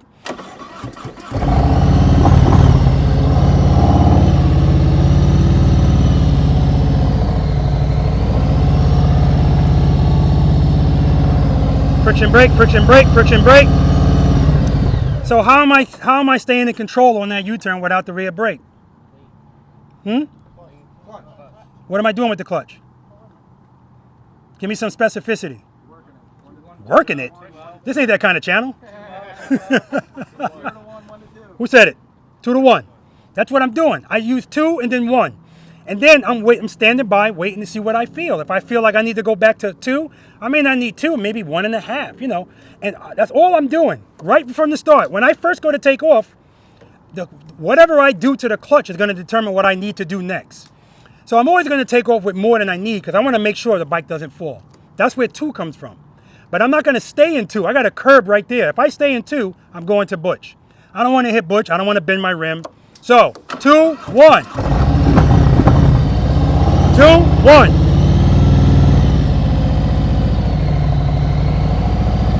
2, 1. If I find a good spot, I'm still going in and out, in and out. Friction brake, straighten out. So, but for you, I wanted to show you don't need the rear brake. So because you don't need it, but I still want you to use it, I want you to use it very lightly. Because I want your clutch, once you find a good spot, like I showed you earlier, if I find a good spot in the friction zone, I'm just going to keep the clutch where it is. My clutch is in stage 2, right where it is.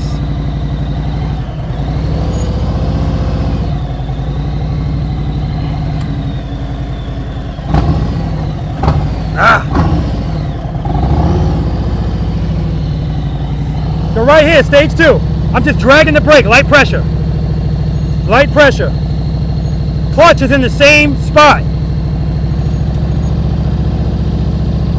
Friction brake, straighten out, brake, brake, brake, brake, brake. Smooth stop. Are we good?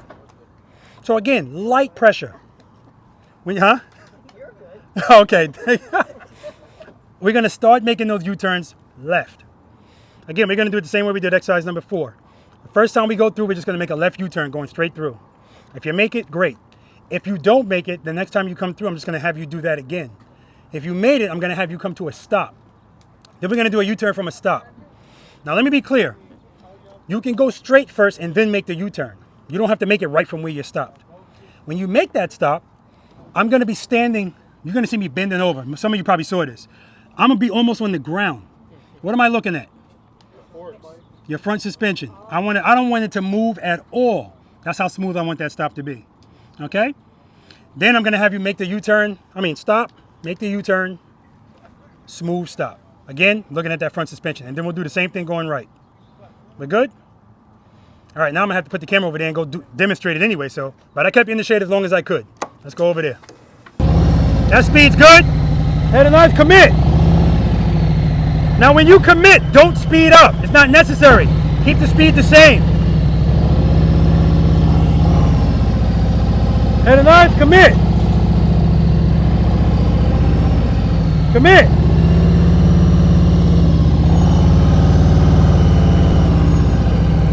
Come on.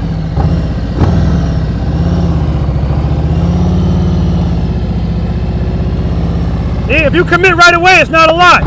Then I want you to stop, make the turn, and stop.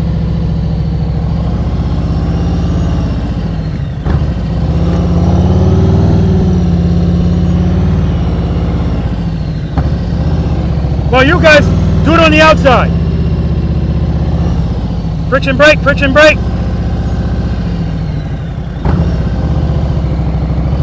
Commit, hold the turn. Rear brake, rear brake, rear brake, friction brake, friction brake. Smooth stop. We good? All right. So I wouldn't do it on this bike. I wouldn't. You can get used to anything. Head and eyes, Margaret, head and eyes.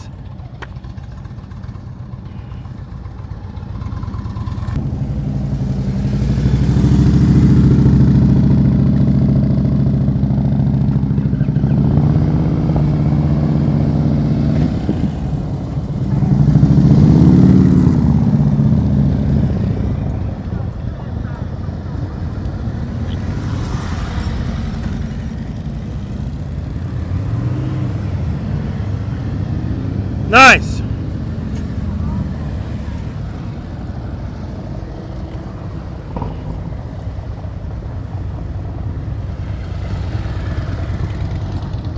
Watch your speed. Too much speed. Too much speed. Way too much speed. Preload. Not feeling it? Okay. You don't have to do it, like I said. Practice the ones before this. That's what you need to do. Reload.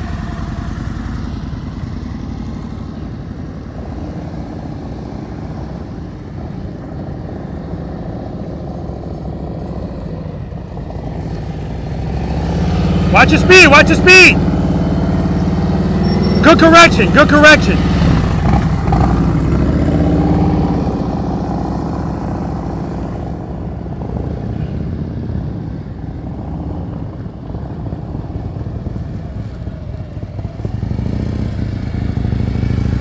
Watch your speed, watch your speed. Good, good, okay, good recovery.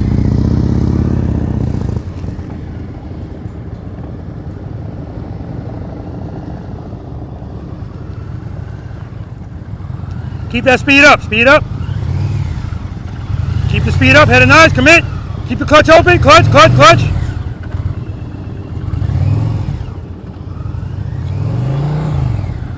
Keep that clutch open, brother. He's in and out on the clutch, in and out on the clutch. Just keep the clutch where it is, drag the rear brake. Good, keep the clutch open. Head and eyes, commit, head and eyes. That preload is low, you hear it? Too low.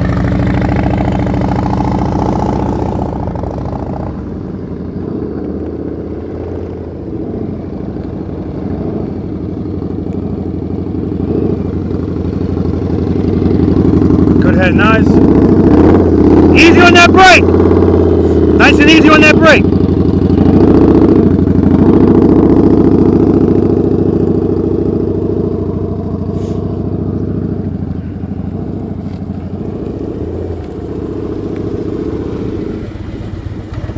Too much speed, too much speed. Hey Rob, that front tire looks low too. Could just be me.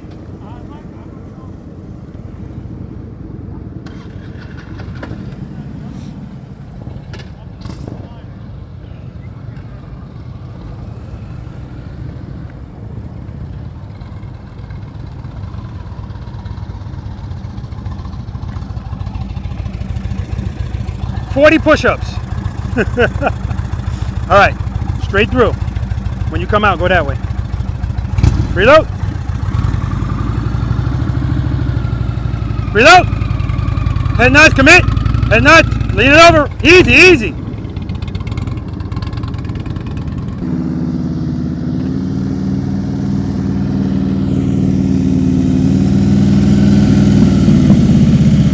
That's 20. U-turn. Straight through. And a nice commit. Good job. To the left, to the left.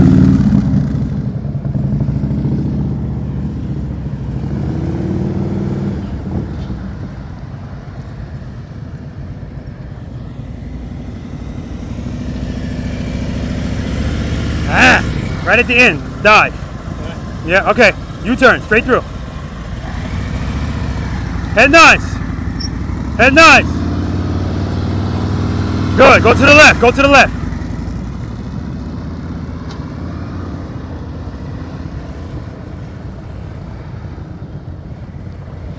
Straight through. Straight through.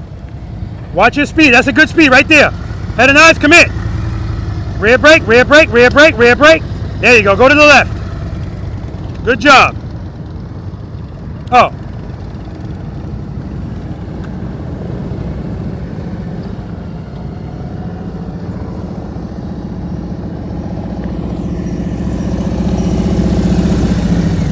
Not bad. U-turn. Watch the speed. Clutch, clutch, clutch. All right, go to the left.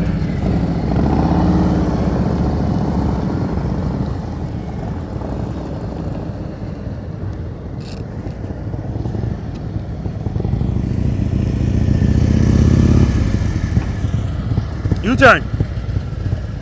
Don't jab at the brake, just drag it. Head and eyes. Head and eyes. You're looking at those cones. Look over your head. Left turn.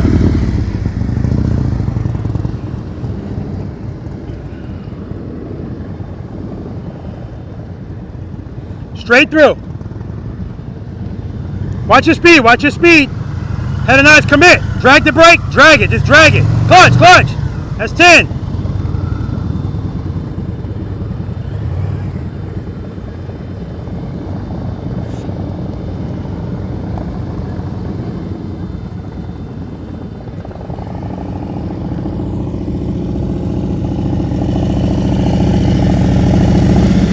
Okay, little dive. That's it at the end. All right, let's do it. Come in. Head and eyes up. Head and eyes up. Head and eyes up. Good. That's where I want you looking. Too much speed. Too much speed. Clutch, clutch. All right.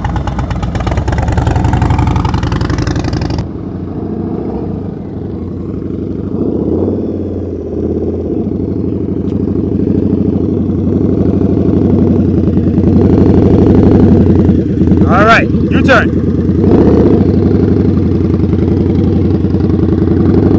Clutch, going too slow. You can't lean. Yeah, not enough clutch. Not enough clutch. Be on that rear brake right away, Rob. Be on that rear brake right away. Nice and easy. Rear brake, rear brake, rear brake. Watch your speed. Watch your speed. Okay, straight through, straight through, straight through, straight through. We're not stopping. You got the clutch all the way in. I'm looking at your hand all the way in.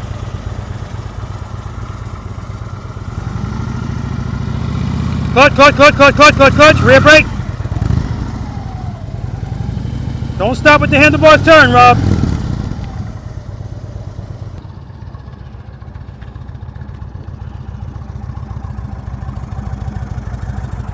Yeah, so when you're rolling up, I don't hear a preload. I don't hear anything. So all you're doing is, you're the coin rolling across the table. You're just hoping it all works out. No, I should hear preload. You should be in the friction zone. That's why we get to a nice smooth stop. All right, smooth stop on this side. Good, foot up. Keep the clutch open, drag the brake.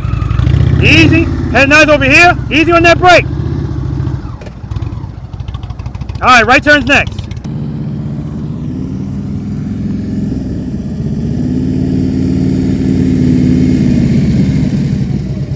Beautiful.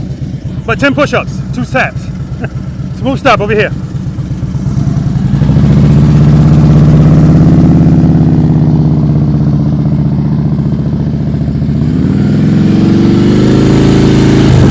Very nice. Right turn's next.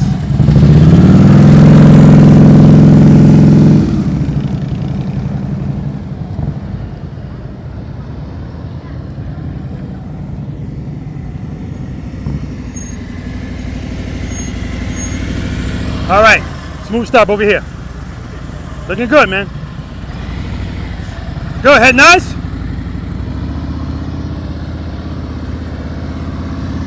Friction brake, friction brake, friction brake. I'll take it, man. Right turn's next. Good job.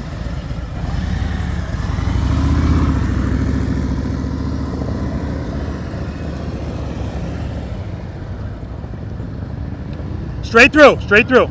Smooth stop at the end. Rear brake, rear brake, rear brake, rear brake, rear brake. Friction brake, friction brake, friction brake. Yeah, a little bit too much speed there because what I don't want you to do is coast through the turn. Okay, I want the friction brake pulling you through. Right turn's next. Good job. Reload. As he's going to take off, I hit a glug, glug, glug. Got to take care of that.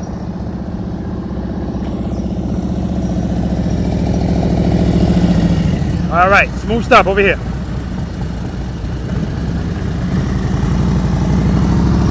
Head nice.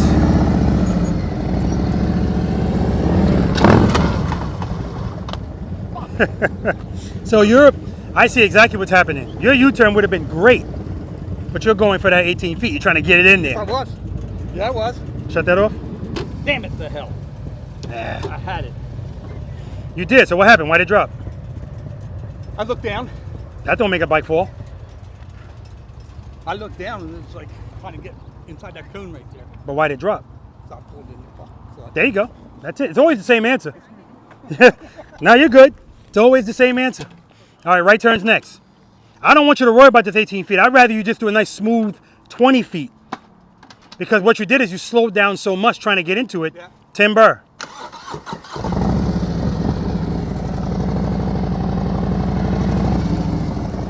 Let's get outside of 18 feet smooth first. Then worry about 18 feet. What's happening?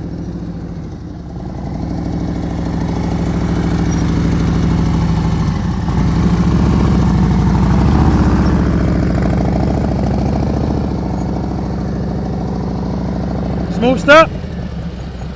And right there, you're making the turn, and then you get to the top and you straighten out. That's the only reason you were so wide. If you cape that turn, you're in here. All right, right turn's next.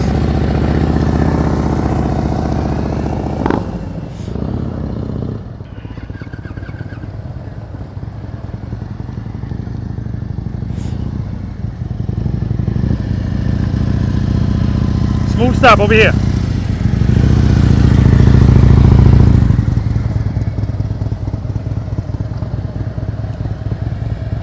Smooth stop. All right, so a couple of things. One, you're looking at all of these cones instead of looking at my camera. Second, you're stopped way off the line. So you made that turn tighter than it was going to be from the start. You still could have made it, but don't look at the cones. Right turn's next.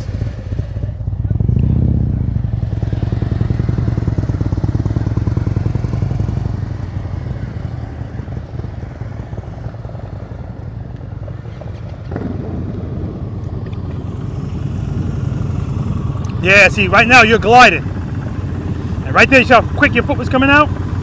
And as soon as you felt falling, time to stop. We don't stop when we feel falling. Friction brake, that's how I want you to stop it. Smooth stop over here. Good, head and eyes, head and eyes. Clutch. Yeah, that wasn't a clutch, that was a stall. Keep that throttle loaded. Your throttle, for the most part today, is always like right before stall is too low. Just give me a little bit more and hold it there. Reload! Reload! Keep it loaded! Keep it loaded! Right there, right as soon as he started to move, it almost stalled again. Got to get that taken care of, because that's going to be the problem. If he doesn't stall, he makes that U-turn. Friction brake, brake, brake, brake, brake. Don't give up on it at the end. You had it. All right, smooth stop over here. Head and eyes. Come in. Come in. Turn it. Smooth stop. Better. Now, when you're making that turn, you're like this.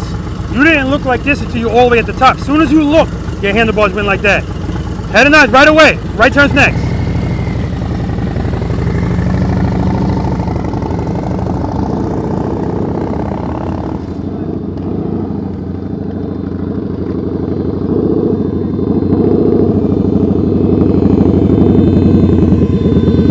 Nice. Smooth stop over here.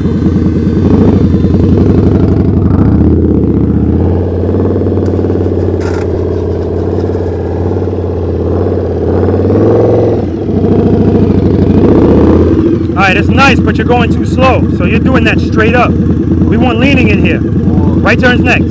More speed, that's all, more speed.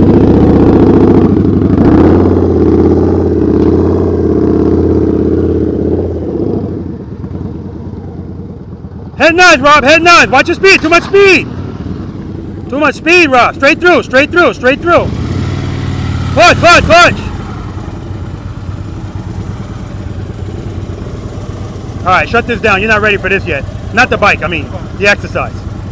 We'll try rights just to see if there's any difference. We'll try rights. If you want. Okay. Get that foot up. Right turns.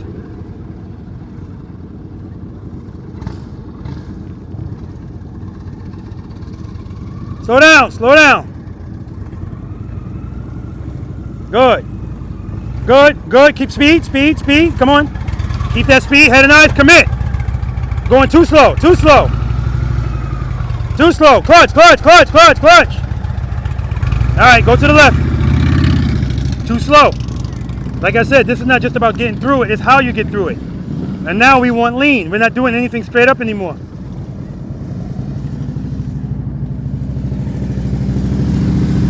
Head and eyes, commit. Good job.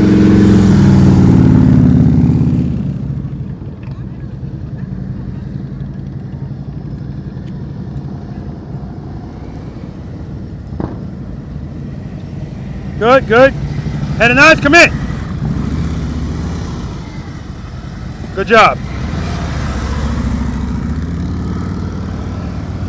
All right, this is all you.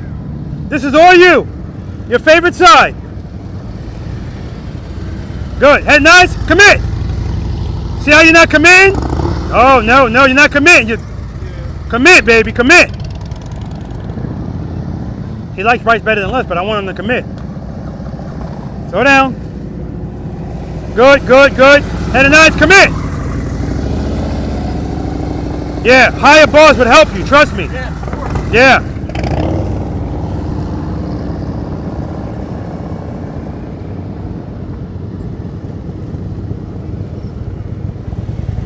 Good, stay at that speed, head and eyes, commit. Turn the bars, turn them. Good job.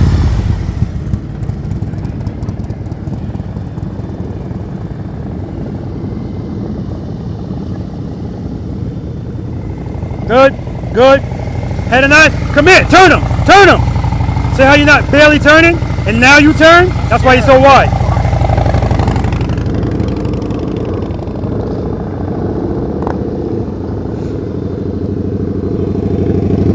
Head and eyes, commit, turn them, turn them, turn them, turn them. Yeah, see how the bars are hitting your knee? It's hitting your knee, that's why you're not turning it all the way. It's too low for you. Next owner's gonna love it.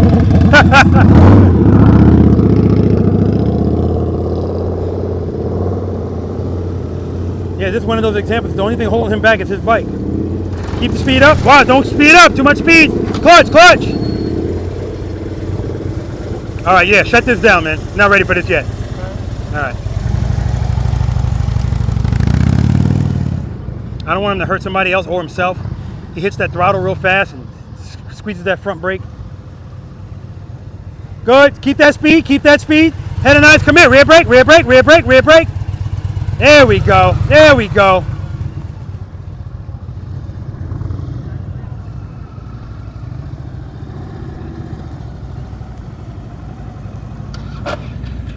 Friction brake, friction brake.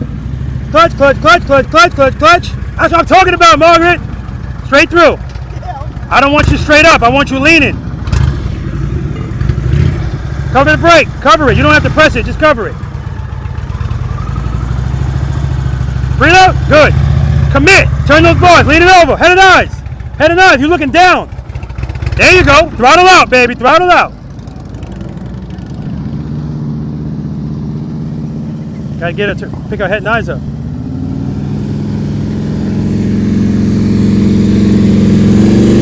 Nice. Straight through. Commit. There we go.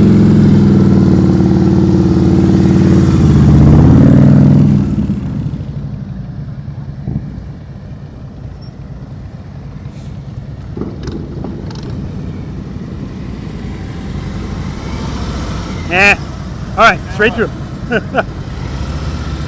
Head and eyes, commit. Turn those boards. There we go.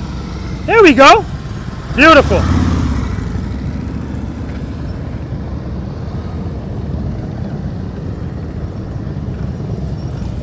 Smooth stop, friction brake, clutch, clutch, clutch, clutch, clutch. Ah! All right, straight through. Commit, turn them. Too much speed. You don't need all that speed, but it's a good U-turn.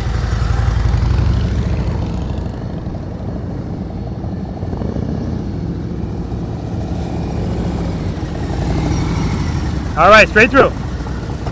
Commit right away. Don't lazily do it. Turn them. Rear brake, rear brake, rear brake. There you go. A little too much speed.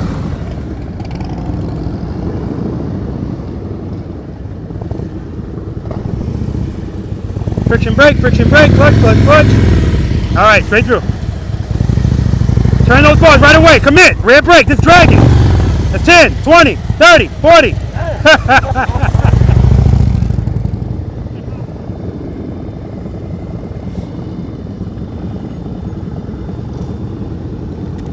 Smooth stop, friction brake, clutch, clutch, clutch, clutch, clutch, clutch, clutch. Oh my God, beautiful, beautiful. All right, straight through. Head nice, head nice. Good job, man.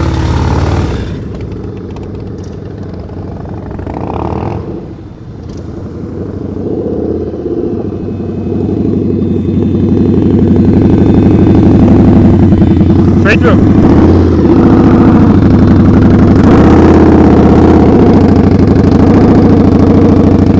Stop, stop. So right now, when you're making the U-turn, you're doing this to your brake. Doesn't make sense. Just drag it. Because we don't want the bike doing this in the U-turn. So if you use it, drag it. Okay? All right.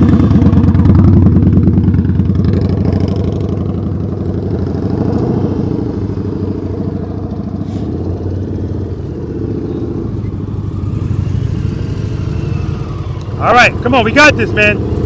Did it once, you can do it again. Come in. Keep the clutch where it is. Brake, brake, brake, brake, brake. You're coming off the brake. Stay on it.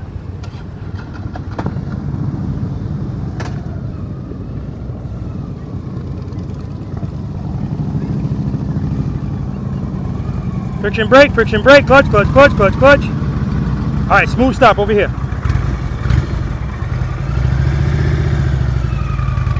Keep it loaded. Head nice, Morgan. Head nice. You're looking straight ahead.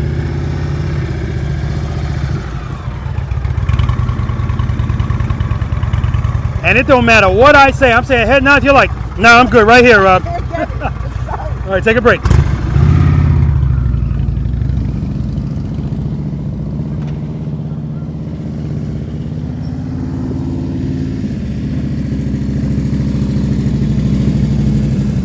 All right. Smooth stop over here. Head nice.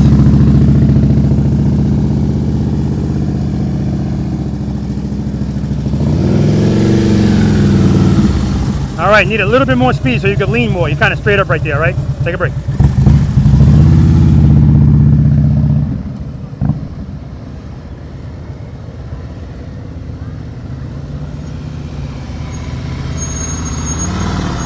All right, smooth stop over here. Head nice.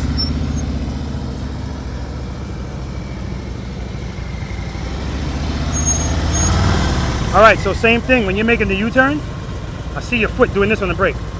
Okay. Just drag it. Okay. That's why the bike's going like that. Yeah. That's what. Yeah, you want that to be smooth, so just. Okay. All right, take a break. Good job.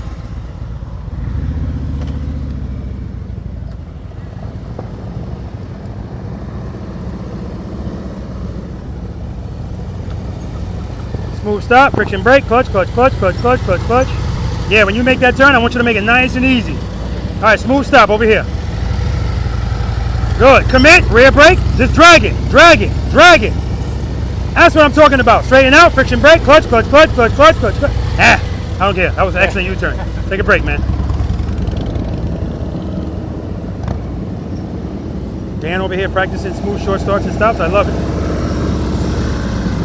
Smooth stop over here. Head nice. Good. Friction brake, friction brake. Take a break, brother. Good job.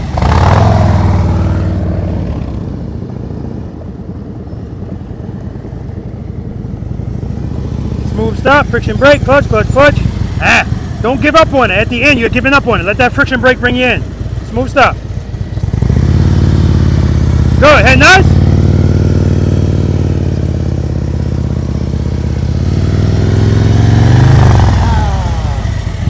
So you're doing the same thing when you're making the U-turn. I'm watching your foot do this on the brake. That's when a bike is going like that. Just drag it. Nice light pressure, okay? All right, good job. Take a break.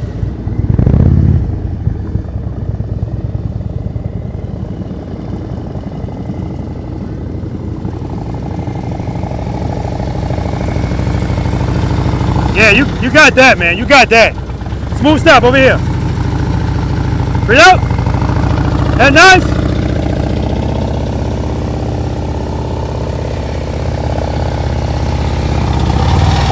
All right. A little too slow. So you're kind of making that turn straight up. Now I want lean, okay? Okay. Straight up's over there. Good job. Take a break. Thank you.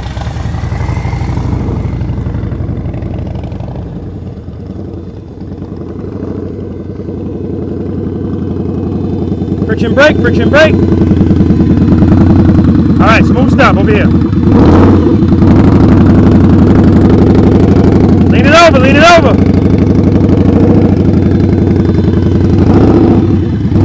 Same thing, too slow. The bike is straight up. All right, we want to lean here.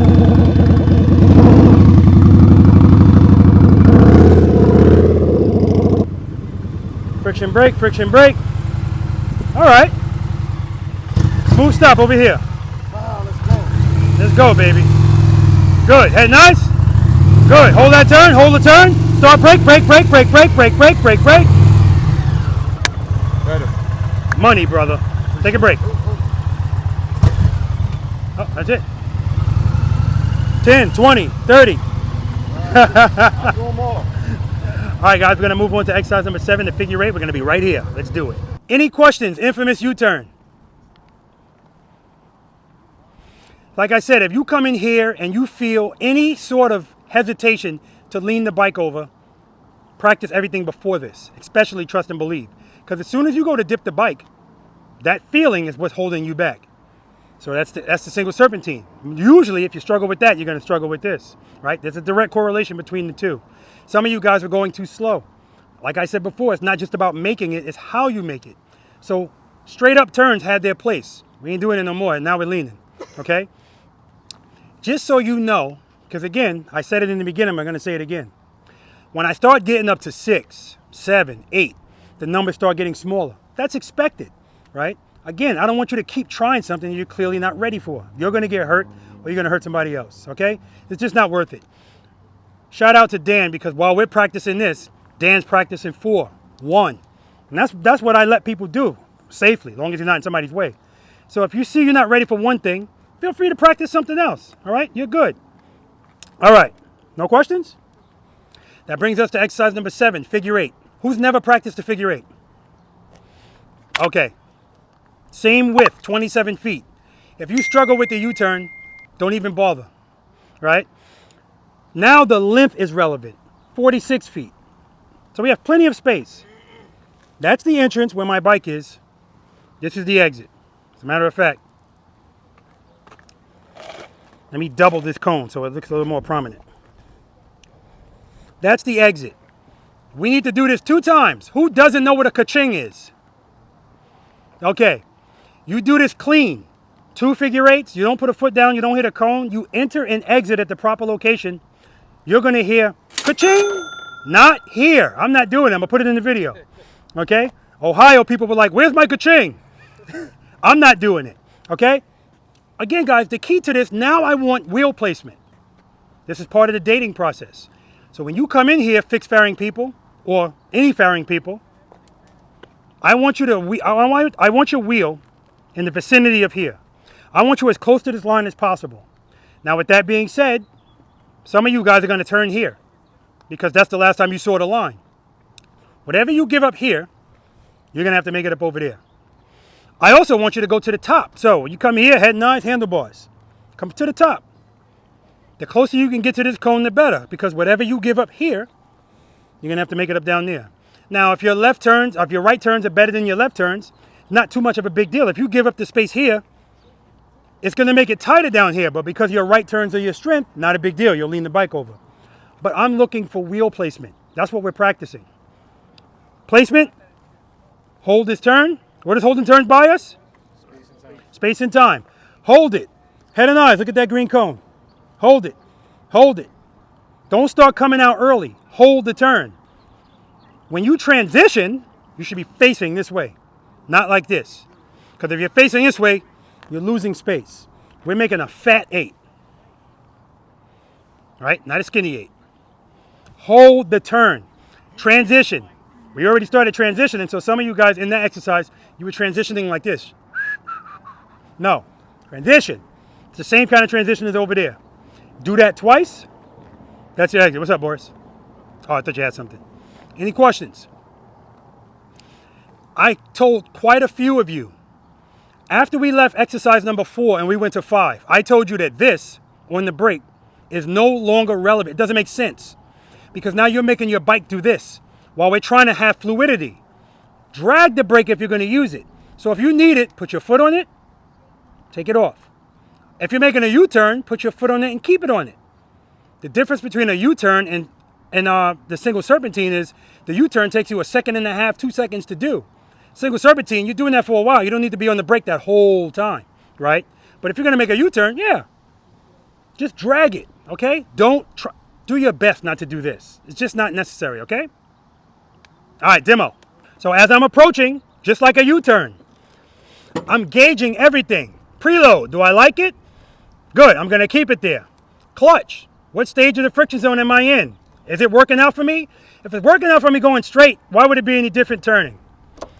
And then my goal is to keep everything where it is and just use the rear brake to control my speed.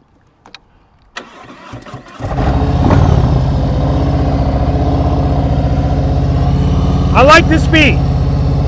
All the way to the top, hold the turn, head nice, hold it, transition. All the way to the bottom, hold the turn, hold it, transition.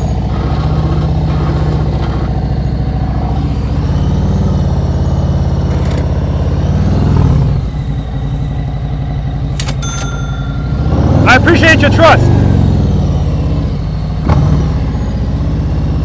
Friction brake, friction brake, friction brake. Smooth stop. Second figure 8, I tightened it up. What did I change? Margaret. Lean, brake. Well, brake would imply speed. I didn't change my speed. I changed my handlebar turn and my lean angle. So again, some of you guys were making this turn and I'm watching you fight in the bike. It's too much speed. It's too much speed. Brad, give yourself a little bit of brake. Boom, the handlebars will turn. We good? All right, let's do it. Margaret? You're not doing this one? Okay. Well, whoever's second, just go. Yeah. That's all you need. No? All the way to the top? Good, head nice to me, come to me. Hold that turn, hold it, transition. Throw it over, good. Clutch, good. All right, so he cut himself short. It's gonna be tight up here. You didn't go all the way to the bottom. Very nice, very nice. Nice. Go all the way to the bottom. There you go.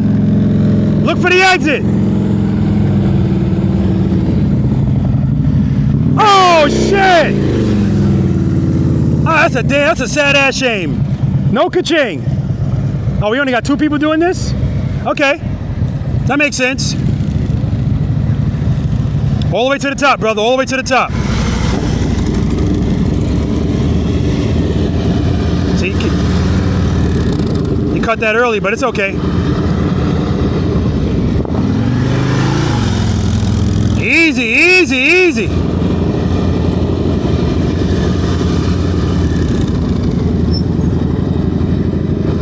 Good job, man.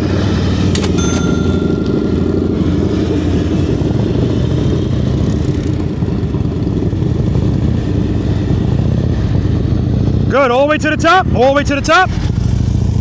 Head and eyes on me, find me, find me. Transition. Throw it over, throw it over. Head and eyes on me, find me. Come on, come on. Transition. All right, we're cooking with grease now. Find me, find me, find me. And nice. Come on, we're there. Good, good. Trust and believe. Look for the exit. Look for the exit. That's what I'm talking about, brother. Trust and believe, baby.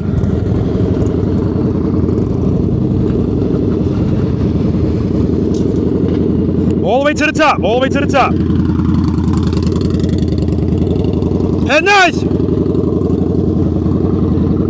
That's gonna be tight. It's gonna be a tight one. Uh-oh. Head nice up.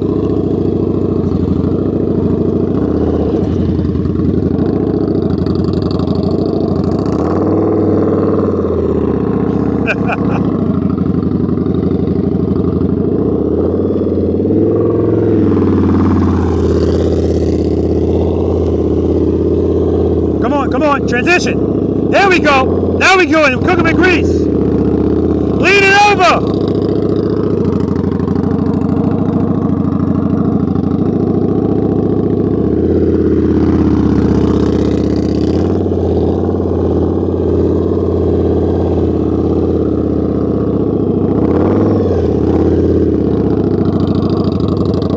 All right, so he's too straight up, so I can't give him a ka-ching.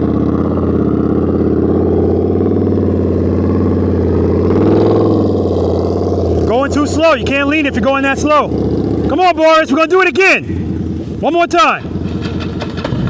And then there were 4.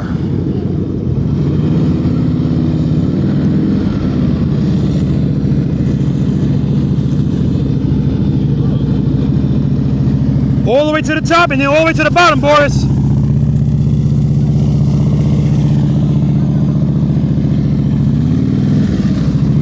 There we go. Head nice. Throw it over, throw it over. Drop and catch, drop and catch. Ah, you hit the cone. It's a shame. It really is a shame.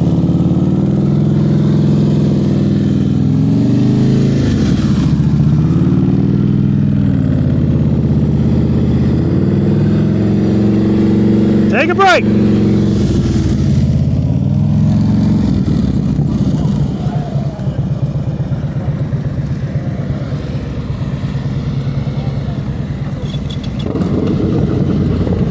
All right, watch your speed, brother. Watch your speed.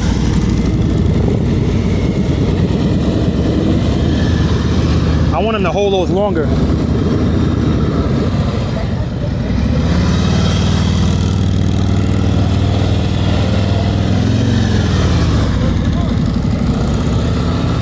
Watch that speed. Good job, man.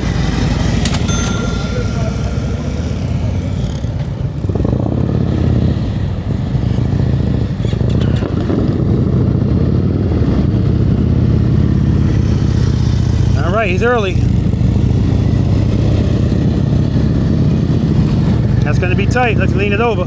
Okay, good. He leaned it over. Oh, that's 10. But he made that harder by giving himself less space. Clutch, clutch, clutch. Clutch, clutch, clutch, clutch. There you go. Trust and believe. Trust and believe.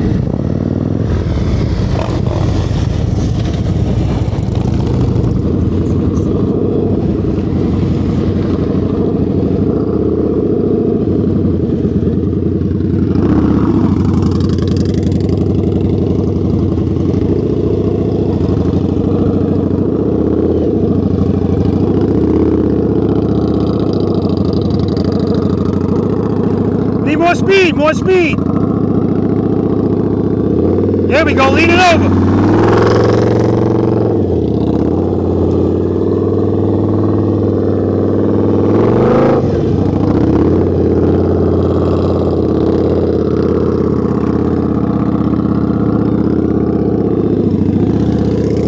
All right, we got Lieutenant John Gazzola from the NYPD Highway Patrol, retired, Highway 1. Had the pleasure of working with this guy. And he just bought this brand new Pro Glide Limited.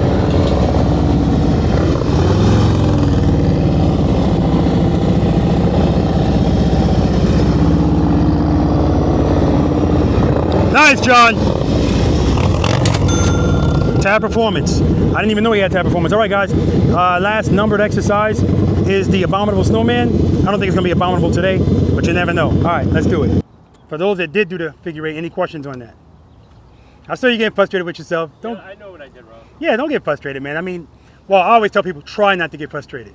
I asked, have you ever practiced the figure eight before? So you are where you should be. That's what I always tell people. That will help deal with the frustration that you feel. And also keep in mind, most motorcycle riders can't do what you did. But the good thing is you were tapping the ground, and I'm at 10, 20, 30. I kept going clutch, clutch, clutch. And finally, you opened up the clutch. Okay? The clutch is the answer, guys. That's what trust and believe it's all about. All right, guys. This is the last numbered exercise. Who has never practiced the Snowman? Okay. Well, I got good news for you. This is the Abominable Snowman, but it's only abominable if you go to the top. It didn't melt. The green cones just separate the circles. Now you'll notice sometimes people look at this and they don't know what they're looking at, because I don't cone you all in, but I do give you some cones so you have some confinement. So this is a circle. This is the middle of the circle. That's one side of it. That's the other side. Where my motorcycle is where you're going to be when you come in, because we're going to start making left turns. The circles are 27 feet, 25, 22, 18. I think I'm going to start putting yellow cones in the middle, just so it's a little differentiation, whatever. Anyway, so when you guys come in here, now we're talking about that wheel placement again. I want your wheel right here. Placement in the vicinity. Placement, then I want you to hug these cones to the top. And then commit. Placement, hug them, commit. Now, as I say that to you, some people are going to come in here. They're barely going to place the wheel there. They're going to be all the way over here, and they're just going to commit. We're in a circle now. Whatever you give up here, you're going to have to make it up over there. Some of you guys were cutting it short in the figure eight.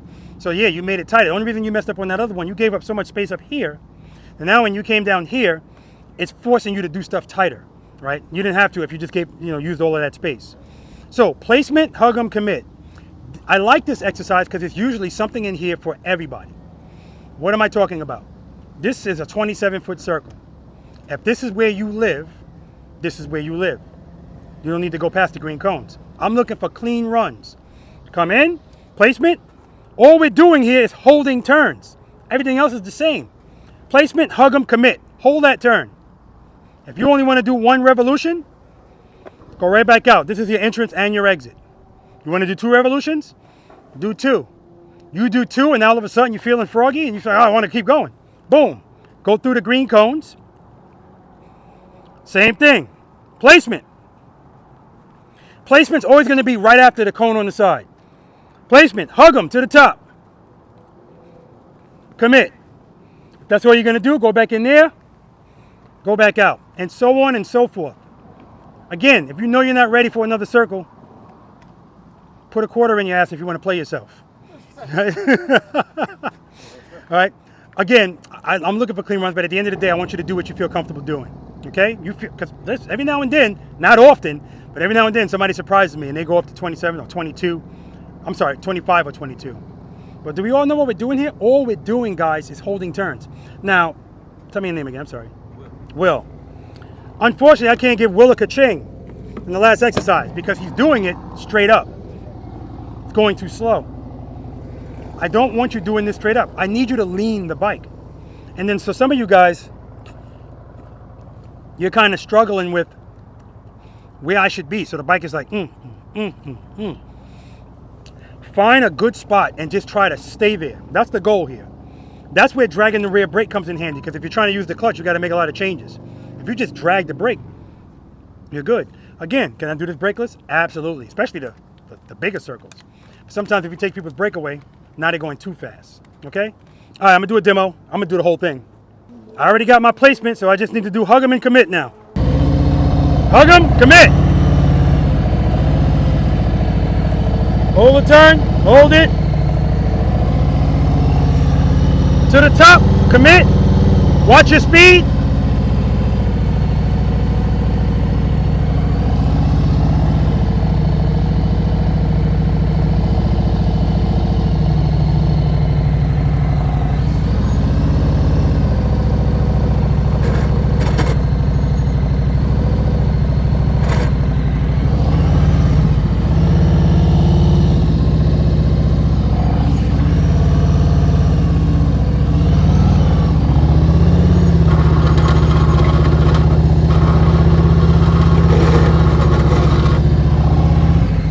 So on and so forth.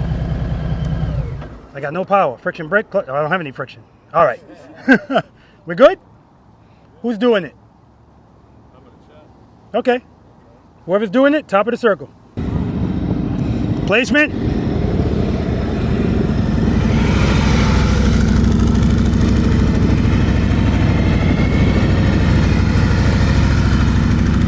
Watch your speed. Watch your speed. Good. Keep it loaded.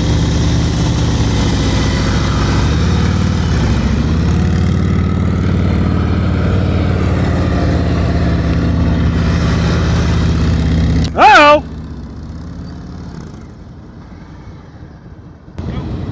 All right. Just a little early over there. A little early over there. Early. Good job, man.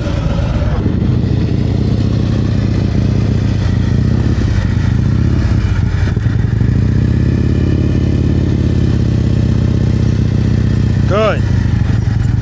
Good.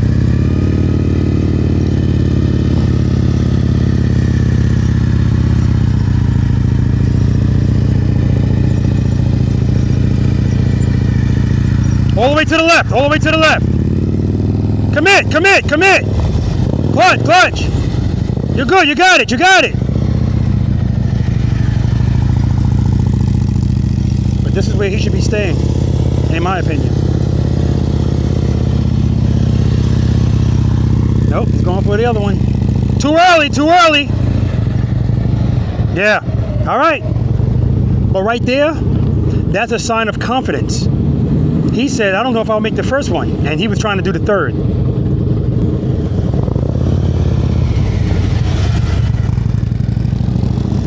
That's confidence. That ain't the entrance. That ain't the entrance. You're good.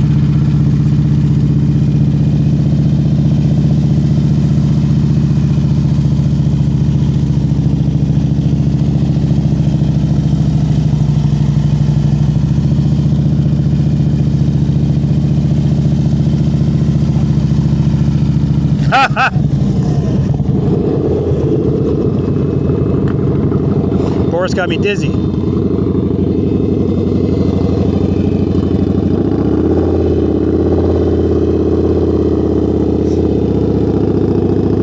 Very good head and eyes all the time, Will. Nice. Lean it over, lean it over, lean it over. Straight up again.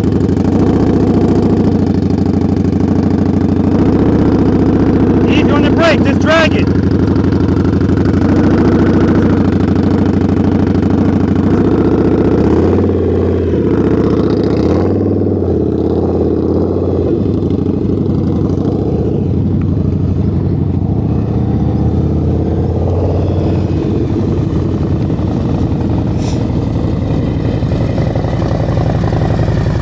To the top, commit, commit.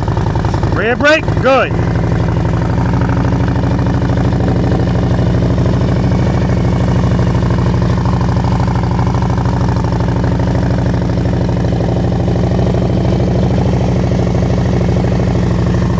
All the way to the left. All the way to the top. Commit, commit. Lean it over, lean it over. Easy on the brake, don't dance on it, just drag it. Too much clutch. Start going left. I mean, going right now. First time we went left.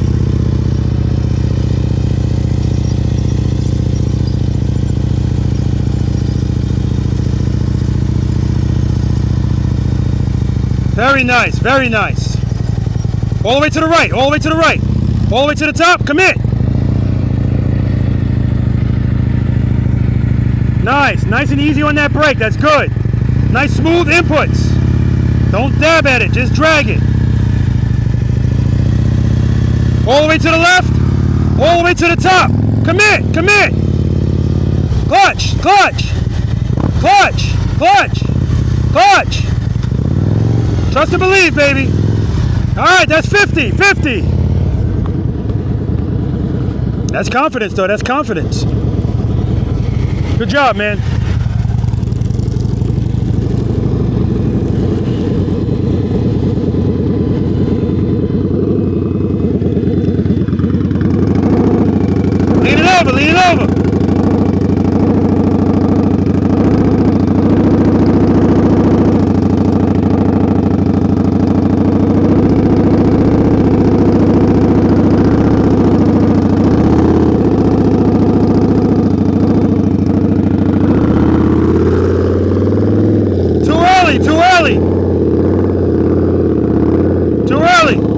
brake.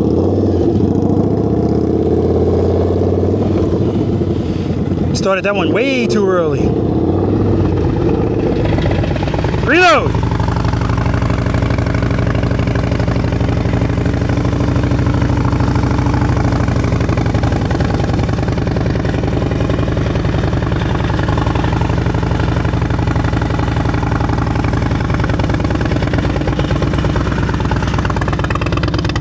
All right, you're early.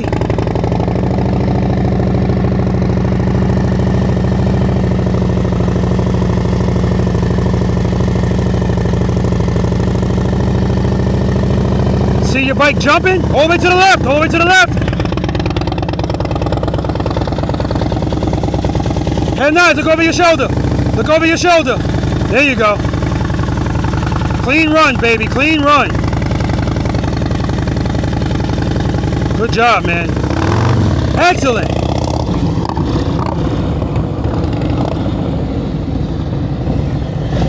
All right, John's gonna make it abominable.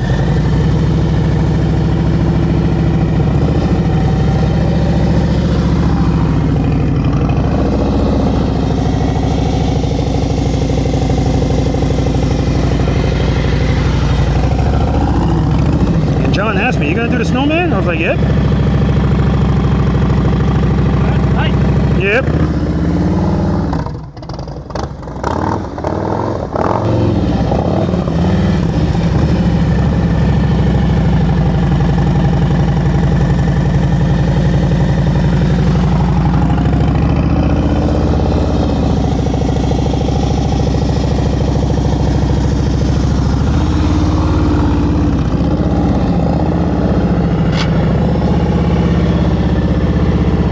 Good job, brother. All right, guys, it's bonus time. To lean or not to lean. We're all standing here. The cones are right here, so let's do it.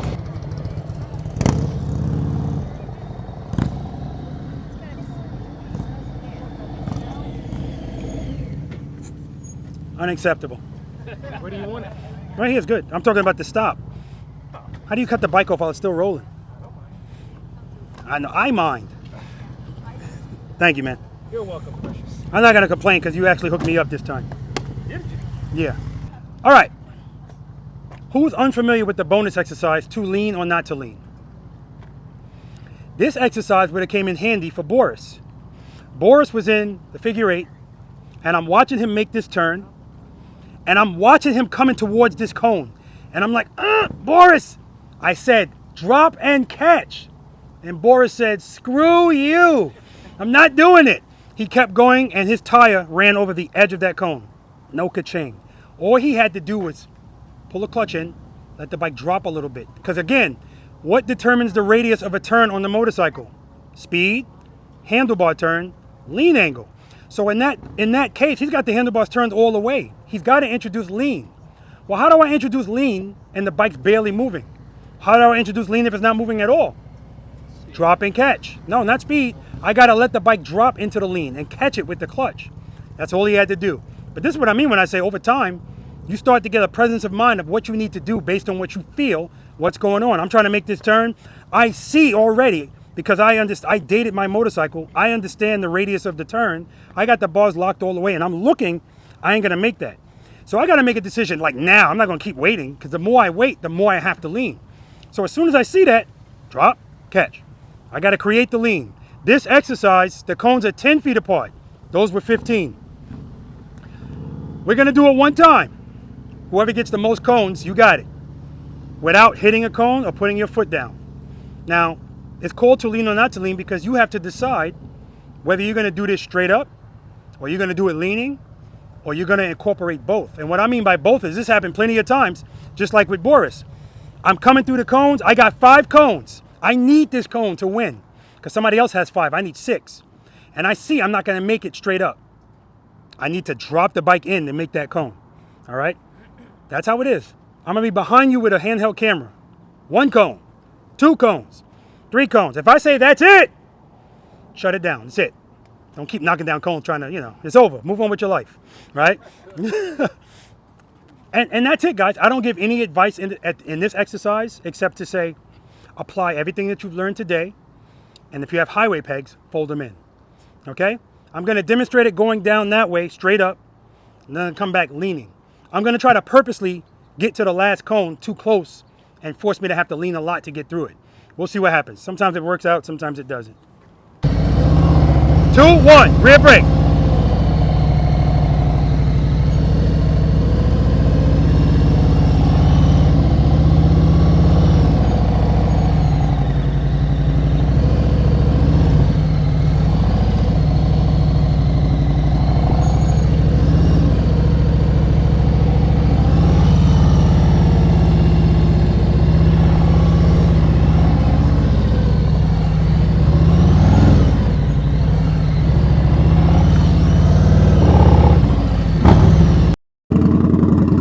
Straight in.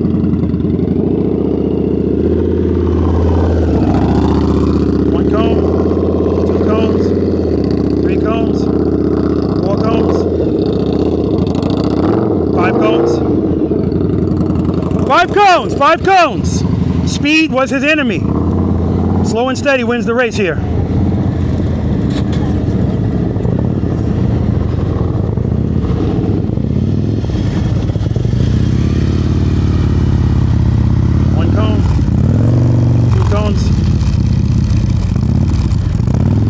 Cones and 10 push-ups. Either way, either way.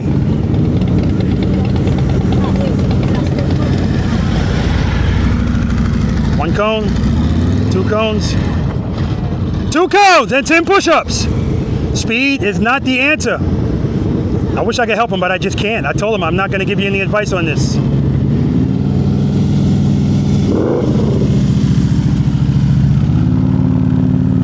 1 cone. 1 cone, 1 cone, 1 cone. 1 cone, he hit that cone.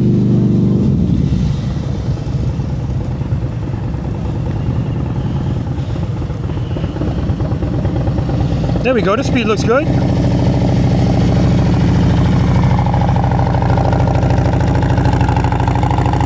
cone.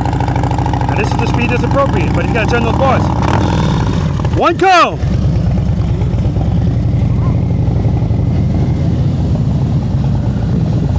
Who did I say I had my money on? Mm-hmm.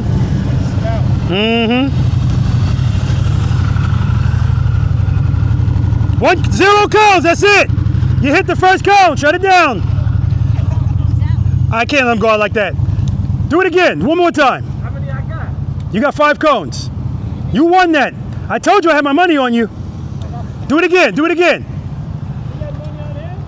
Yeah? Not literal money. Not literal money. That's 40 push-ups. Right in front of me. Jesus Christ. Right in front of me. I know you guys just keeping me on my toes. I appreciate it. 1 cone. 2 cones. 3 cones. 4 cones. 4 cones, 10 push-ups. Man, he gonna be swole today.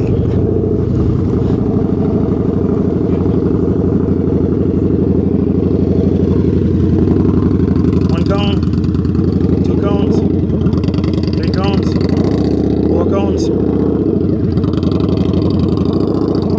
4 cones.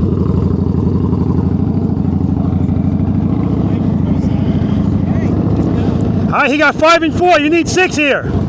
You need 6. No pressure, no pressure. That's it, 0 cones. Why did he hit it? Because he's looking right at it the whole time. The whole time. He's like, hey, how you doing?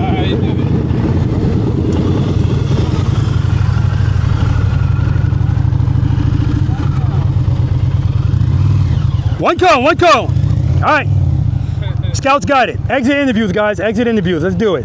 How you feeling, man? Good. You remember what you rated yourself when you first came out here? Yeah. What? 3 to 4. You said 3 to 4? Did I tell you were sandbagging? You did. Okay. Any change in the number? I think I'm around a 5. Yeah, okay, good. I definitely need to practice. I can't take all the credit for that. Boris and his son actually came out to Georgia and did a private lesson with me. So I already knew where he is. So when he said that number, I was like, come on, dude. I got it on video. I know you're not, whatever. Good to see you again, brother. Thank you. Appreciate it. All right. All right. How you feeling, man? Frustrated.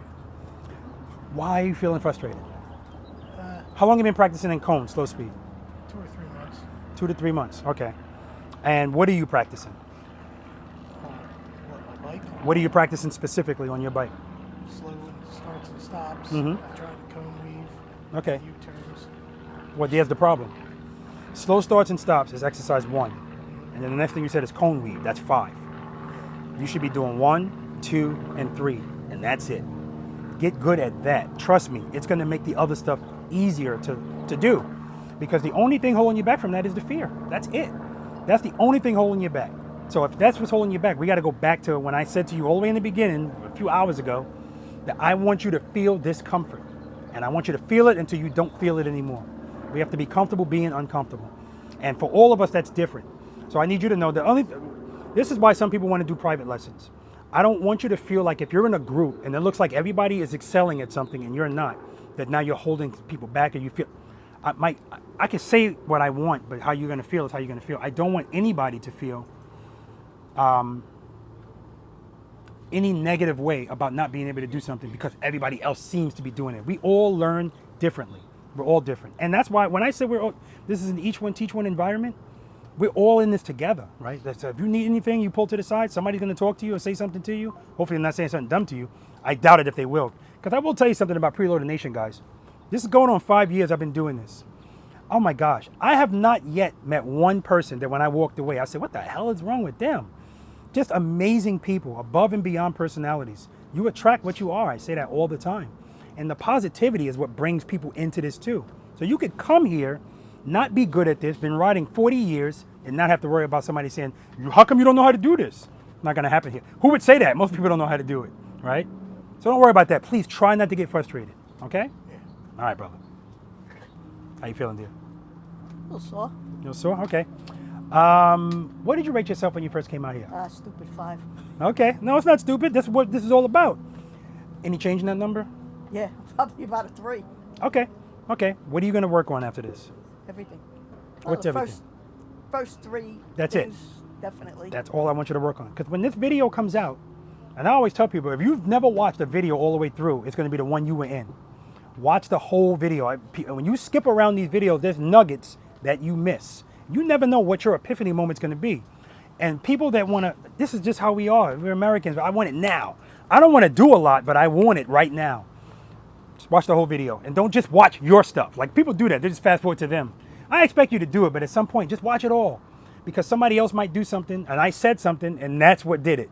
Okay? Sounds good. All right, dear. Thanks. All right. Guys, listen, that's going to do it. Again, a huge shout out to Joe and the Grace Bible Church for hosting us once again. Joe already told me this parking lot will be repaved in August or next year when I come here, and I will be here next year, God willing. We're going to have a much smoother surface to come out here and have some fun. I want to thank all of the preloaders and V.I.Preloaders that came out here today, participating and watching. Always appreciate that. I want to thank you guys for watching. If you're not subscribed to this channel, please give me the prescription for the drug that you're on, because I don't understand it. You know, it's above and beyond personality. Everything's positive here. So if you're not subscribed, hit that subscribe button. Share the videos, definitely.